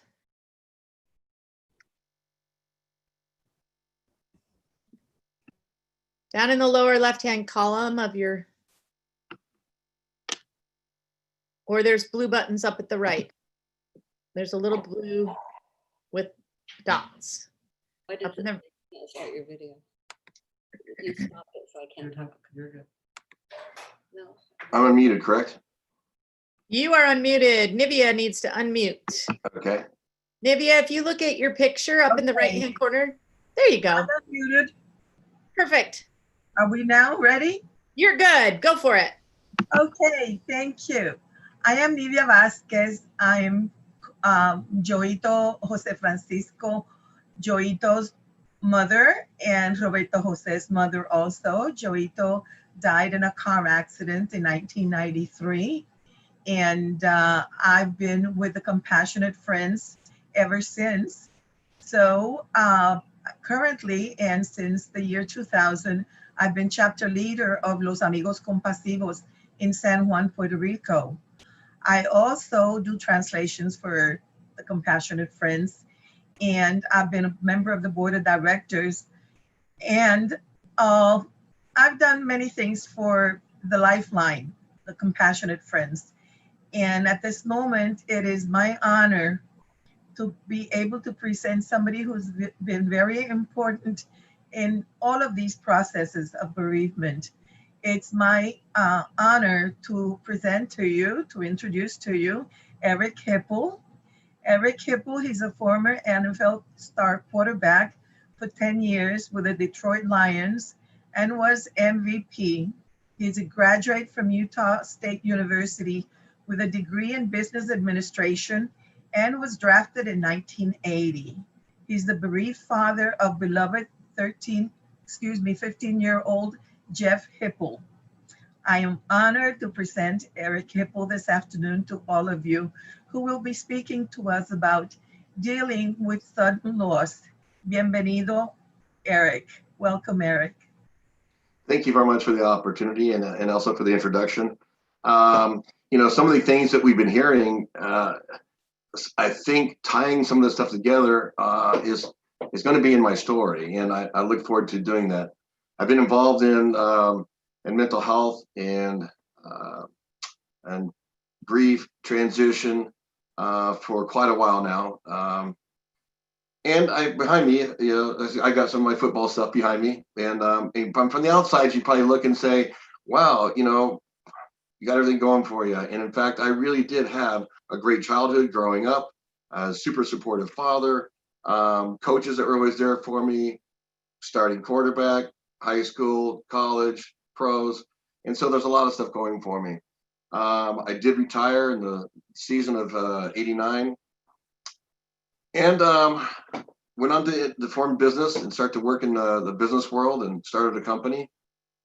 But it was on April 9th, year 2000. I was on a business trip out in Vancouver and I was having lunch and I had this very euphoric feeling that came over me, like I've never really experienced before. And it was the sun was shining. We were out at an outdoor cafe and everything just seemed to like vibrate and kind of glow and just euphoric feeling came over me. And then it passed and I thought, that was strange. I've never felt that before. And it was kind of like exhilarating. And after we finished lunch, we went back to the place we were staying, and my client, we were talking, and then a phone call came, and he answered the phone, and then he handed it to me, and there's a kind of a look of weirdness on his face, and he handed it to me, and it's my wife, and she said, "Are you sitting down?" I said, "What's going on?" And she said, "Jeff is dead. My son, at 15 years old, died by suicide that day, about an hour and a half earlier, while I was having lunch." The crushing moment at that time, it was just so heavy. I just shocked. I could not believe it. Wailing tears came down from me. It was just so surreal going down to the airport, getting on an emergency flight, flying home, had to see the body. I just couldn't believe it. And I saw my son, and this is a picture of him, by the way. You're talking about, I thought I'd show Jeff here when he was 15. But I had to see him just to believe it. And here I am looking at him, and the first thing that popped in my head is, I cannot live with this. I can't live with this. And the pain was so great, the guilt, the shame. How can I let this happen? And that was the driving force of just, I cannot live with this, is what I felt. But I know what it feels like now when somebody dies by suicide, what the other people feel like, because I am now one of them, and how painful that is. And so I knew I couldn't take my life at this point in time. I would not put that on somebody else now, because I know what it feels like. So I went down the pathway of just being numb. I mean, that became my pathway of not dealing with this. The pain was so severe that I was afraid of it. I was afraid of what it meant. I was afraid of what it meant as me as a father. I was afraid of getting lost and not being able to survive. And so I started, self-medicating. So alcohol was the main thing. So I went down that pathway. During this time, I did go see a grief counselor, but it wasn't. It was really to see him to help me stop tears from flowing during the middle of the day, because that's also embarrassing for a man. And so when I would be in front of people, that also the trigger would hit and tears would start flowing. I would remove myself. Finally, through his grief tools, which was a fantastic one, was the one where you hold a candle and you set a time up to grieve by lighting that candle at a certain point in time of the day. And then that's the time you can unload everything. And it really, really did help with the tears from falling, because I could postpone it until that moment. But it didn't help deal with the pain that I was feeling. And as time went on, I started looking at other avenues, what to do with this, because eventually I ended up being arrested on a DUI, and I spent 90 days in jail. Actually 58 days of those 90 days I spent in jail. And coming out of that was the time where I thought, well, I've got to get a handle on this. I don't want this to be my legacy, and I certainly don't want it to be my son's. So I found a place to go through, but what I was looking for was, how to make me feel better, because I don't feel right. I'm depressed, I'm down. And so I went to a place called the University of Michigan, which is fantastic. They just started a depression center, and I received treatment for depression and eventually a purpose. They hired me to be an outreach spokesman. And so I started pouring myself into the mental health field. how to help navigate through this mental health piece. I went on pretty good. I started, putting programs together and working through that and reaching out and helping people, talking on suicide prevention. But I still wasn't whole, even though the depression certainly was much better. But I would still go through these dips where they would come along, and at some point in time, something would happen and it would affect me, and I would kind of drop off the radar map for a while. So it would just be these blips that would come, and then some of the self-medication would come back into play. I just wanted to be numb. Traveling on the road, I would be a lot more alone in my hotel room, and that's how I would deal with it. But again, it was pretty productive. In fact, the good things that came from that and trying to honor Jeff's death and then trying to do positive outcomes for that, I got involved with the military and doing suicide prevention work and traveled with the U.S. Fleet Forces. We started doing programs, and I think I did that for over a period of 11 years. Started working a school program, one in Michigan called Be Nice, but also for several foundations. I started getting involved in my own football retirees, I guess is the best way to put it, former players, and in head injury and their depressions, and started focusing on even that transition with that piece of it means. But I still wasn't 100%. I was still struggling along the way.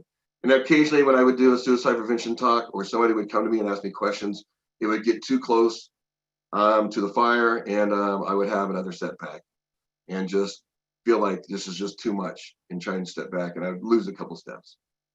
But going through that, it was a cathartic time. I ended up putting together a book called Real Men Do Cry, thanks to a couple of fantastic therapists, Gloria and Heidi, in fact. So they helped me write the book and put it together, and that helped me quite a bit, pulling things through. But as time went on, still was not 100%, and I just didn't know what was missing. So I kept trying to chase medical reasons for it. It wasn't until the death of my father 5 years ago that a lot of the stuff came forward. And so after his death, I had to leave. He spent 2 weeks, had us all over to his house. He was staying with my sister, and had us over there. And he just decided, he's not going to take any more medication. So he had 2 weeks where he could be there, and as he died, and told us stories about his childhood, and this was just a magical time. But I ended up leaving before he passed away. I went on a business trip on a speaking engagement, and I took it rather than postponing it. And that didn't feel right with me. I felt still something, I shouldn't have done that. And so when he passed away, all these guilt feelings and all this shame and stuff kind of fell back in my lap again. And I started struggling again. Finally, after another incident, this was a couple years ago, another incident came up. I finally got in front of a therapist that opened up a door that I hadn't had before. And I'll say that it was probably there before, I just couldn't see it. Maybe I wasn't ready for it. But this time it came forward, and we discussed, complicated grief, or you can call it, complex bereavement syndrome. And I started looking at all the pieces put together, and I think some of the stuff that was being talked about, transition stuff through COVID right now, I think it really plays into how all these things that we don't see maybe a loss as a death loss as not being grief worthy, it really is. And if we don't pay attention to it, it can really complicate grief when it really lands in our lap. And so I want to try and connect some of those dots. So as I played for 10 years, I was in the middle of my 10th year when I was released from the team after playing a terrible game. And nobody likes to leave their profession in a bad way. I did. I also had I was really driven by not wanting to be a disappointment, if that makes a lot of sense, right? I wanted the approval. I wanted to win. I wanted acceptance. And that really drove a lot of my childhood and college years up to this point. So now I'm done. The business that I started actually did really, really well to start off with. But then that transition piece, as I said, I wore a uniform from 9 years old until 32 years old. and that's gone. And so my identity that was kind of crept up in that person, and that's how I knew the world, was as a football player, was different. My support system was gone. Relationships have changed. The money is turned off, and really don't know who I am, and was kind of lost in that space and trying to regain, but started the business and it started doing really well. The trouble is, after about 6 years of that, that grief from that loss of identity caught up, and I started feeling like a failure. The business wasn't doing what I thought it should be doing.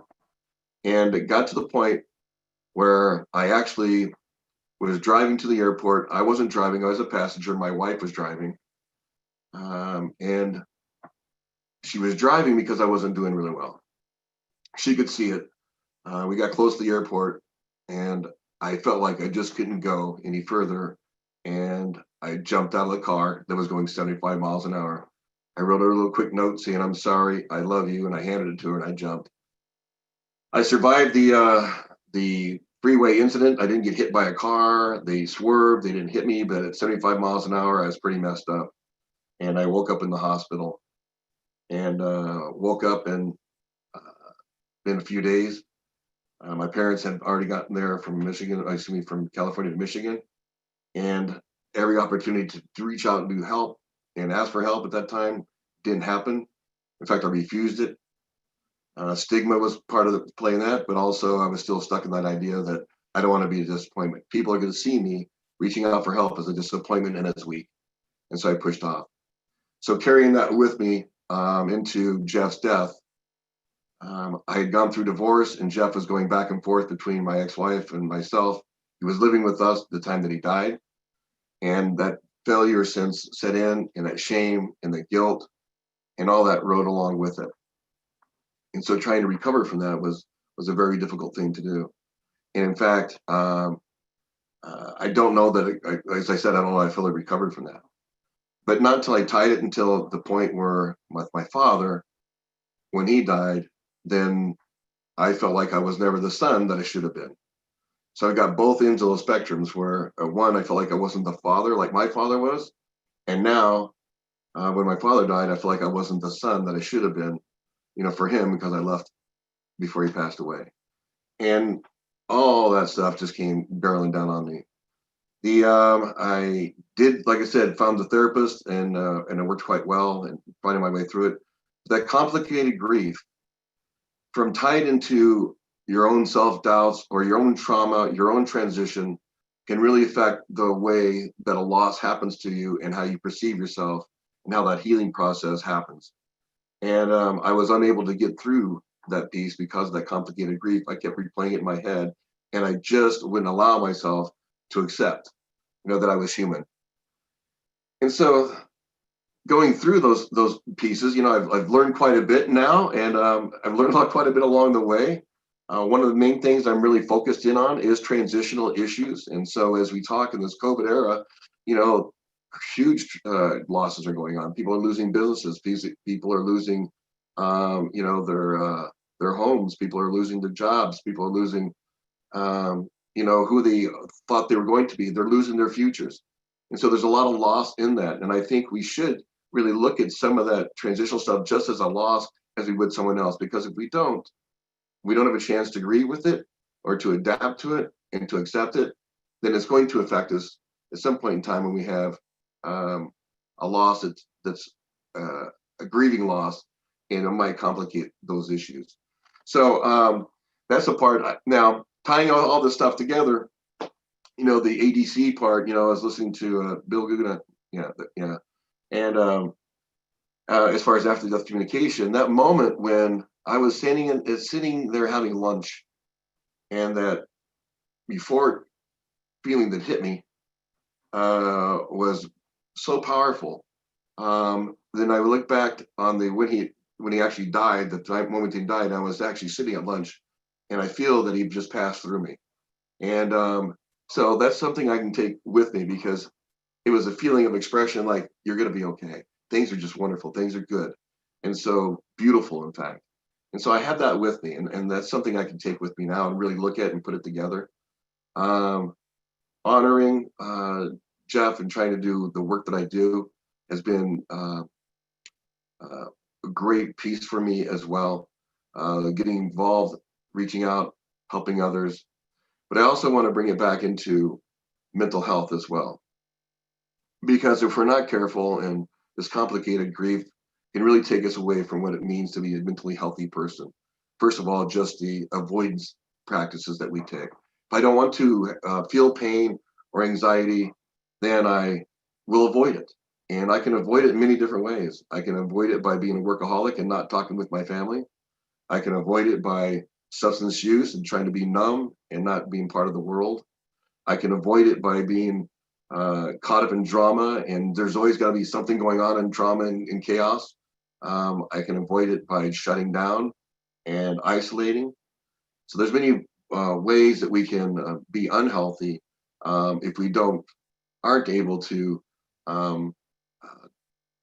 feel the pain and take things head on. And so that's part of it. The mental health as well, has to do with what we can do. One of the biggest things I think that comes along with grief is the pain that's associated with it and not wanting to feel it. And so fear steps in. And if I fear something, the fight or flight kicks in an urgency it kicks in. So, I might fight something or avoid it. If I'm cornered, I might fight. If not, I'm probably going to run. But the thing is, if you don't know what to fight, there's nothing there to fight. You don't have a handle on it, you can't see it. But the only thing you can do is run. And so trying to stay in front of it, trying to outrun it, leads again to avoidance, trying to push it behind us and try not to deal with it. And again, that's not going through the grief process. There's also ways that we can deal with it. So just sitting in the fear for a moment and saying, it's okay. I can sit here. I can be in this. I've gone through this. And it gives me the motivation to sit there and just not panic and not run, but feel it. And that way I can deal with it. Because fear can also be a motivating factor. If I can face it and hold on to it and embrace it, then also motivates me to do things. So it might motivate me to reach out to someone and talk. It might motivate me to work with somebody in the foundation. It might motivate me to accomplish something that I wouldn't have accomplished before, but giving back and being open to those things. And so it can be motivational as well. The other things, as far as health goes, mental health, meditation, trying to sit, whether it's fear or just trying to sit in that and with your thoughts. Now, meditation one way is, where I can clear my mind and not have these intrusive thoughts bombard me because I can just let go of all thought. But there's also mindfulness, all right, which is a little different. But mindfulness means I can be present and I can allow these thoughts to come to me and just ponder them. Where do they come from? What's their origin? And then, handle them and then let them go. Just being present in that moment, not worried about the future and not worried about the past. And so I can do that as well. There's another thing that's another gift that we can give ourselves, and that's visualization. That's finding a sanctuary. Now that sanctuary, can be up here. That means I can be anywhere. And if I feel really stressed out, right, and I just need to calm myself and I need to get away the chaos for a moment, I can actually sit and close my eyes and I can visualize. I can visualize any scene that I want to. I can visualize sitting on the beach. I can visualize the warm sun. I can visualize the person that I miss is sitting next to me. And so I can create that sanctuary that I want to, and I can actually visualize it. I can be there away from everything else. And then when I feel calmer, I can come back to this world again. And so those techniques are really, really good for health. And I think we've talked about some of those things, but exercise, certainly, the endorphins, feeling good, connected. Body scan, where I feel connected to my body again. So oftentimes if we feel chaotic and so we feel disorganized and stuff, just grounding ourselves can be very helpful as well. So the other pieces to mental health that I really focus in on is also understanding, what it takes to, the thoughts that we have and who we are, down to our kind of our core beliefs and what does that mean? I mean, the core beliefs are things that we tell ourselves. It's the things that the lens that we look through at life. And if we tell ourselves negative things over a period of time, we start believing them. If I tell myself positive things over time, then that becomes the lens I look at the world through. So I can look at it through a negative sense and say it's not going to get any better. We're going to go out of COVID and it's going to be terrible. I've lost all this stuff. We're never going to get things back. And I look in the past. Or I can look in a positive way and say things are possibilities. And every possibility that opens up, I got a chance at a new beginning and a new world. And so always opens those possibilities. And then last but not least, I think just dealing with what does it mean to be mentally healthy? And I think the definition of that is a sense of well-being on who you are, finding that sense of well-being. It's not about diagnosis, it's about a sense of well-being on who you are. That means that I can be productive, I can handle normal stresses, I can be in relationships, and I can be part of a community. There's that sense of well-being right here that could get me there. Not worried about what other people think, but worried about who I am. And so my value systems, the way I see things, and to me there's 4 parts to that. That's the relationships we have with ourselves, how I view myself, the relationship we have with others, and how we treat and view others and what we do, and then also the spiritual world that we have that's above us and in us, and then we also have the relationship with the physical world. We are here today in this COVID world right now. That's a reality, and we have to deal with that. But we should be a whole person and deal with each one of those relationships, not get stuck on one that dominates, and so we're not balanced as a whole person. And I guess with that, I think my time is up. Is it?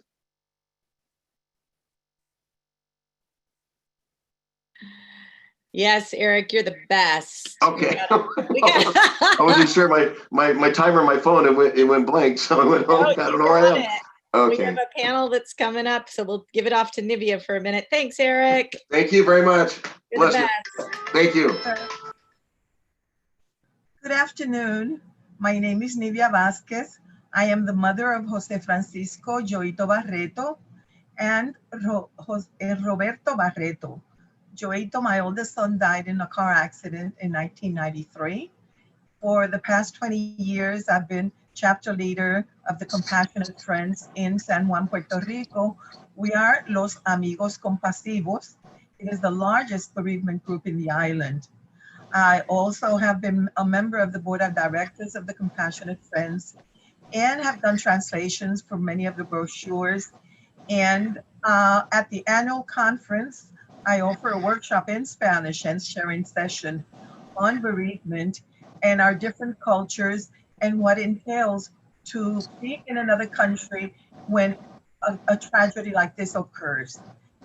So at this moment, I am happy and honored to introduce a wonderful panel this afternoon on grieving the world we lost. The moderator will be Chaplain Daryl Owens, who is a clinical chaplain, is certified in thanatology and in perinatal loss care.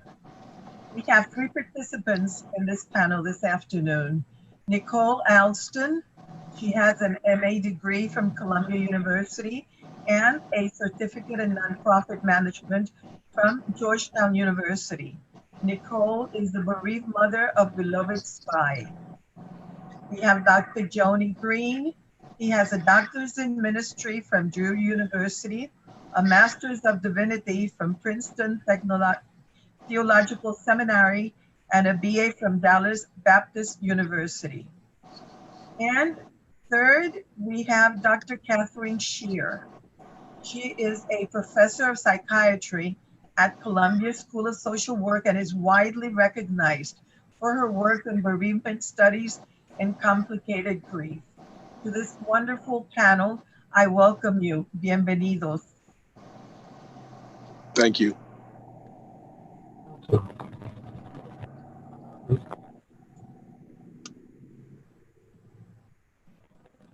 They just changed my computer, so it looks like my video is not starting. So I'm going to the audio and not virtual. This is Daryl also. grieving the world we've lost. Since the first quarter of the year, this world as we know it has changed drastically. Due to COVID-19 in our country and a necessary state of protest due to the murders of Black Americans, our way of being is very different than it was. Grief and hope are present. Some are grieving the world as it was, and many of us aren't grieving the world we lost. We're looking forward to a brave new world. On today's panel, we have some awesome speakers who will talk to us about 3 different areas of grief and change in our world today. You've seen their bios, they're available to you, and are aware of their different areas of expertise. So our order of speakers today will be Ms. Nicole Austin, Dr. Kathy Shear. Daryl, we're having a really hard time hearing you, and it's just so important. I wonder if maybe you need to leave and come back. Okay. I'm sorry, because I feel like it's really important. So in the meantime, maybe Nicole and Dr. Green can talk to us about your topic. Absolutely, absolutely. Sure. Okay, thank you very much, Daryl, and I'm sure you'll be back soon. I wanted to say, and I was listening to the gentleman before us, that it's really been painful. I mean, these last few months for many of us have felt like years. The horror of it all the deaths, whether it's been death by illness, injustice, it's just been unrelenting. We've seen more tragedy in a few months than many of us have seen in a lifetime. There's also been personal losses. So when we think about grieving the world we lost, these are some of the things. Even as businesses and as life begins to open back up, there's things we can never get back, like not being able to say goodbye to a loved one, or having to go for students who've had to forego celebrations or getting together in person to support one another.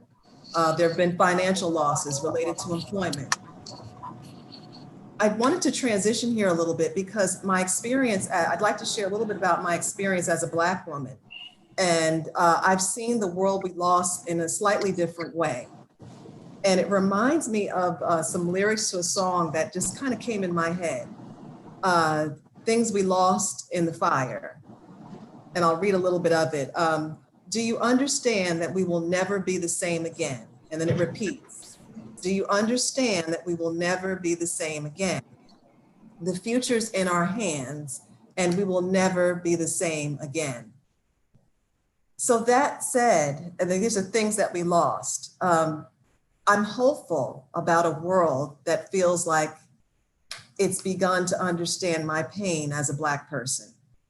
I mean, as one who has joined peaceful protests, as I have with people, I've noticed there's been people of all different ages and backgrounds, and they're coming together passionately about racial injustices. And that's not something that before the things that we lost, that's not something that I noticed so readily. People who want to know more about my experiences, they want to see color, they want to see me as a Black person, and they want to know how they can do better. I'm also hopeful for this new chapter because there are companies that are changing products based on racial stereotypes, such as like Aunt Jemima or Uncle Ben's, things that I've been walking past and hearing about this commentary for years, and now they're doing something about it. People around the world are taking notice. Racism, if you will, it's been unmuted in healthcare because of COVID and many other places. So all of this, when I think about grieving the world we lost with a question mark, there is, yes, I'm sad about things, but I'm really hopeful that, and it reminds me of a quote, what's coming is better than what's gone.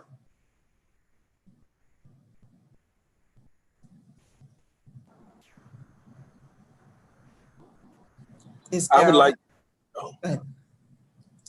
Dr. Okay, I would like to just pick up where Nicole left off, grieving the world that we lost. I am the senior pastor for the past 14 years of Mount Nebo Baptist Church in the village of Harlem, where I serve as senior pastor for more than 1,300 members. And since March, our church has lost 15 members, 12 to the COVID-19 virus. It has impacted our church in a very unprecedented way. We will never, ever be the same. We lost some very core and key members, not only members who were part of our laity, but members who were part of our core leadership team. It has impacted me. It has impacted our congregation. It has impacted our community. COVID-19 for some time, the Harlem, particularly the area where I serve and where my church is located, was for a time the epicenter of the COVID-19 virus.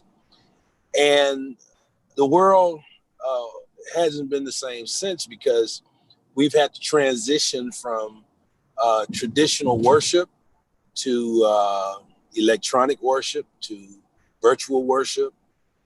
We had to learn how to do ministry in a totally different way. Our church has managed not only to survive, but we've managed to thrive. But that does not negate the fact that there are some lingering scars and extended grief that we will probably be spending the next couple of years, maybe next 5-10 years, trying to minister to people in a non-traditional way and trying to get back to normal, if we ever get back to normal, if that is ever a real possibility.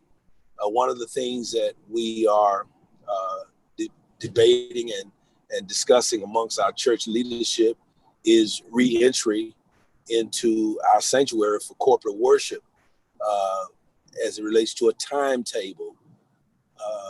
And this has been very complicated because we've all heard about the second wave of COVID infections. And so it has put us in a place of abnormalcy and abnormality, rather. And it's been quite difficult. Our world has changed tremendously. And we've been raising the question, where do we go from here? How do we recover from here? How do we minister to those who are grieving? And how do we help families who have been left with a gaping hole in their hearts as it relates to the loss of their loved ones? Thank you, Dr. Green. Thank you so much. Dr. Shear, I don't know if Daryl's back, but I can certainly, we can move on until he gets back. Yes. Okay, all right. Dr. Shear, your work has centered on diagnosis and treatment of prolonged grief disorder, also called complicated grief, which is a form of persistent, lasting years or decades of impairing grief that affects individuals who've lost someone or something meaningful to their lives. However, in our discussions, we've realized that COVID has unmasked another type of grief that is communal in nature. And we believe there's a form of this grief that's persistent and impairing that affects communities that have lost something meaningful. Can you explain a little bit more about community grief and adaptation to loss, or in other words, the community form of prolonged grief disorder and interventions that might free the adaptive process? Hey, we're not able to get the video and audio working for Catherine right now. Oh, okay, I see. Yeah, could you talk a little bit about the complicated grief program that Dr. Shear and you do? Well, I am the community, well, now I guess I'm a community associate for the Center for Complicated Grief. And so we're working on many different projects. Dr. Shear does a lot with the research. I have been doing a lot of different things in terms of things like webinars. We've got quite a few things coming up. Most recently, I worked on a grant to support bereaved military families. We had a mobile app designed to support bereaved military families. Do you have any thoughts about the complicated grief? Have you thought about it in terms of what's going to happen going forward? Is this going to complicate grief more? Are you seeing that? Well, I believe that there are certainly, it's a perfect storm, if you will, for seeing more complicated grief in the world. I mean, we're seeing a lot of things such as people not being able to say, and Dr. Green mentioned that, what he's seen in the church, people not being able to say goodbye to their loved ones in the traditional way. Things that it's just been very sudden deaths, and particularly for Black Americans, this has affected our community more than twice as much. So I do think we're going to see an uptick in complicated grief, or grief disorder, excuse me. For people who don't know the diagnosis of complicated grief, can you give them kind of an idea of what complicated grief consists of? Well, prolonged grief disorder, it's a form of persistent, it's like the grief that doesn't go away. So we see people who, you know, if you were to use, if you injured your arm in some way, you know, generally, you know, with the right treatment, you know, if you put a cast on it or something, you're going to see that the arm, most people, their arm will heal.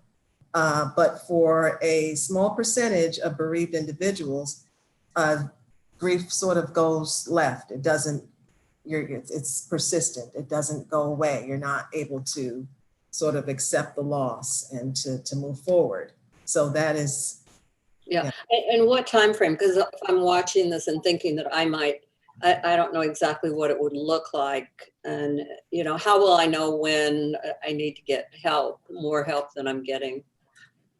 Well, usually we're looking at 6 months, at least 6 months after death. Now, of course, you know, my background is in perinatal loss, and I dare not put 6 months on that because, you know, you're looking at a totally different experience where, you know, you're not even, you've got 9 months where there could be, at the 1 year mark, you're dealing with the 1 year after your baby has died. So, but typically, and for research purposes, we're looking at 6 months. And we're really looking at people can't do their activities of daily living, right? They're more. Yes, for active, yes, for in some ways, yes. But there are many people who are quite functional. They're able to go to work. They're able to do everything that they normally do. But when it comes to the death of a loved one and anything around that, that's when they're a little tripped up and have some difficulty. Hi, Nicole and Dr. Johnny Green. I want to jump on this for a minute. I just logged in. I think this is so valuable because you two are at the epicenter of the COVID-19 crisis. That's And, correct. you know, like you said, Dr. Green, you've seen and known many people, both of you, that have not only been hospitalized, but that have died during this pandemic. And we are entering a new world and we have no idea what it's going to look like. I'm just wondering, what do you say to people out there that are looking for hope? I mean, what can they do at this point when we're living in these times, these stressful times? Well, first of all, thank you for that question. And it's a very good question. You know, my base is a church. So our focus is on spiritual healing, spiritual wholeness. We have multiple ministries in place and new ministries that we have put in place since the COVID-19 outbreak. And we have, like I said, we've had to totally revamp and reorganize and readjust the way we do ministry. That's number one. Mm-hmm. But I've been a pretty hands-on pastor for my 40 plus years in ministry.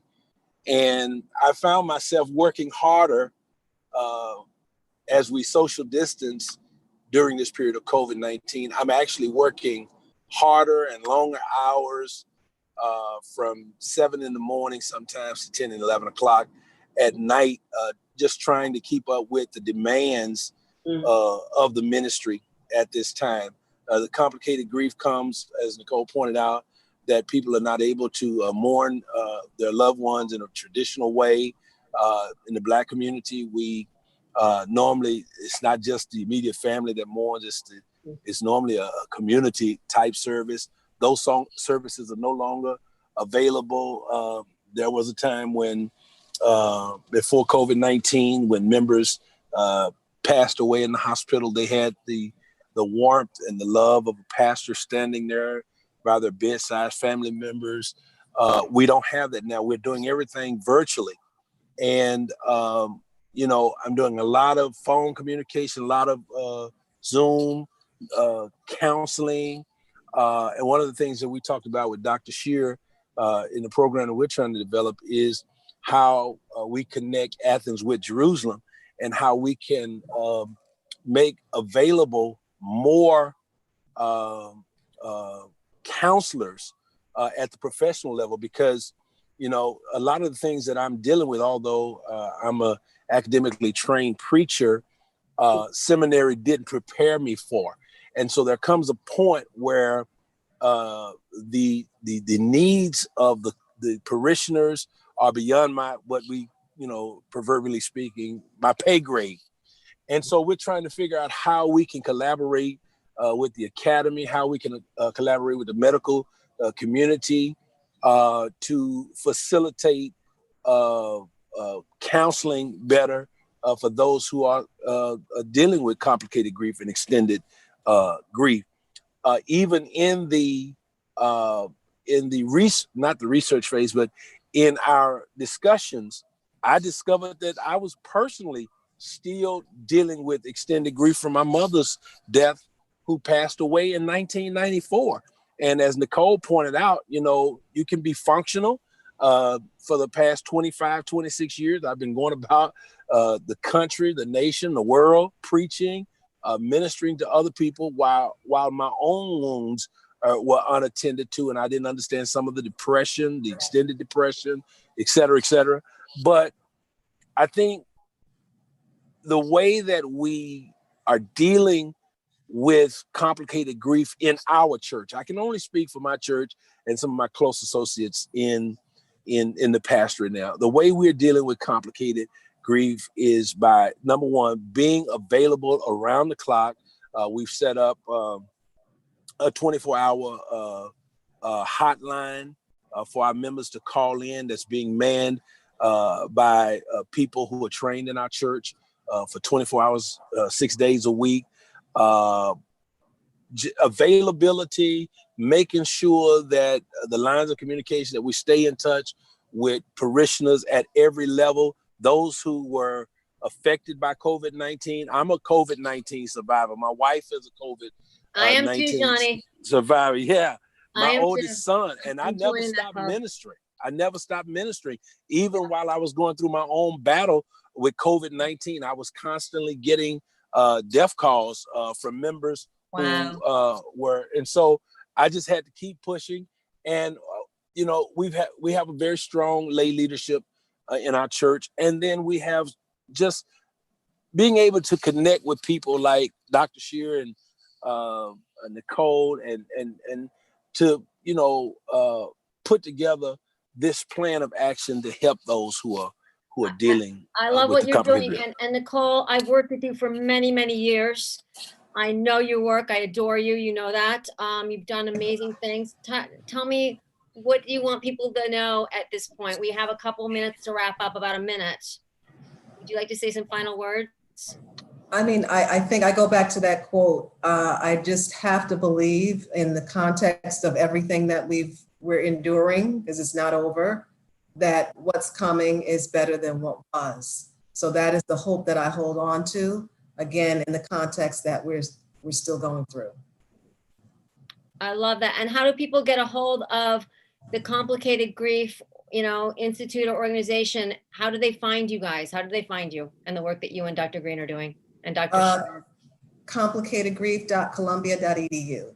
Mm-hmm. And you also have some recommendations for therapists, don't you? They can get a hold of you for that. I believe that's on the website, yes. Great.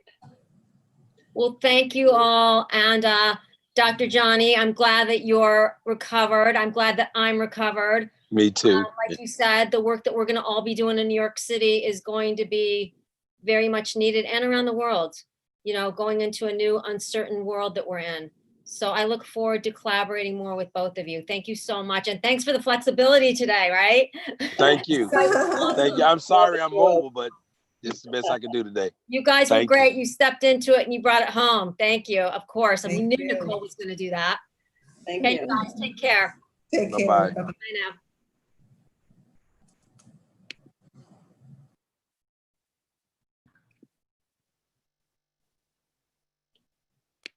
So Hyde, it's been great. And Nivea is going to introduce our next panel, Stephen right? is going to. Oh, Stephen is going to? Okay. Hello, I'm Dr. Stephen Connor, Chief Executive of the Worldwide Hospice Palliative Care Alliance. The next panel we're doing is on dying alone, effectively in a COVID world. We've seen a whole lot of suffering of isolated patients and families since the pandemic began, with a lot of implications for society, for and for the physical and mental health and spiritual health of patients and families. And this is kind of continuing a thread that we have been hearing throughout, I think, the afternoon about the impact that this is having and the potential for considerable increases in post-traumatic stress or complicated grief disorders, one thing or another. We have with us, we have a very short time, so we're going to go right into our panel. We're going to start with Professor Dale Larson, who's from Santa Clara University, who's written extensively on self-care issues and will help us by understanding a bit more about medically mandated separation and its effects on society. Dale, over to you.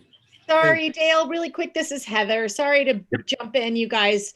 Thanks for being here. We just wanted to remind anybody who would like to take a minute and do the restorative yoga session. If you go to opentohope.com on the schedule, you can click that link and join that session. So thanks, everybody. We also chatted that in the chat link. Okay. Dale, pick up. Thanks, Stephen. Thank you also, Heidi, Heather, and Gloria, for putting together this incredible event, bringing together all these kindred spirits. This is our tribe. I really want to build on what Nicole was saying, I think, as I'm trying to expand our vision for, hope for the future. This is a little, so we're not dying alone and we're not all separated forever. And we can find a way to make some progress in the world, because I think the COVID-19 pandemic has actually catapulted the rest of the world into the place where we've all been, this tribe has been for a long time, an awareness of mortality, the fragility of life, a sense of loss, and that this COVID pandemic has made everything kind of stop. And one of my bereaved clients, a bereaved mother, said, it's like the world has kind of become still, like I am inside trying to figure out what I'm going to do now, how I can go forward, how I can find hope. And I was reminded of the Michael Rennie and Sam Jaffe, The Day the Earth Stood Still movie, where Klaatu comes with his robot gourd and they say, you have to stop all your aggression now, or we're going to reduce the earth to a cinder. And it forces the entire planet to really think about what are we doing.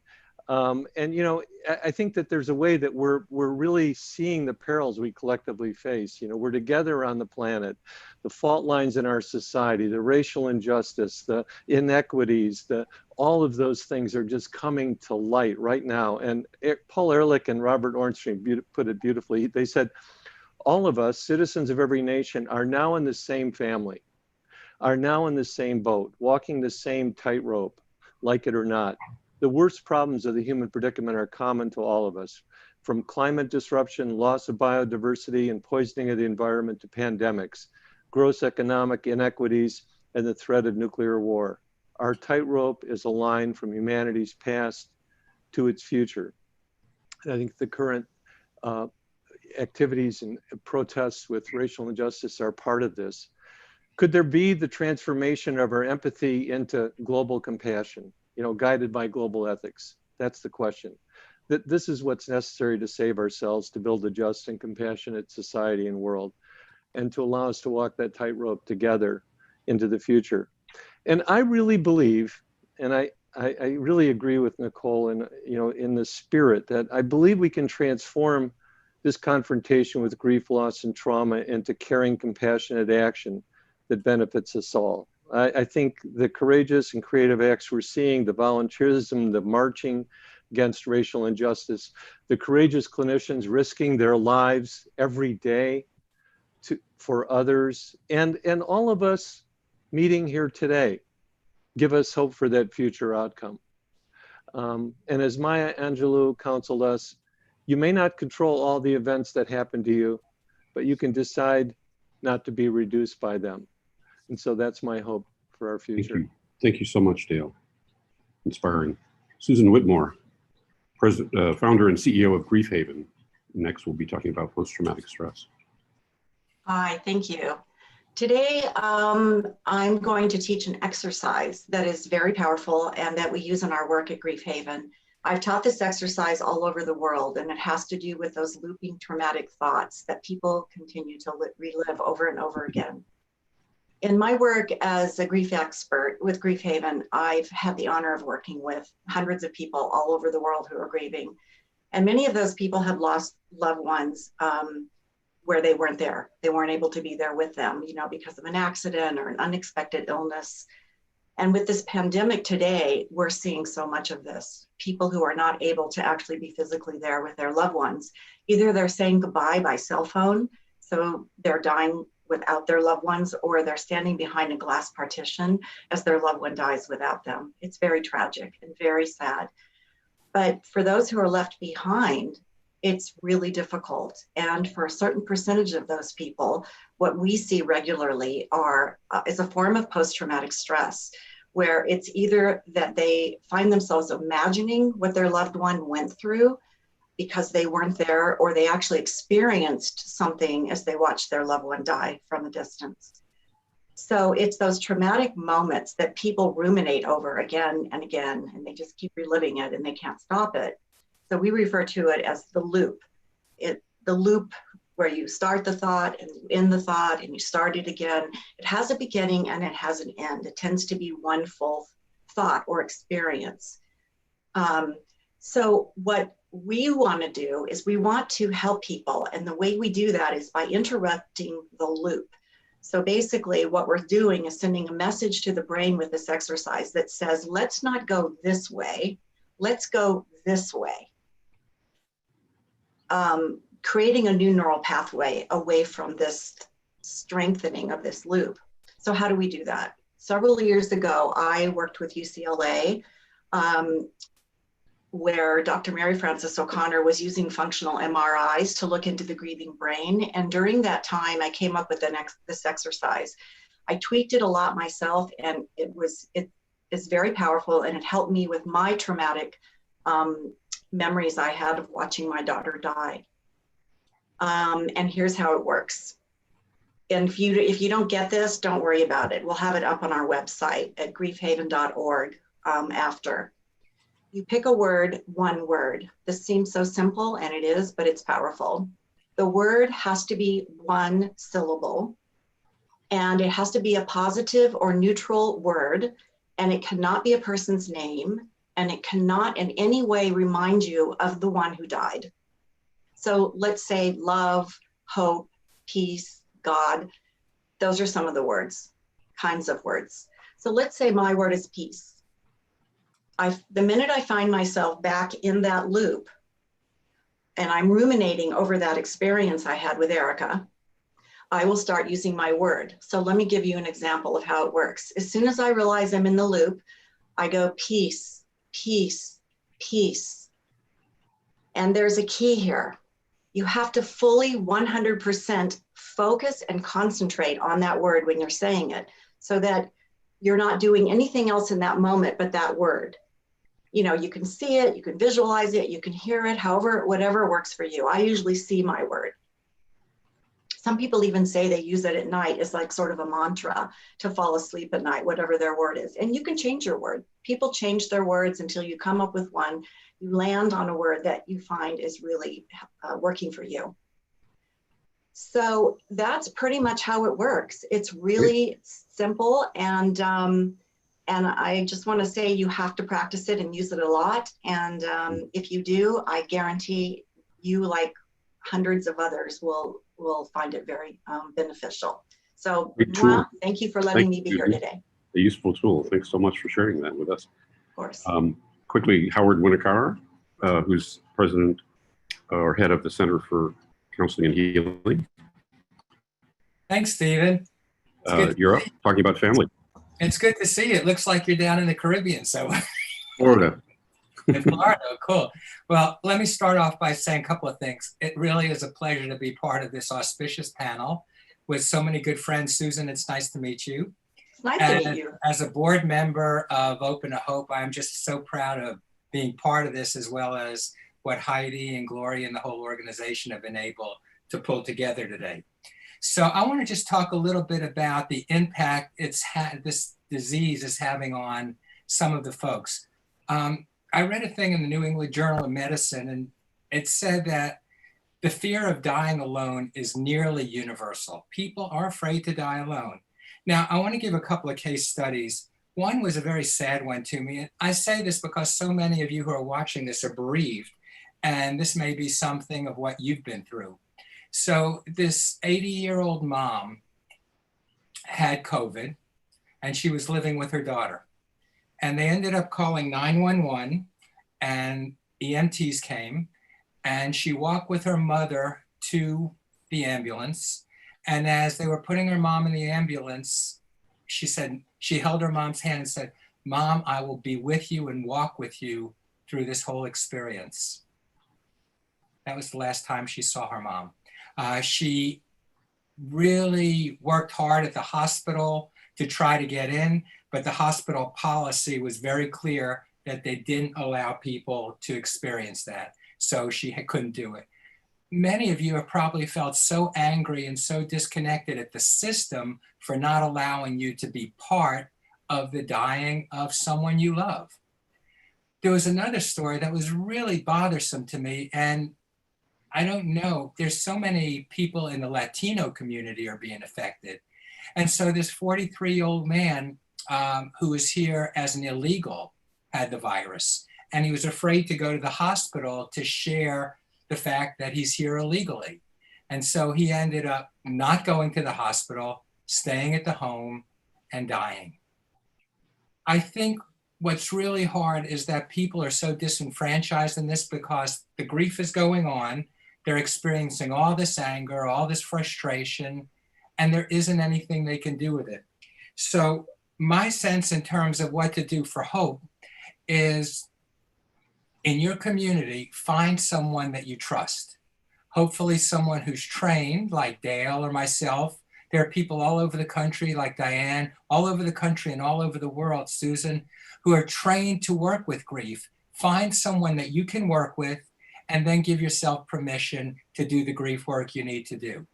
Now, I timed it at 3 minutes and 10 seconds, Steve. I'm at 3 minutes and 7 seconds. So I think that will be all that I need to say. Excellent, Howard. Excellent. Well done.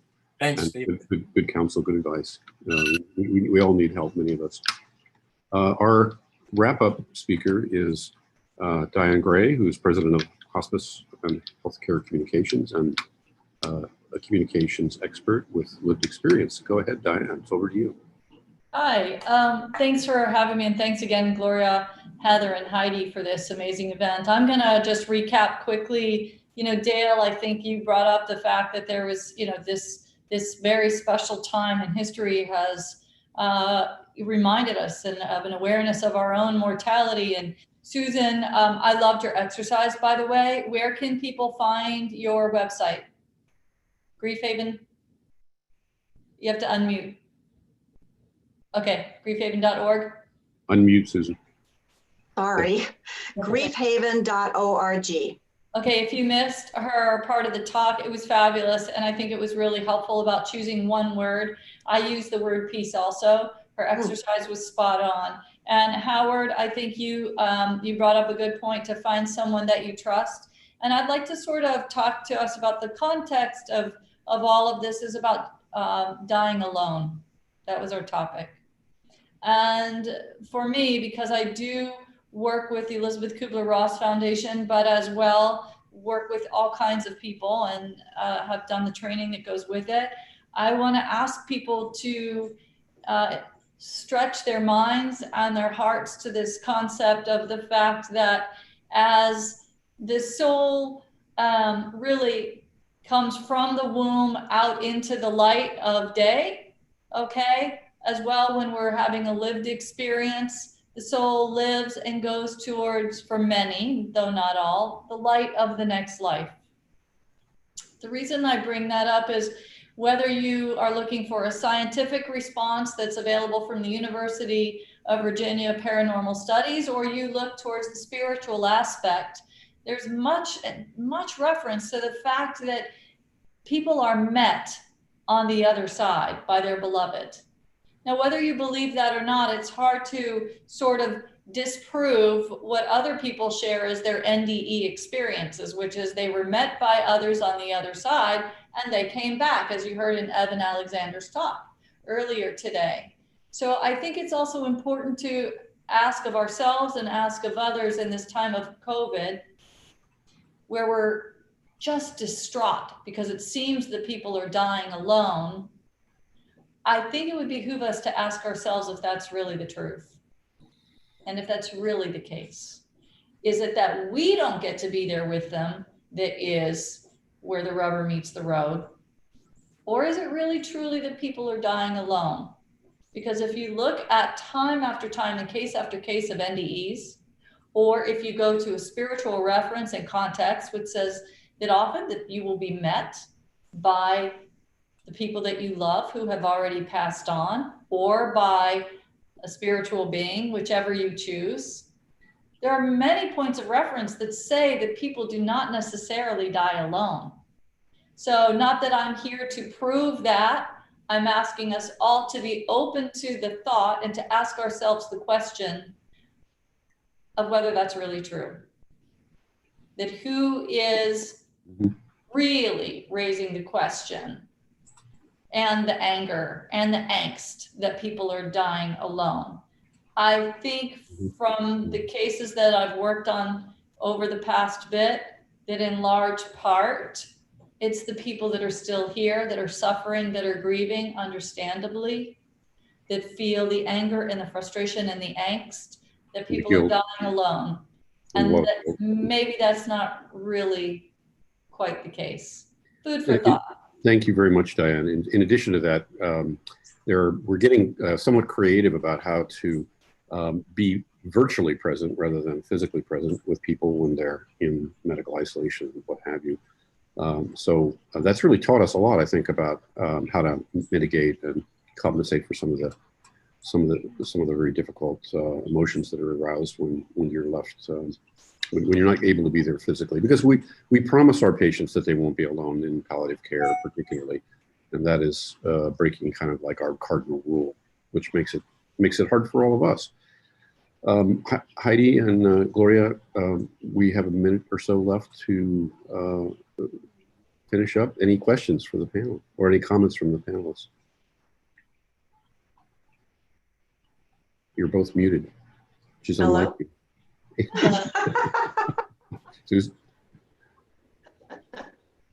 I believe Gloria is right now in the yoga panel. Oh, okay. With your daughter. Heidi's there.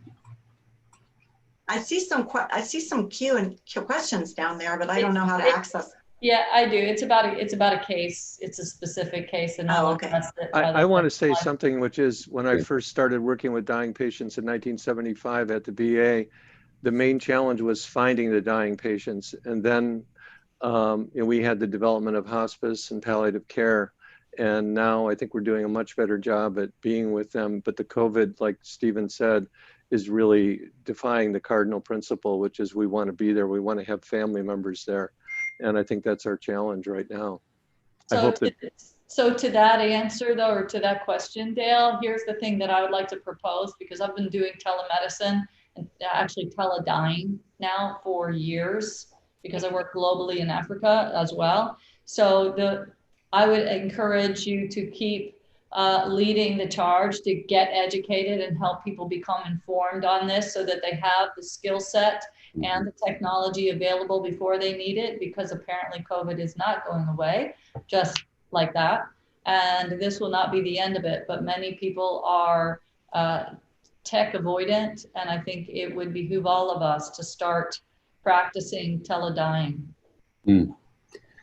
Well, so I want to thank all 4 panelists. You were spectacular in such an incredibly short period of time. Sometimes you can say things more impactful in a short period, having a half hour to do so.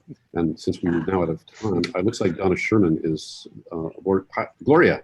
Hi. Back. Yeah, Did you do yoga? Great. I thought it was a great panel, and I did a little yoga, but I wanted to ask you if there's one thing that you could tell me, and I'm watching this, how I can help somebody who I think is really struggling right now with grief.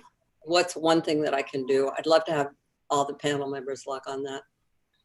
Please comment, panelists. From my perspective, I think just acknowledging that they're going through so much right now, not being present, physically present.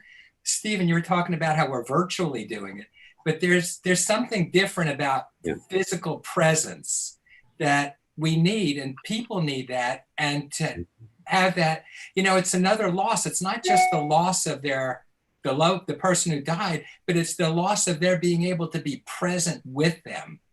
I think that's what we have to acknowledge. That. Yeah. One thing I would encourage people to do is to realize that physical distancing, as we've heard, doesn't mean social distancing.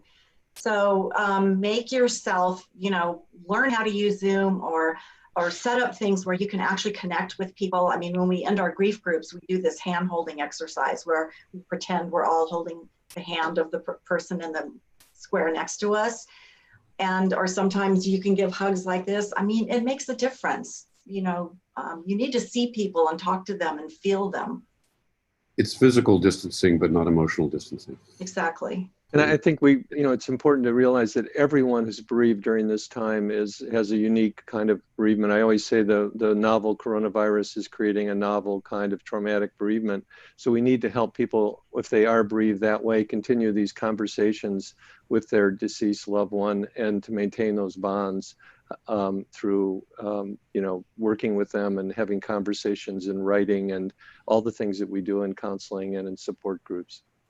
Diane, any final thoughts?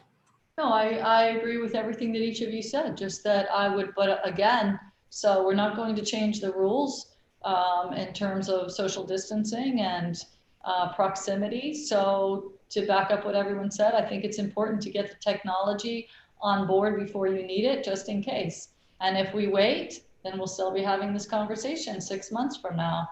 It's not going to change significantly. And I do think that if we can't get the skill set, then I think it's time to start looking at our young adults to help us learn, right? And help the healthcare systems learn how to get on board, because they're way far behind, especially the hospice environment. We need to get on it.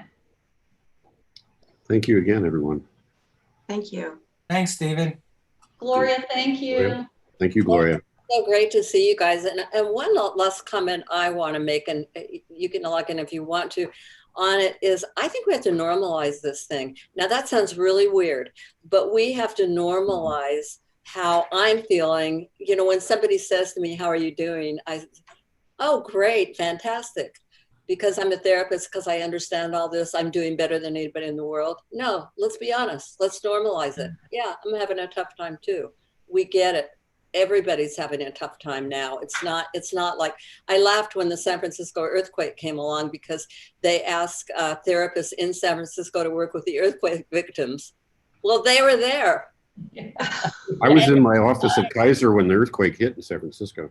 Oh. Walnut Creek. And Yeah. the patients did better exiting the building than the therapists. 9/11, that was another situation. People who lived in New York City, they did bring people in from outside, but we were around at that time, and there were people in New York City that were counseling people in New York City. And, you know, there's kind of a lack, sometimes we don't admit the normalization. Yes. So anyway, hey, so great to have you guys on. You're amazing. Thanks, Thank you guys. Yeah, Thank you. Gloria. Appreciate All right. you. Thank you very much. Bye, Heidi. Hi, Hyde. Continued. We know we could go on forever. You guys are phenomenal. Thank you so much.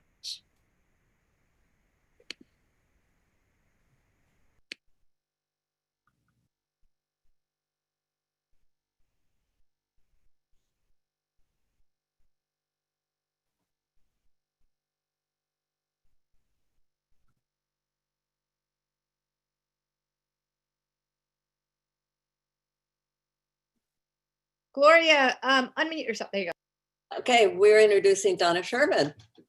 Donna, I'm like, really? I don't have her stuff. And my sister reminded me, I know Donna well.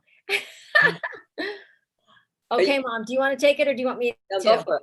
I'm not going to do her justice because she's done so much. Yeah. But Donna has had a huge impact on the way that I work with children. And I do teach a child psych class at Columbia in the School of Social Work. And I refer everybody to the Dougie Center. I show her video as one of the main videos in my class on traumatic loss during childhood. She is one of the most amazing people in working with children in the world, and also very modest about it. Donna was, I'm going to do this by memory, Donna. She was the executive director for the Dougie Center for 25 years and still works there. You consult with them still. She also works with the FBI and does a lot of things in the courtroom as an expert witness for children. She was on the board of the Compassionate Friends for 3 years. She has served on a lot of boards. ADAC, she started the National Alliance for Grieving Children. She is an absolute leader in the field. She has spoken at many, many conferences. She has written many, many articles about children in grief. If you need to know anything about children in grief, please go to the Dougie Center because the references and the information they have is absolutely second to none. And she has trained people all over the world on how to recreate bereavement centers that work with children. So And Heidi, you're forgetting one thing. She's a bereaved sibling. She is a bereaved sibling to her sister Lynn. So yes, Donna is unbelievable. Donna, what did I leave out? Thanks, Heidi. I just wonder, are you in the market for publicists, or because I'd love to hire you? If you're looking for another job, I'll be your reference. Okay, great, thanks. Well, thank you so much for inviting me, and it's an honor and a privilege to be here from Portland, Oregon, where the Dougie Center, the National Center for Grieving Children, runs programs for bereaved children as young as 3 up through young adults, which we're actually calling up to sort of 40-year-olds. In prior to COVID, 70 different ongoing peer support groups, along with all of the adults who accompany those children, parents, grandparents, sometimes an aunt or uncle, over 550 children every month and about 400 of the adults in their lives. And those groups are ongoing every other week for an hour and a half. They're divided by age, 3 to 5-year-olds, 6 to 10. We have overlap 10 to 14. We have teen groups. We also have Spanish-speaking Esperanza group, and we have a program for families who have a family member with an advanced serious illness like ALS or cancer, working with those families prior to a death.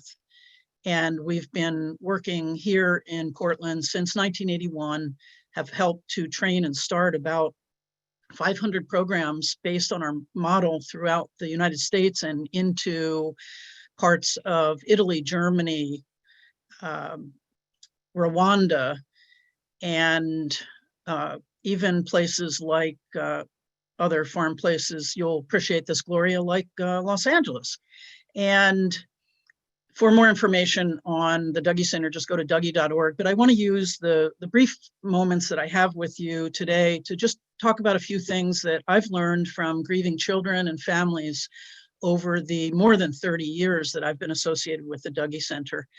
And for those of you who are grieving the death of someone in your life and listening to this, whether that death was 20, 30 years ago, or whether it was this week, whether it was from COVID-19 or accident, illness, suicide, homicide, what I can tell you is, and I hear this all the time as I'm still on the board of the Compassionate Friends, parents who've had a child die at any age, that you never get over that. And when we use words like resolved or done, or as if there's some magic finish line to grief, I think we're discrediting the experience that we have when someone in our lives who was so important to us has died.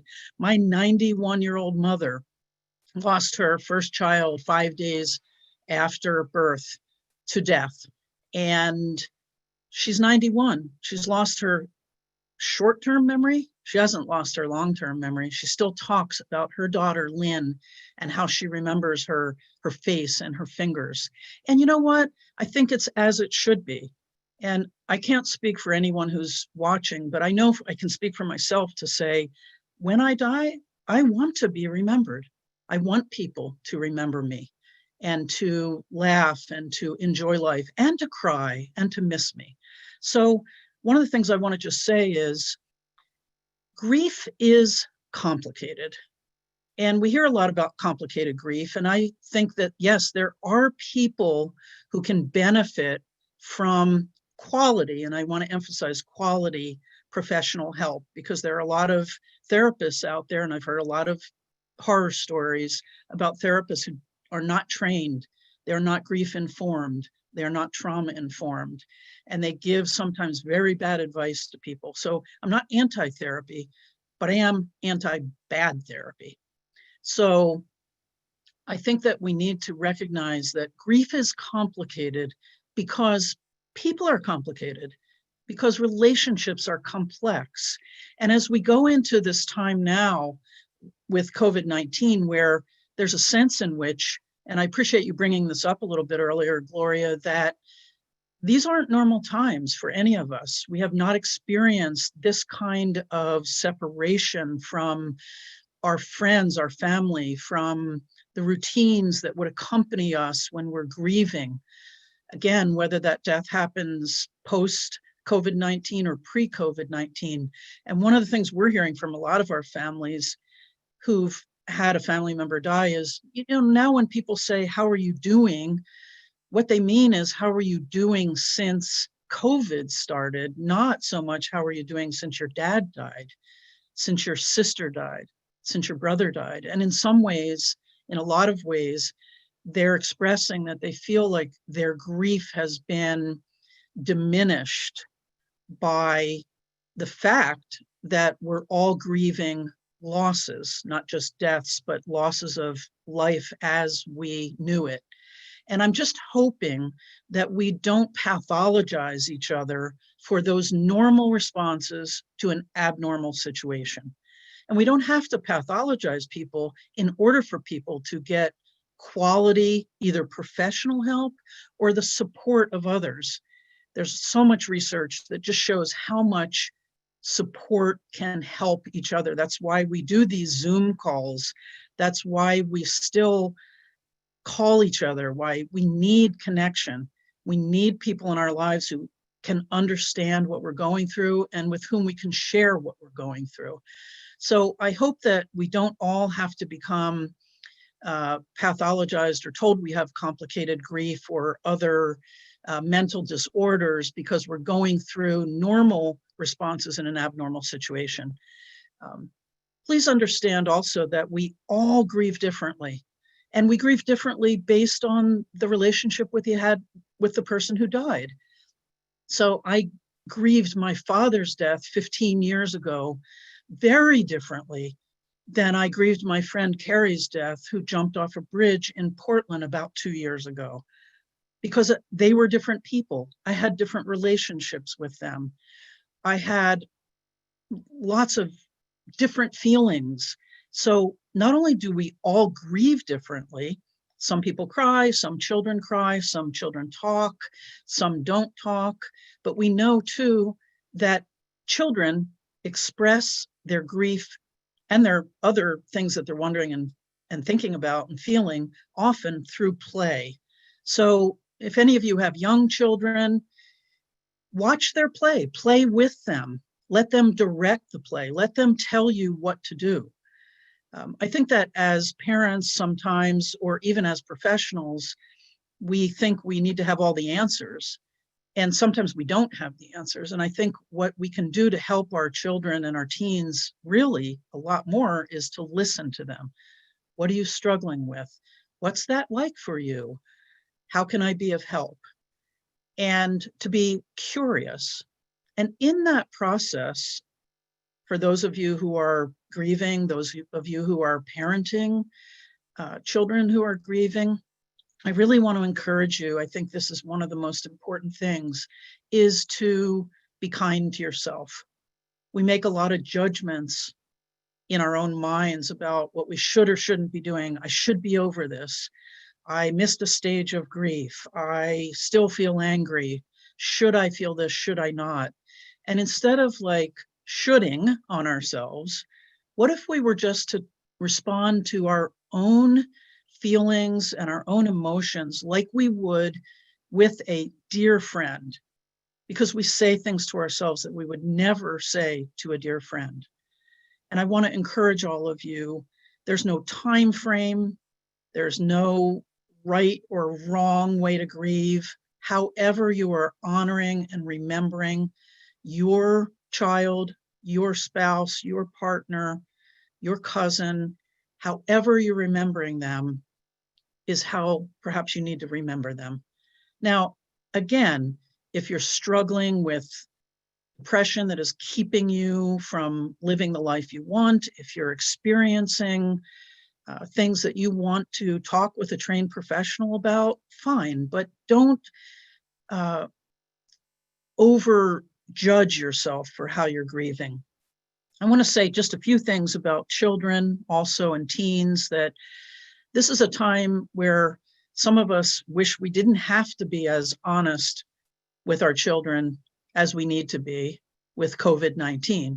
So we have to tell them, young children, there's a germ, there's something happening. They don't understand why we can't hug and see our friends. And so we've had to be really honest with them. And I think that same thing holds true with being honest with children around death, that it's sad, it's hard, but to answer their questions honestly, even if those answers are, I don't know.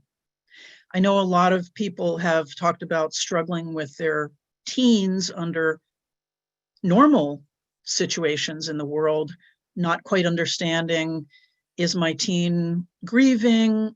They're acting out. Is that because of grief, or is that because they're a teen? And it, in some ways, for some families, is more complex now because they don't have the same opportunity to get away, and the teens don't have the same physical opportunity, most of them, to be with their friends.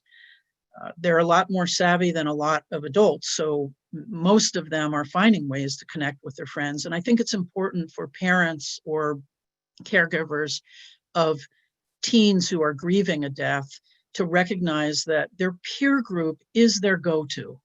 And so if they're not sharing with you, that may not all be bad for them.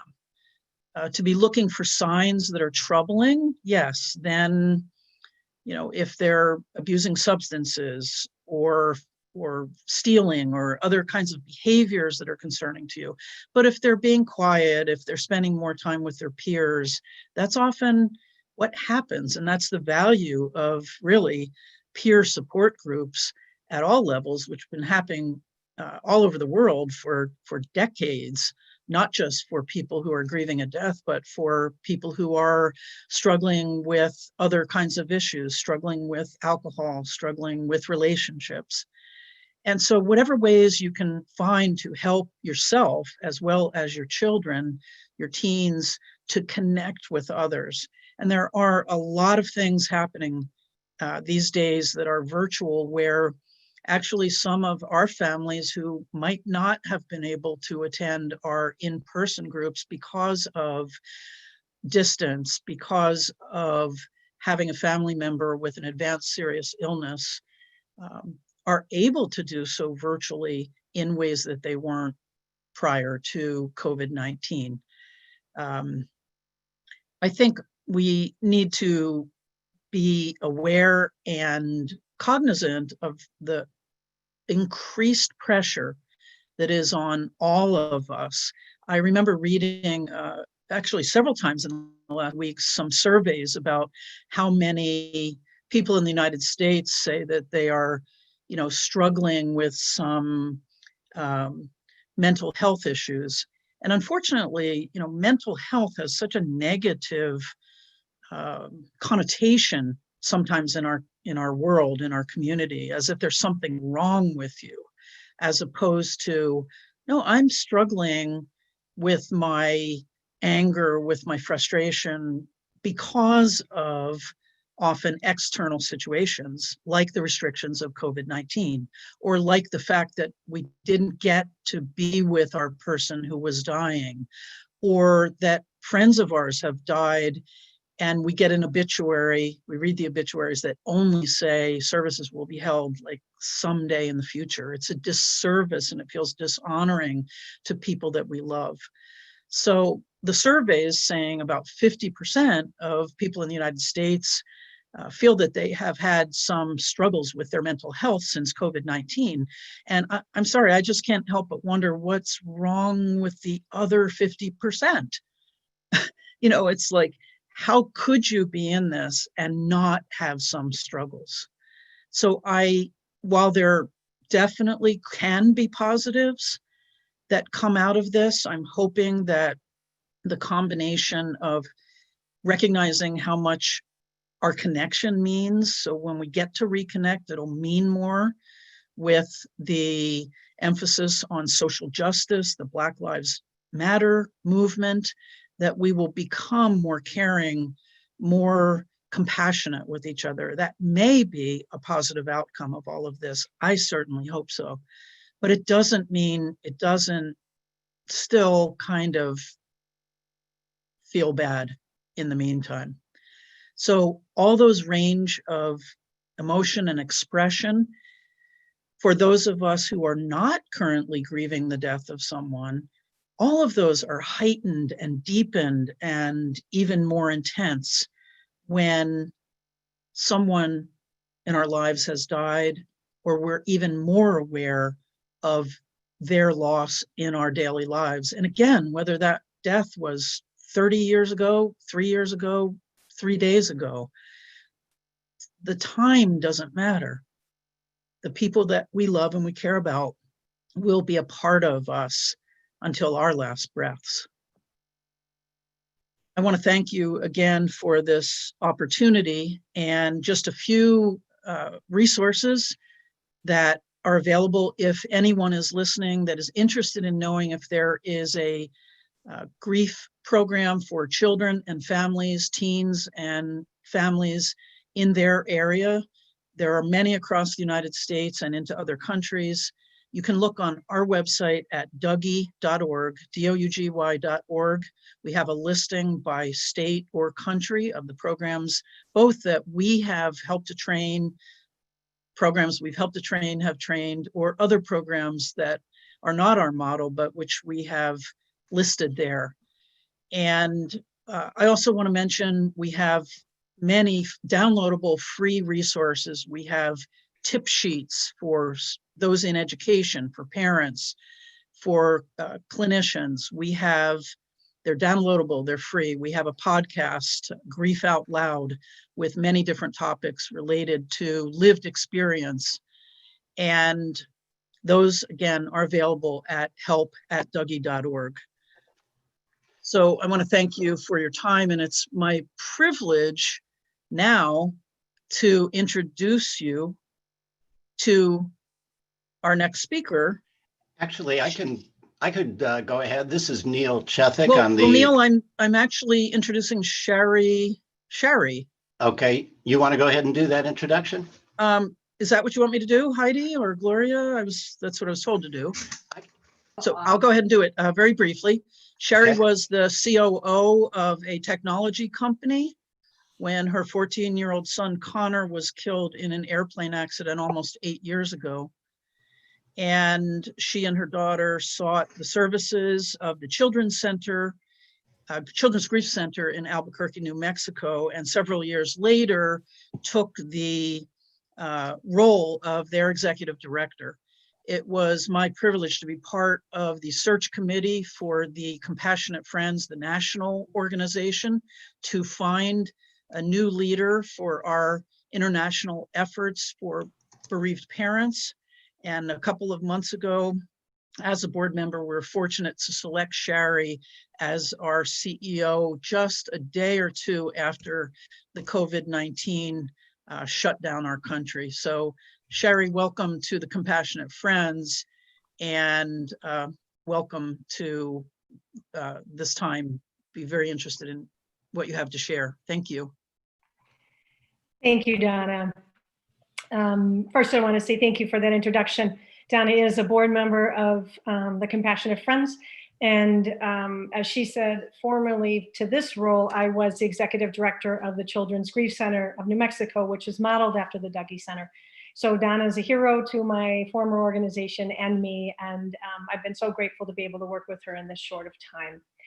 And I also wanted to say thank you to Open to Hope. You have put together just an amazing conference, and what a time that we need so many incredible leaders to come together with great hearts and great minds to face all that we are facing right now.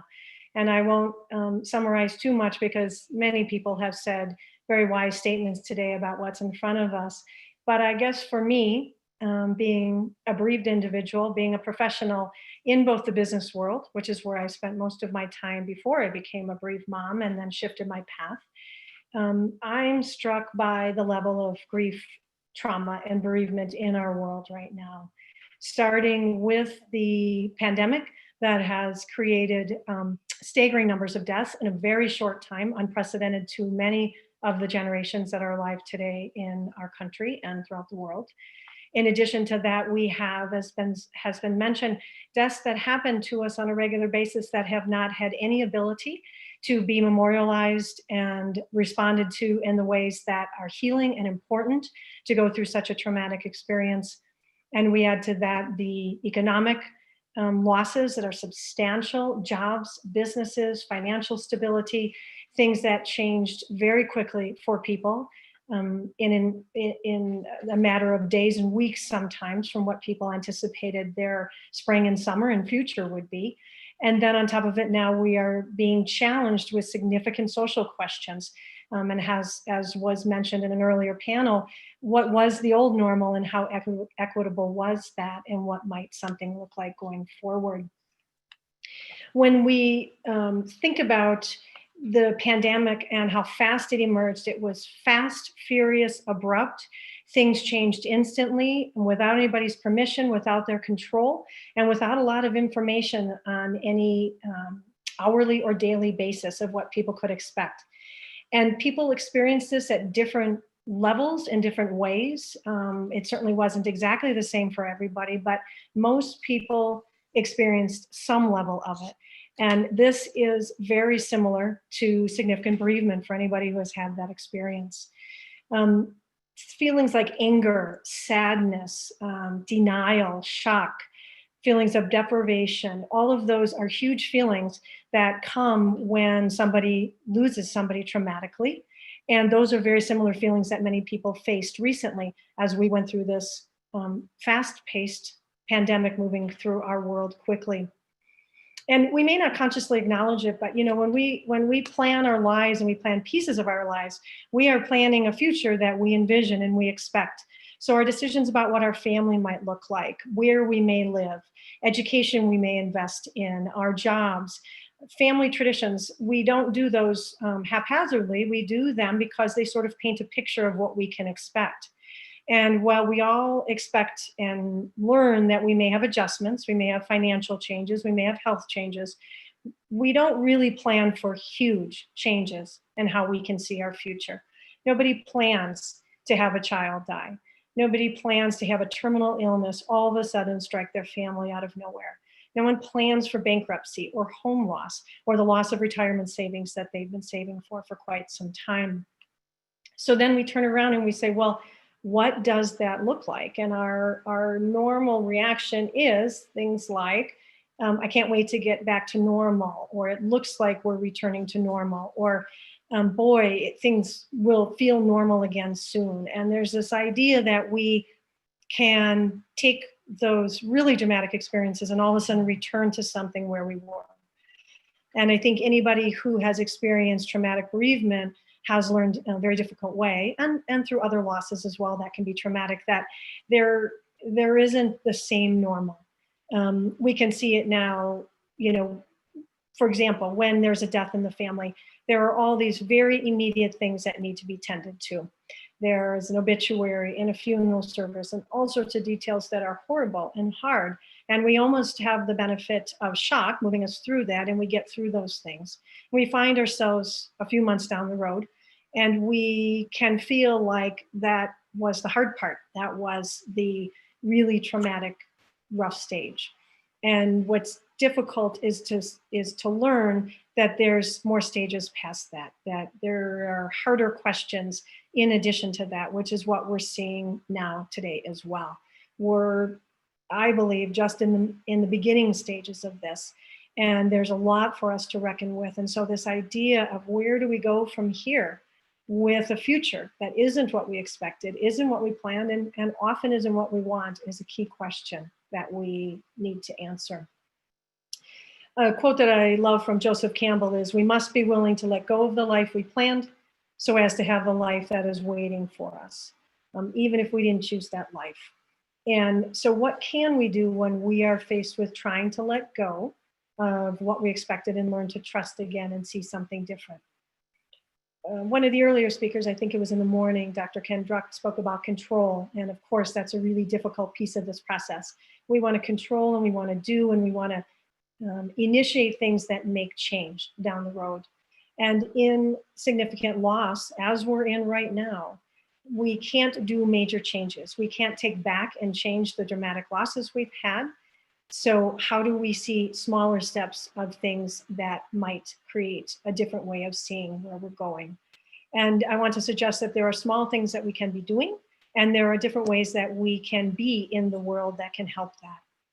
Probably one of the most significant steps we can do or take when we're seeing a changed future is to help or volunteer. And you know, it can be a really hard thing when someone has lost something significant. I remember this, and someone says to you, well, it'll help you if you go help someone else. Because really at that point in time, it just might feel like, I don't even have the energy to move off my couch. I don't know how I could help someone else.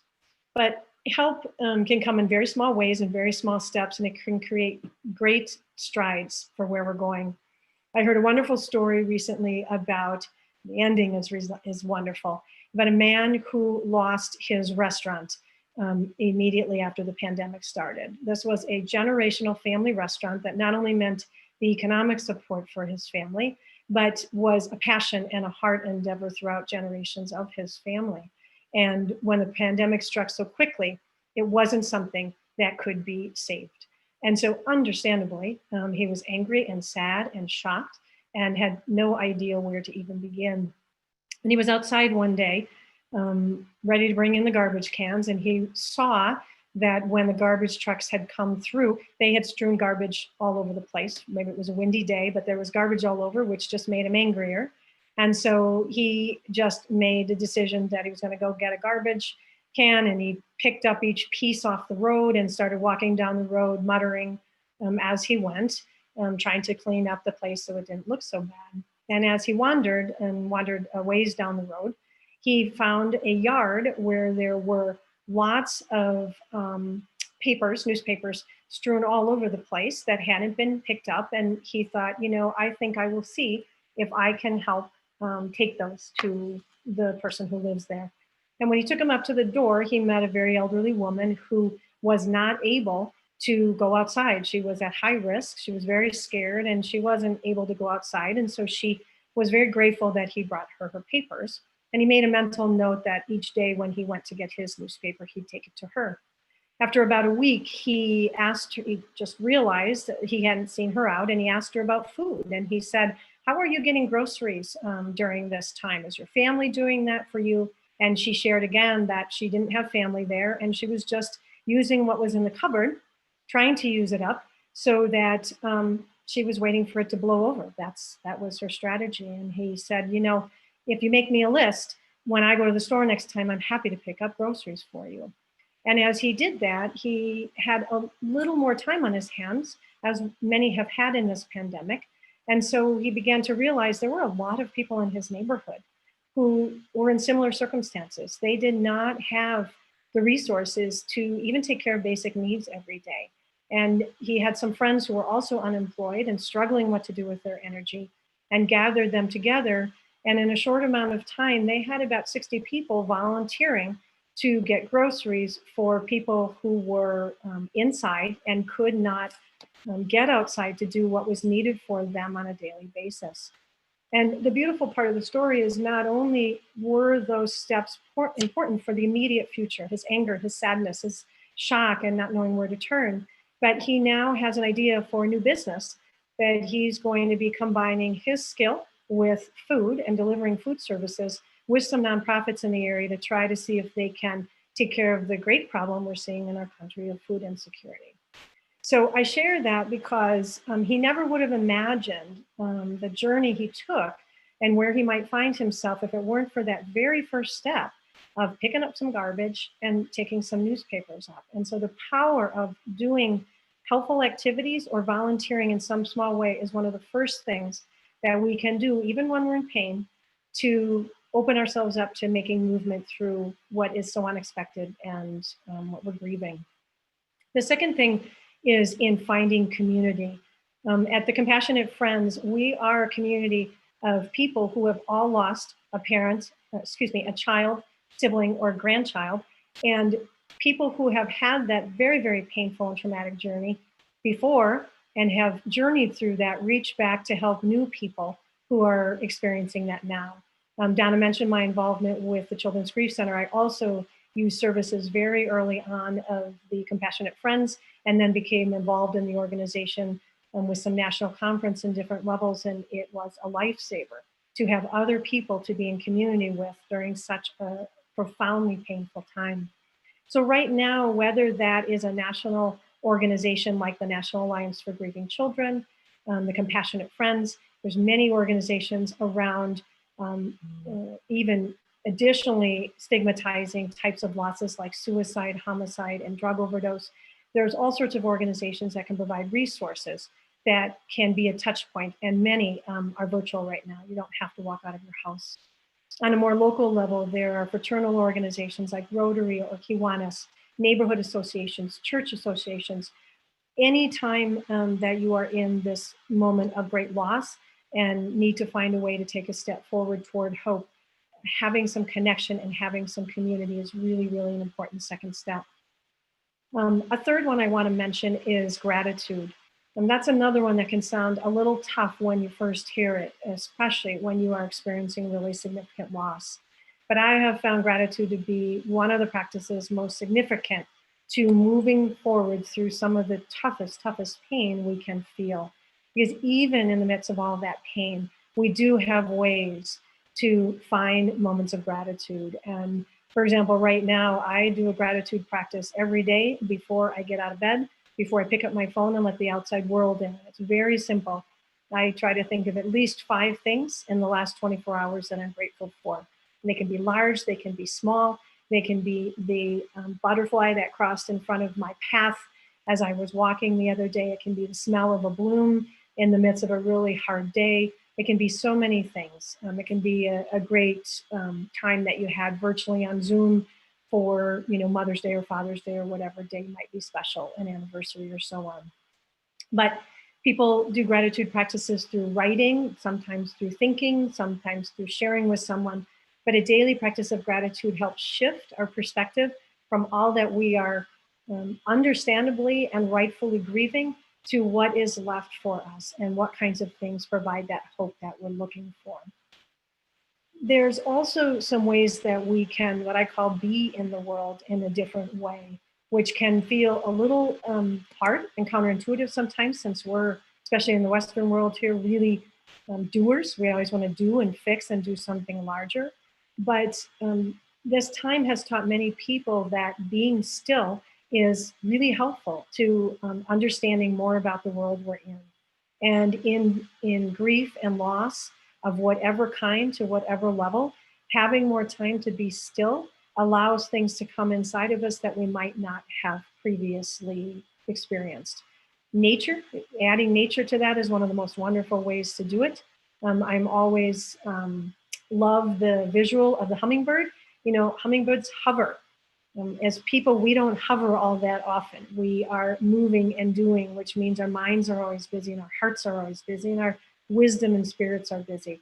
So spending some time like the hummingbird hovering is a practice, particularly outside, that can bring lots of insight and lots of changed direction. The gentleman I mentioned who is starting a new business, part of the reason he was able to come to that is because he was more still and he thought about the things that were around him even when they were painful. Faith and having some kind of spiritual connection is a really key way to be if you can find your path to that. And that may be a very direct way we're familiar with religion or a faith group that's very active in your life, but it also can be more indirect than that. Some people struggle with faith, especially after they have lost, traumatically lost a loved one like a child, where it just doesn't seem fair and doesn't seem right, and we can't find a God through that.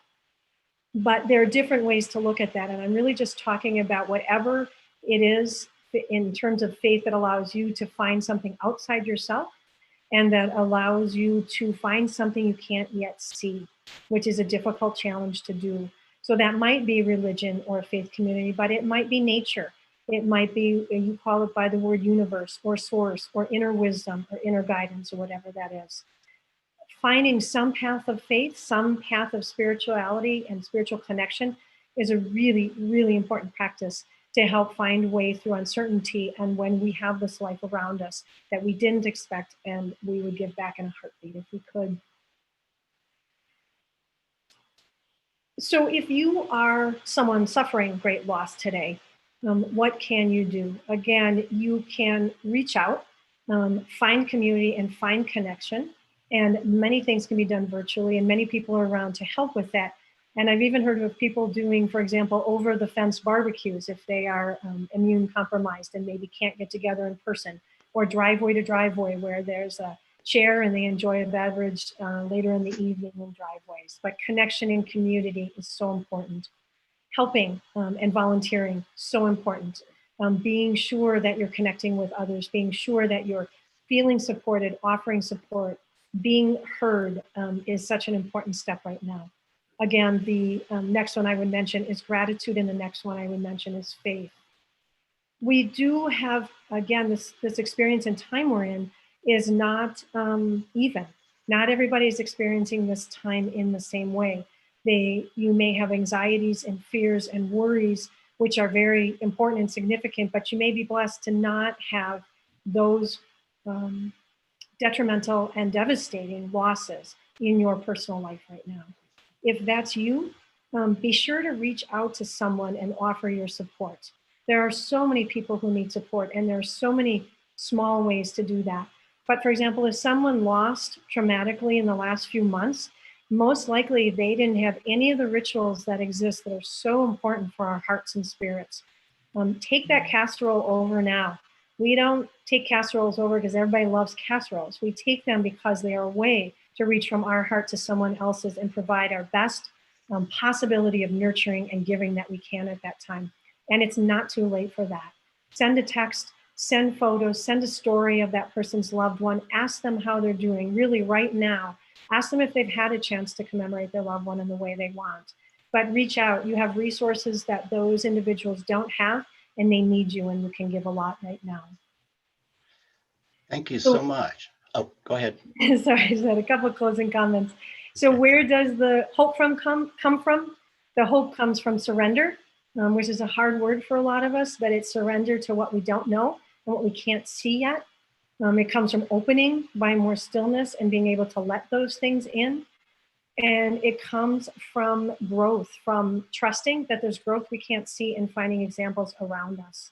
So one of the things we know in the Compassionate Friends with this amazing community nationwide is that bereaved people rise, and people who have lost things and people that are significant rise. And there's so many examples around us. So grab onto something that can help you have that faith and that trust that you can follow that path. Reach out to somebody today, reach inside to something new for you today, and share the hope that you have so that we all can move forward together as a community. But I just want to say thank you for allowing me to spend time today. If I may, I want to make sure everybody knows of our website at the Compassionate Friends. We have a wealth of resources on there about bereavement. We have an upcoming virtual conference I would like everybody to know about that is on July 31st to August 2nd of this year. We're going to take what is normally a large in-person conference and figure out how to do what the Horsleys have done and make a terrific experience for people to connect virtually. And that website is compassionatefriends.org. And you can find general information plus information to come on our conference. So blessings to you and thank you for this putting together this beautiful day. Thank you very much, Sherry. We really appreciate your comments, very inspiring. And this is my first time here today. I'm Neil Chethik. I'm the articles editor of the Open to Hope website. If, by the way, anyone would ever like to write for Open to Hope, I would love to have you writing for us. You can reach me by going to the website and going to the bottom of the page and clicking on Write for Us. We get a little bit of information from you, and then I can set you up for writing and sharing your work on our actual website.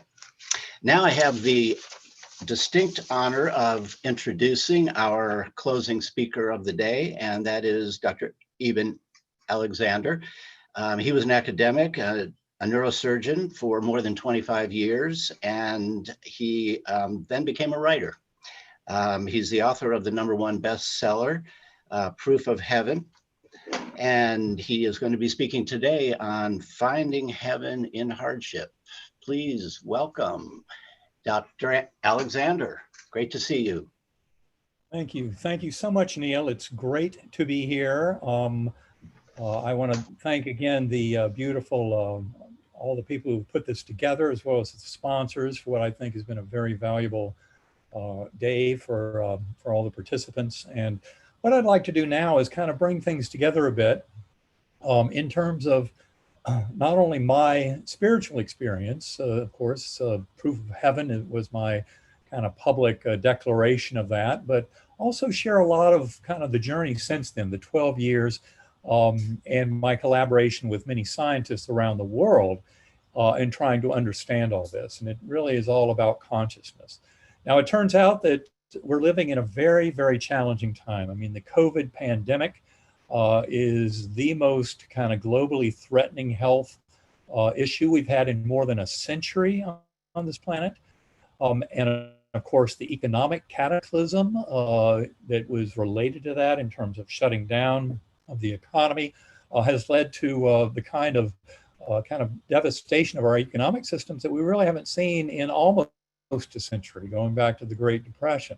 And then, of course, on top of that, we have all the recent action, certainly in the United States, about George Floyd and police action and how we need to clean up our law enforcement and things like that. But all of it is a tremendous challenge. And people, I believe, in this day and age are really stressed to the max in terms of trying to realize why in the world is this happening? How does it relate to my journey as a soul? What can I do to help? And how can I survive this and, in fact, thrive in it?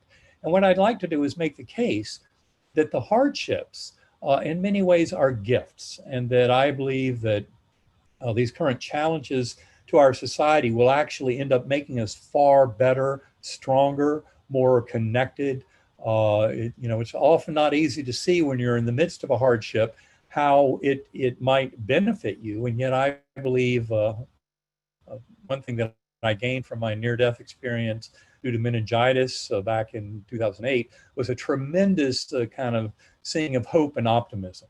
And in fact, it turns out that the entire reason that I started talking about my experience is directly related to families who have lost children. That was the original impetus. And it was because people in my community in Lynchburg, Virginia, who had lost children, friends of ours, realized that in talking to me about my experience and hearing more about it, that it was very helpful to them at realizing how the modern scientific world is absolutely coming down in full support of much of the spiritual reality that has been discussed today. And also that involves the power of individual souls to have an influence on their lives, an influence for the better.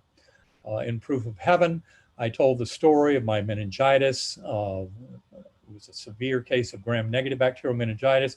And for many people, it's been beneficial that there was recently a case report about my illness that takes us far beyond the picture I portrayed in Proof of Heaven to really expanding on the severity of my illness, how I should have had no experience whatsoever. And yet I had one of the most robust, ultra real, beautiful, memorable and life-changing experiences that I've ever had. In fact, it was the all-time winner for me. And it's really in coming back from that journey and my 12 years of experience since then that has involved a lot of work with the scientific community to help get to the core of all of this and a deeper understanding of it. And what comes from all that is a tremendous lesson for all of us about eternity of soul, about our interconnectedness, about the power of love.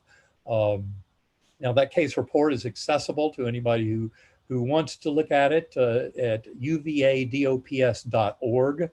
That's the University of Virginia Division of Perceptual Studies.org, and I can highly recommend their website as a profound scientific source of the reality of non-local consciousness and kind of the reality of the soul when you get right down to it.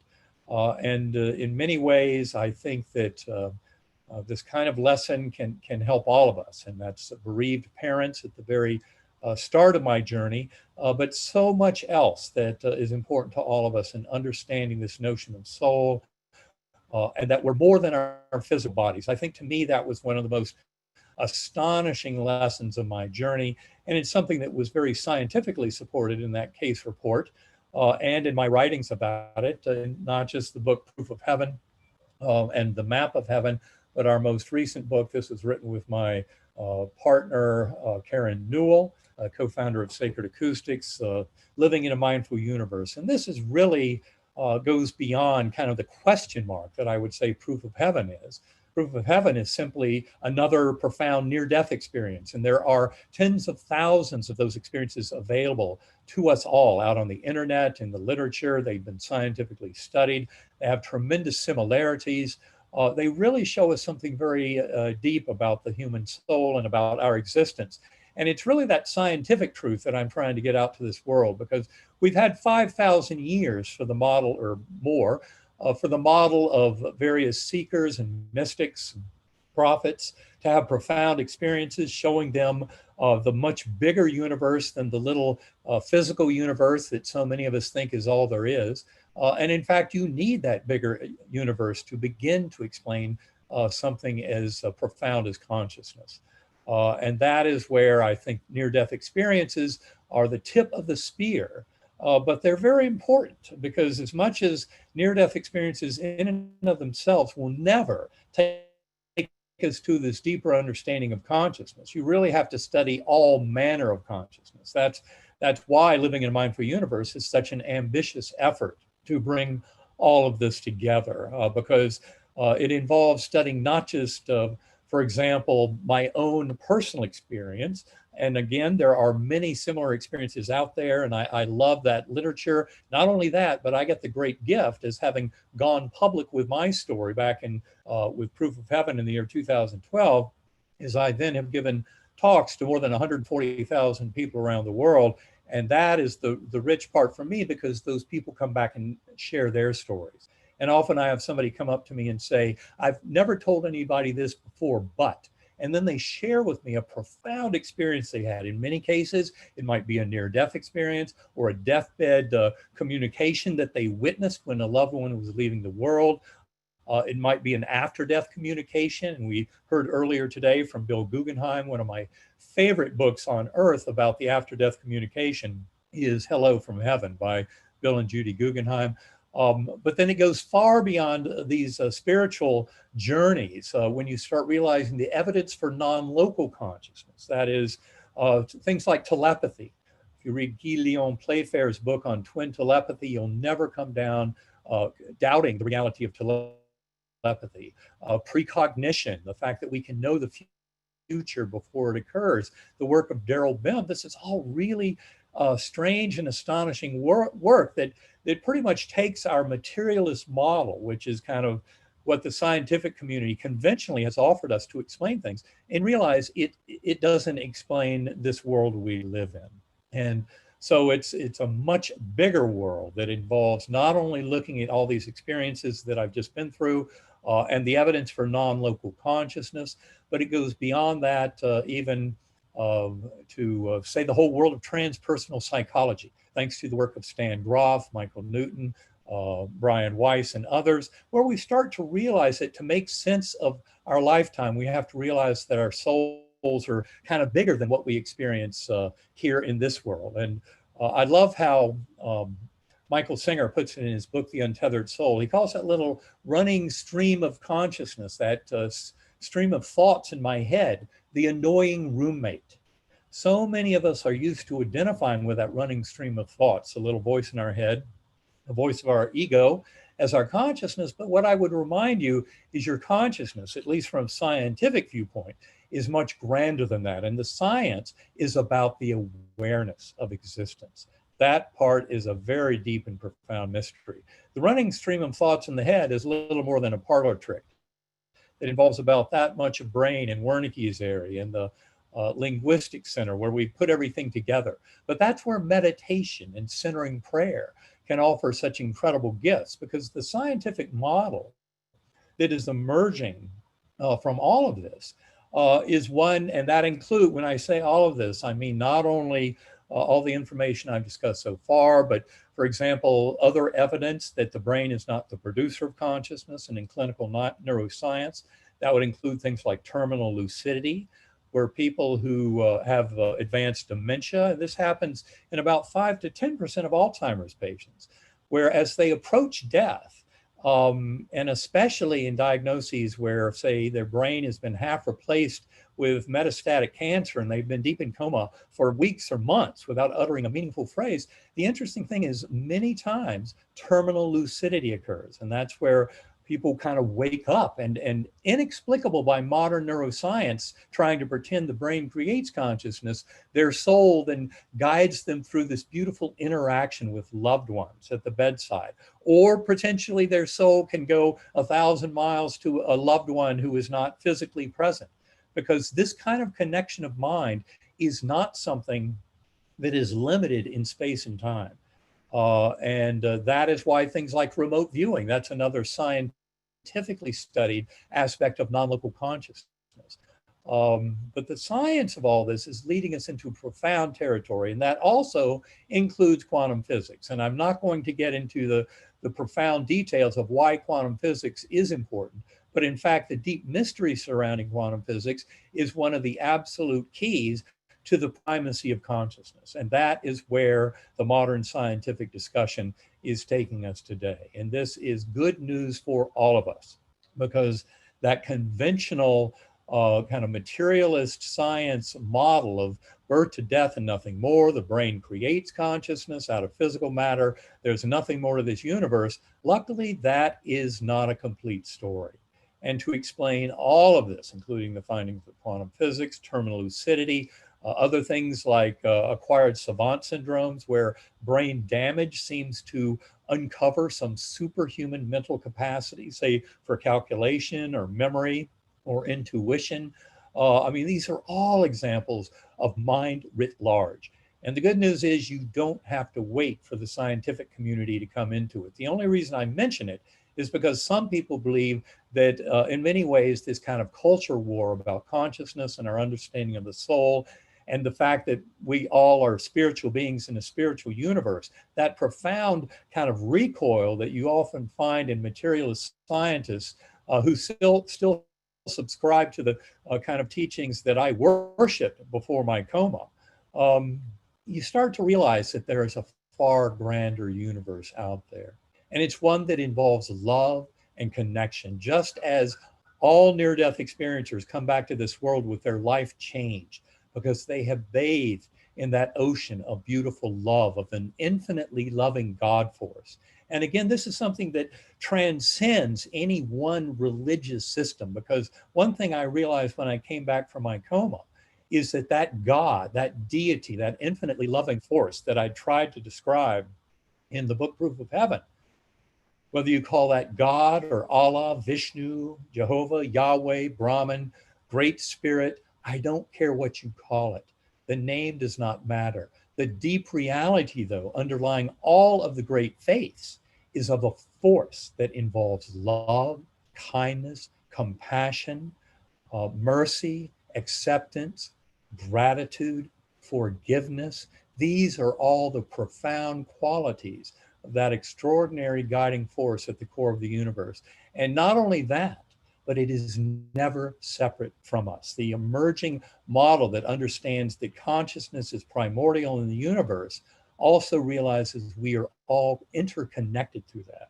And of course, this is no news to near-death experiences who have felt that love, felt that connectedness.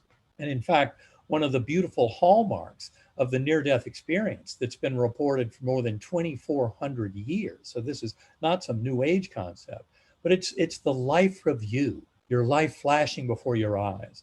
And this is something that is present in more than 50% in most, 25 to 50% in recorded series of NDEs. But again, like I said minutes ago, extends back even 2,400 years to the writings of Plato, where he talked about Armenian soldier killed in battle, dead on the battlefield for days.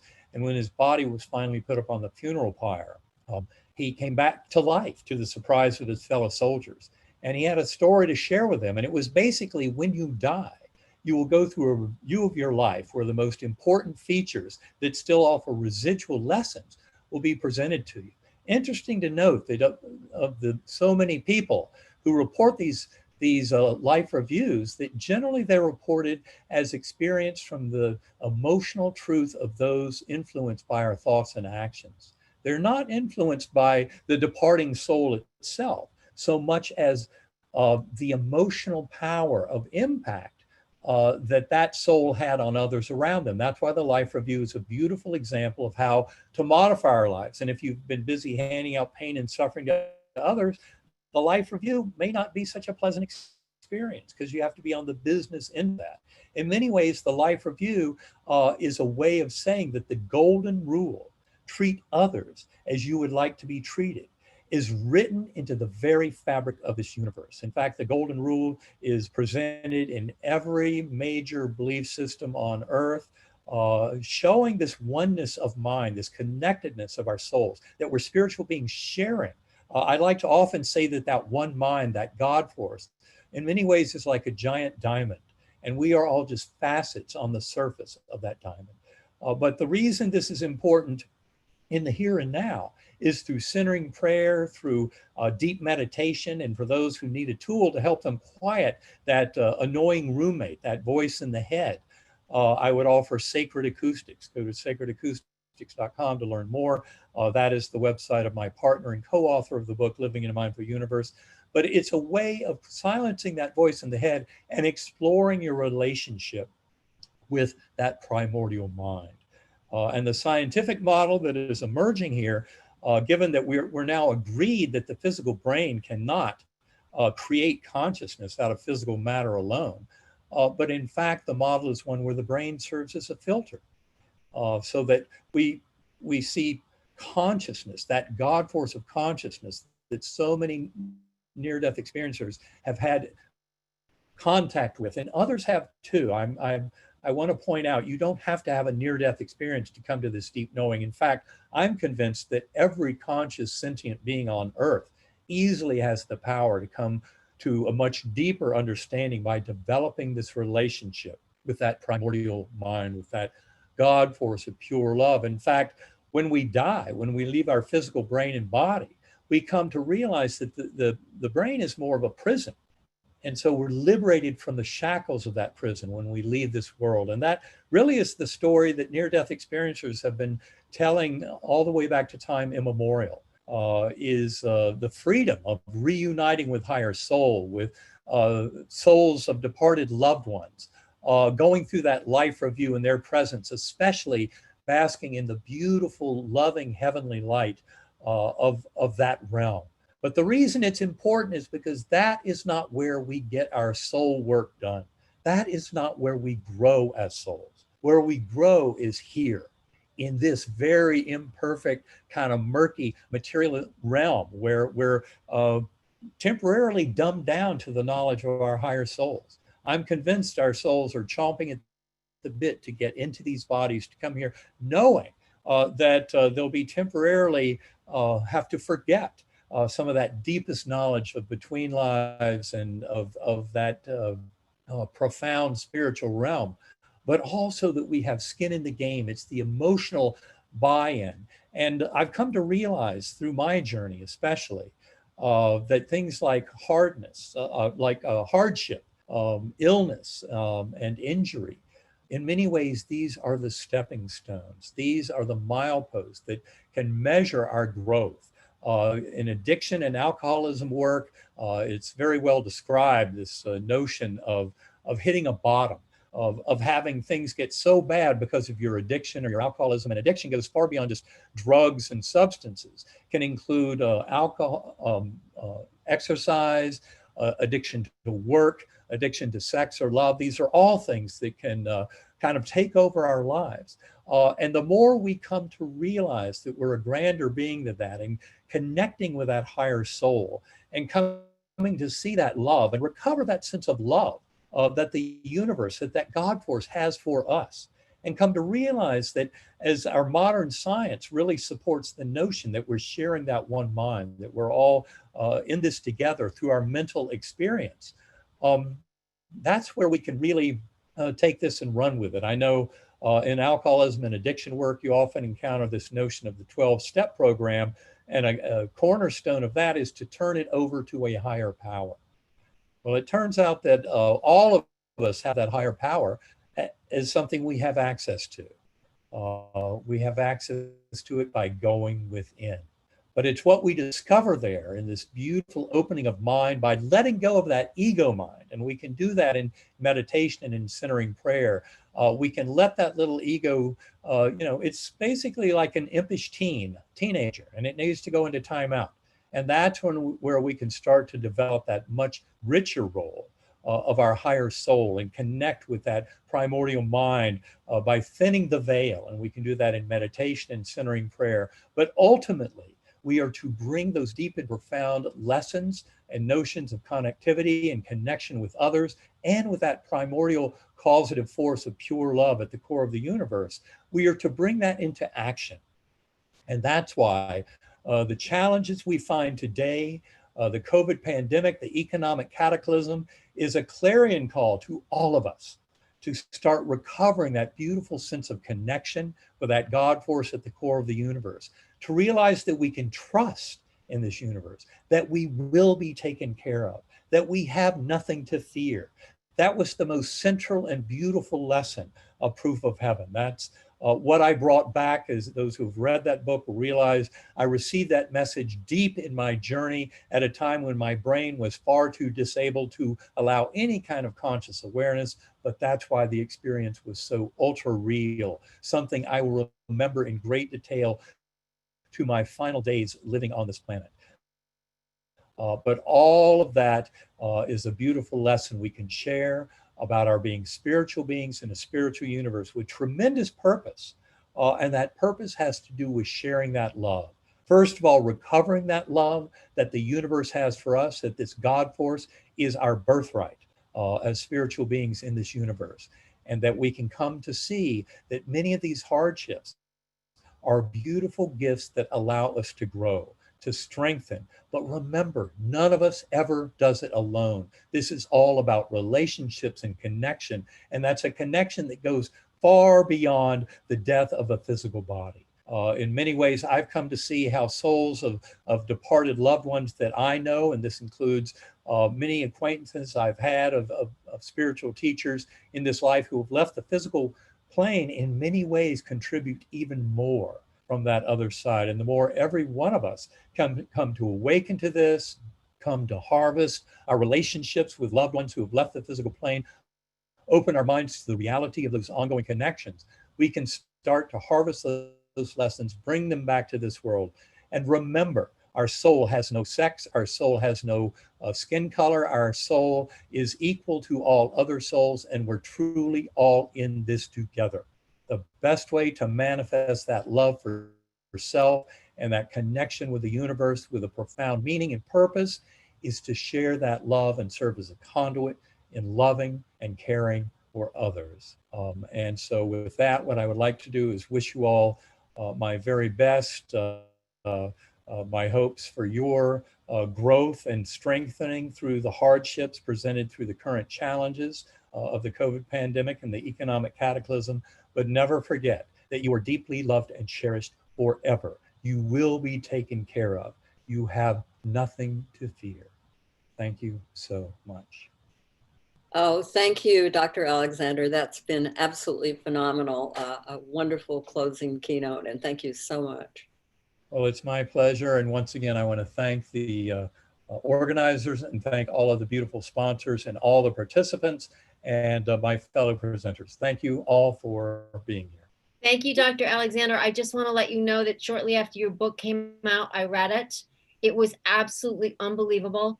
I would highly recommend it to anybody because Dr. Eben Alexander was not a believer until he had this experience and died. And I love that you said we're all in this together, we're all connected, and we have nothing to fear. Thank you so much. Thank you, Heidi, very much, and blessings to you.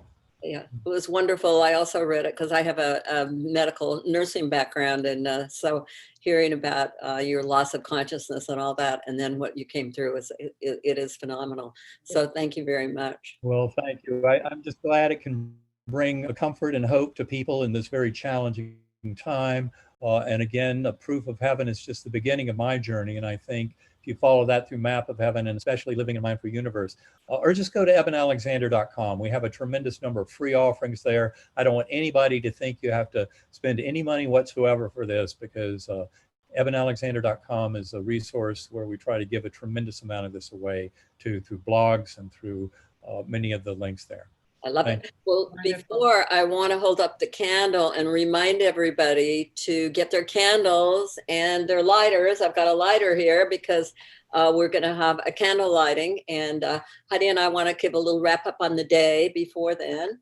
And here's our candle and our candle lighting. All right. So Heidi, what a day it's been. It's been absolutely unbelievable. And we have had people from all over the world join us. We have had people from Russia, Brazil, South Africa. I mean, it's been far and wide. We have had people that are only a few weeks from their death, and we have had people that are over 30 years out. So we've all come together to support each other. It's been really phenomenal. And it's been amazing, all the professional people that have been willing to join us, and 25 breakout sessions. And it's just been an incredible event. And you know, we wanted to give a voice to grief and recovery, and everyone has certainly done that. I mean, we did it, we all did it together, and what a fabulous thing it is. And I just, you know, Ken Drux kicked off the day with his honorings. I love that, talking about things that you can do, remembering your loved ones, saying their name. I loved it when we all said their name, and maybe we can do that today while we do the candle lighting, which will be absolutely fantastic. And I like that too, Mom, and reminding us that we are broken and made whole at the same time. And some of his other ideas that were there's something we can do in their name. And I know so many people who have been participating in this and that are online do so much in their loved one's name. And it's such a great thing. I think that's almost the first step of moving out of your grief, is when you can do a little something for somebody else. But I always say, remember, the number one person that you need to take care of at first is yourself. And I think one of the things that this world needs is a huge amount of compassion, and it's the compassion for the individual. If you have compassion for yourself, you'll have compassion for others. So I think that's really an important thing. And I loved Dr. Alexander talking about the golden rule, you know, so important, and that we're all interconnected. How important is that? I think that's one thing. Here we are, fabulous on the internet with thousands of people able to interconnect with us. It's amazing, isn't it, Heidi? It absolutely is. We need to come together as one, as we did today, and get peer support, because nobody knows somebody's loss like somebody that's been through a major death and a major tragedy. And the thing that I love about our speakers is they've all had great adversity. And they're not afraid to talk about their own losses and their own adversity, which has been really powerful, I think.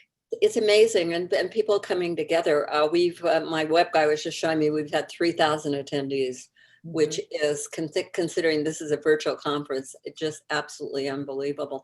And I love the fact that people came together with different losses, like soaring spirit, spouse loss, compassionate friends, child loss, bereaved parents, child loss. And then the professional organizations like ADAC, and, you know, I just can't mention everybody that came. It's just, and all the different losses: sibling loss, spouse loss, parent loss, child loss, grandchild loss, grandparent loss. I mean, it pretty much encompasses all. The other thing I want to say is that we are going to turn this whole day into YouTubes, and we are going to, everything that's recorded, we're going to put out there. We're going to turn many of these things that you saw today into put them on our cable show.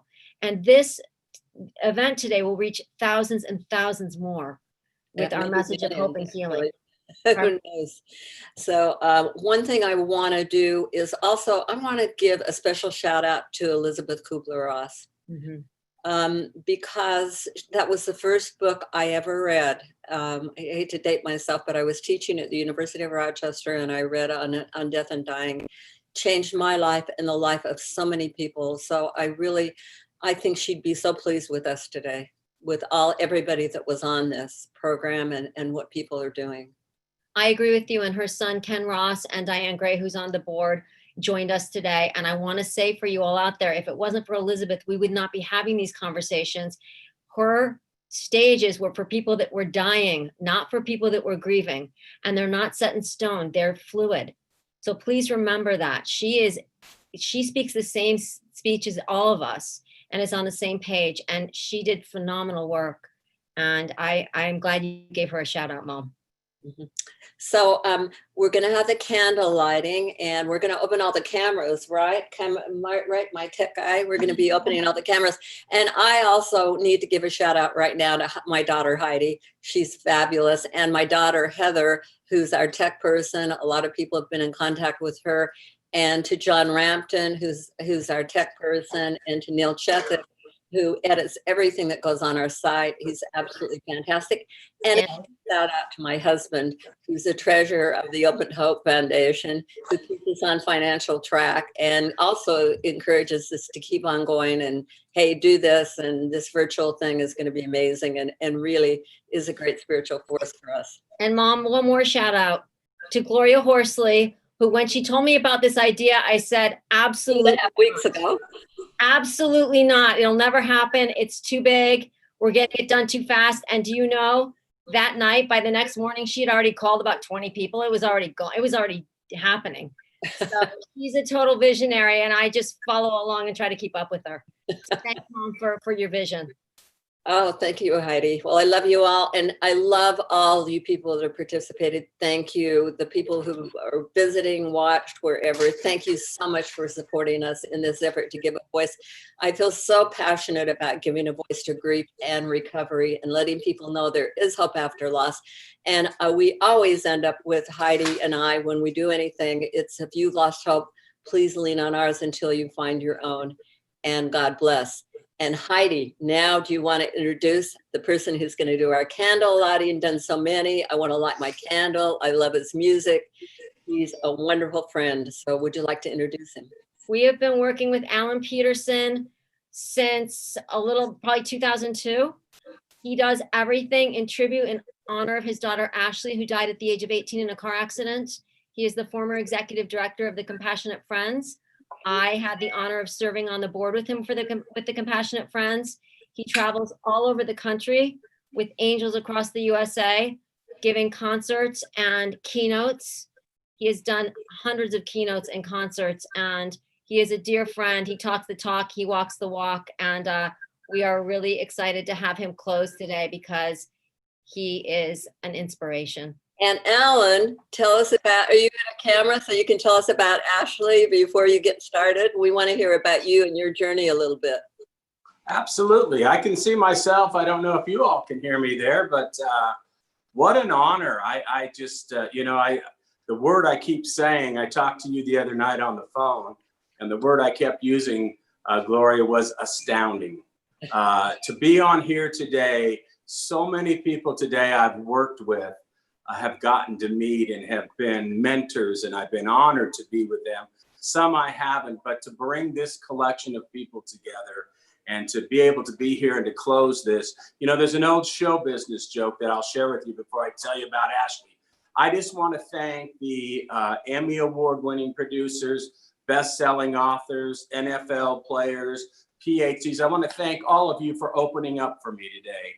I appreciate that. That was nice of you to come and do that as I close the show. It has just been amazing. What an honor.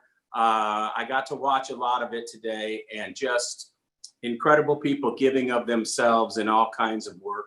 As you both well know, my journey into this grief world was by accident. I was a singer-songwriter. I worked in radio as a reporter. I was a writer. August 15th, 2001, just like the same type of thing that happened with your precious Scott, your son, and Heidi, your brother. My daughter, Ashley, at 18 years of age, was killed in an automobile accident, and life stopped for me, basically, and I had to find a new way. And through that experience, I got to meet the most incredible people in the world. I began writing songs about having a child, having them die young, and trying to figure out life again. And through the course of that, writing songs, sharing my music, traveling to over 1,600 cities around the country and meeting people just like all the wonderful people here. It just has been a wonderful gift.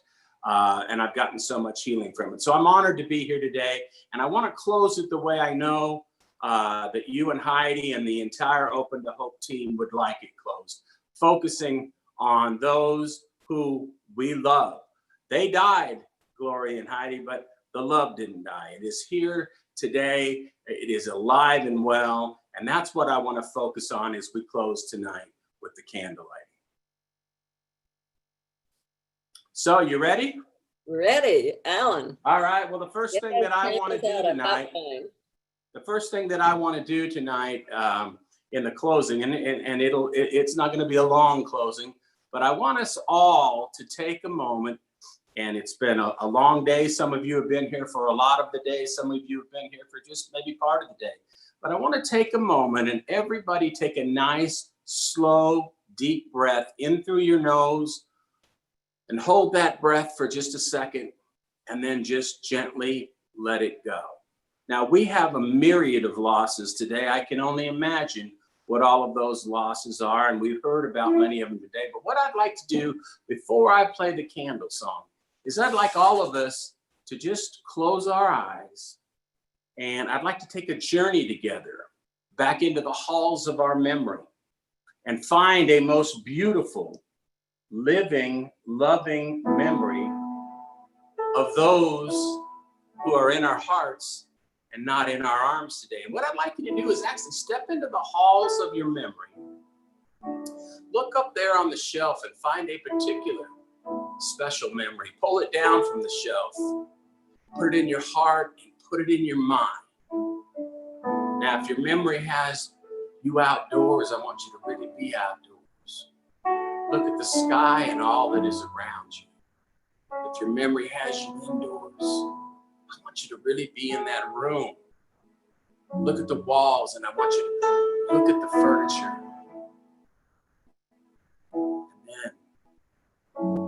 finding that memory, I want you to look into their eyes.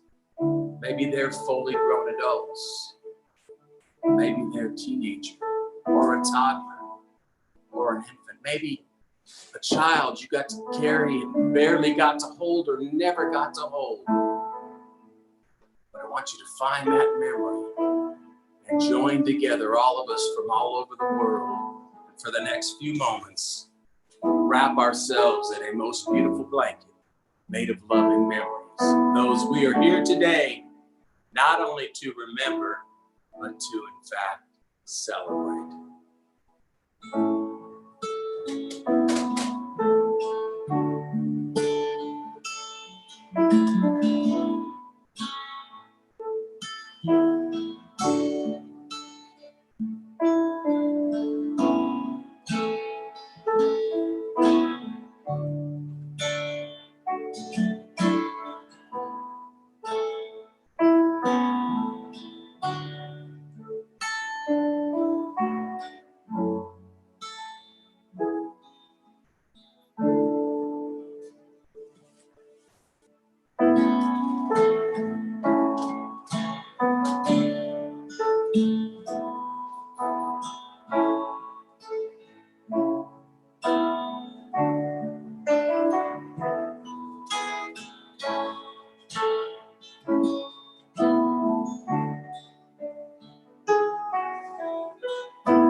I'd like to play this song now I wrote in honor of all those we love and we miss. Please light your candles, hold your candles. And this is called Tonight I Hold This Candle.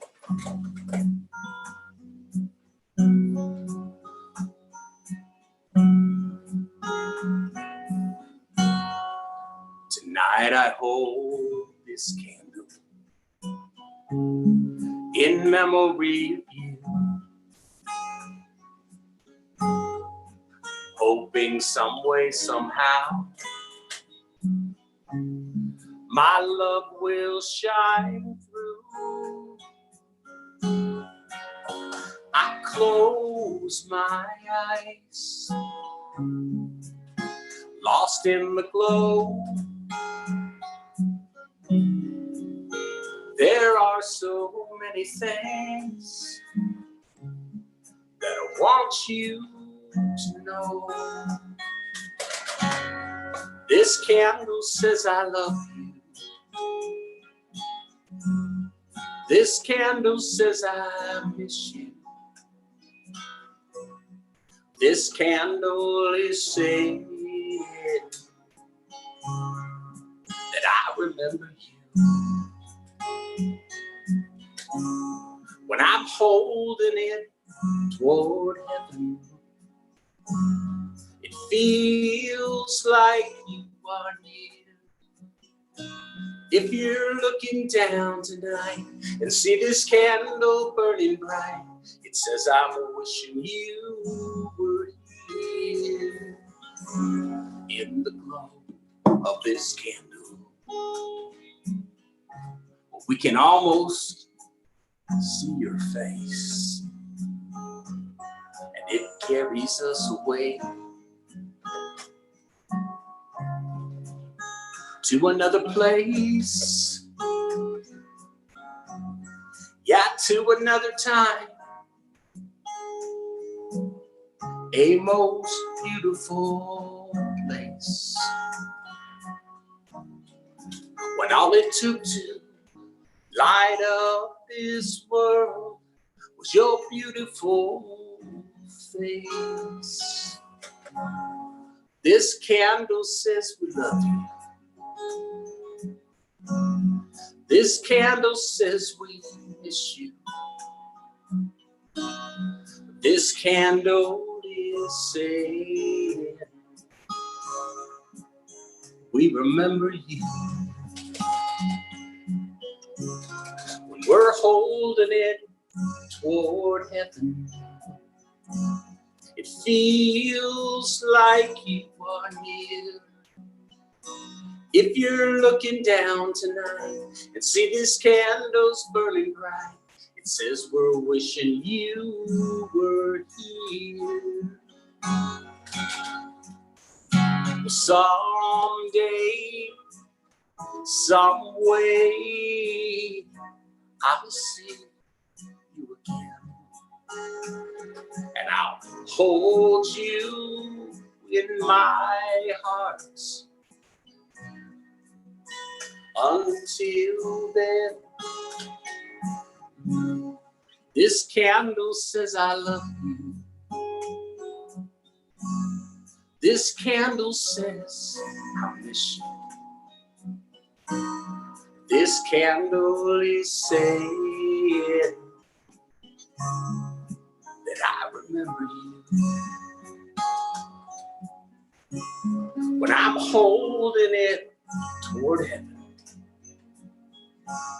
it feels like you are near. If you're looking down tonight and see this candle burning bright, it says I'm wishing you were here.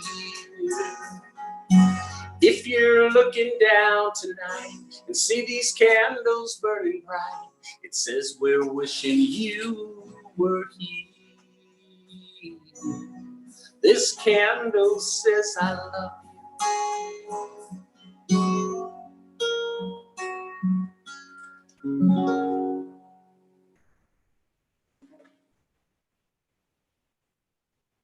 God bless you. Thank you so much for the incredible honor of being part of this very special day. I wish hope and healing to all of you. Thank you, Open to Hope. Love to you, Alan, and everyone. Have a wonderful evening. Thank you, Alan. Thank you, everybody. If you've lost hope, please lean on ours until you find your own. God bless. God bless. Thank you. Hi, Phil. Hey. Hi, Alan. We did it. Nice job. Unbelievable, you guys. Wow. Woo! Woo! Nicely Great job, done. guys. Yeah, good job. Thank you, Nivea. Thank you. Everybody, your whole staff, Gloria, Phil, everyone, thank you so much. Shout out. Beautiful. Congratulations, Heidi, Gloria, congratulations. Bonnie, thank you so much for being part of this day. We appreciate you. We love you. Awesome. Thank you. Thank you so much. Yeah. All right. Mwah. Have a wonderful evening and relax and just know that you touched so many lives. Thanks, Bonnie. Thank you so In much. these hard times, yes, so badly needed. Absolutely. Adios, adios. Adios, Nivea. Be safe. Be well. Adios. You all too. Bye. Well done. You decided not to do the candle. Congratulations, everybody. I'll go ahead and close up the session. Thank you. What are you saying? My pleasure. John.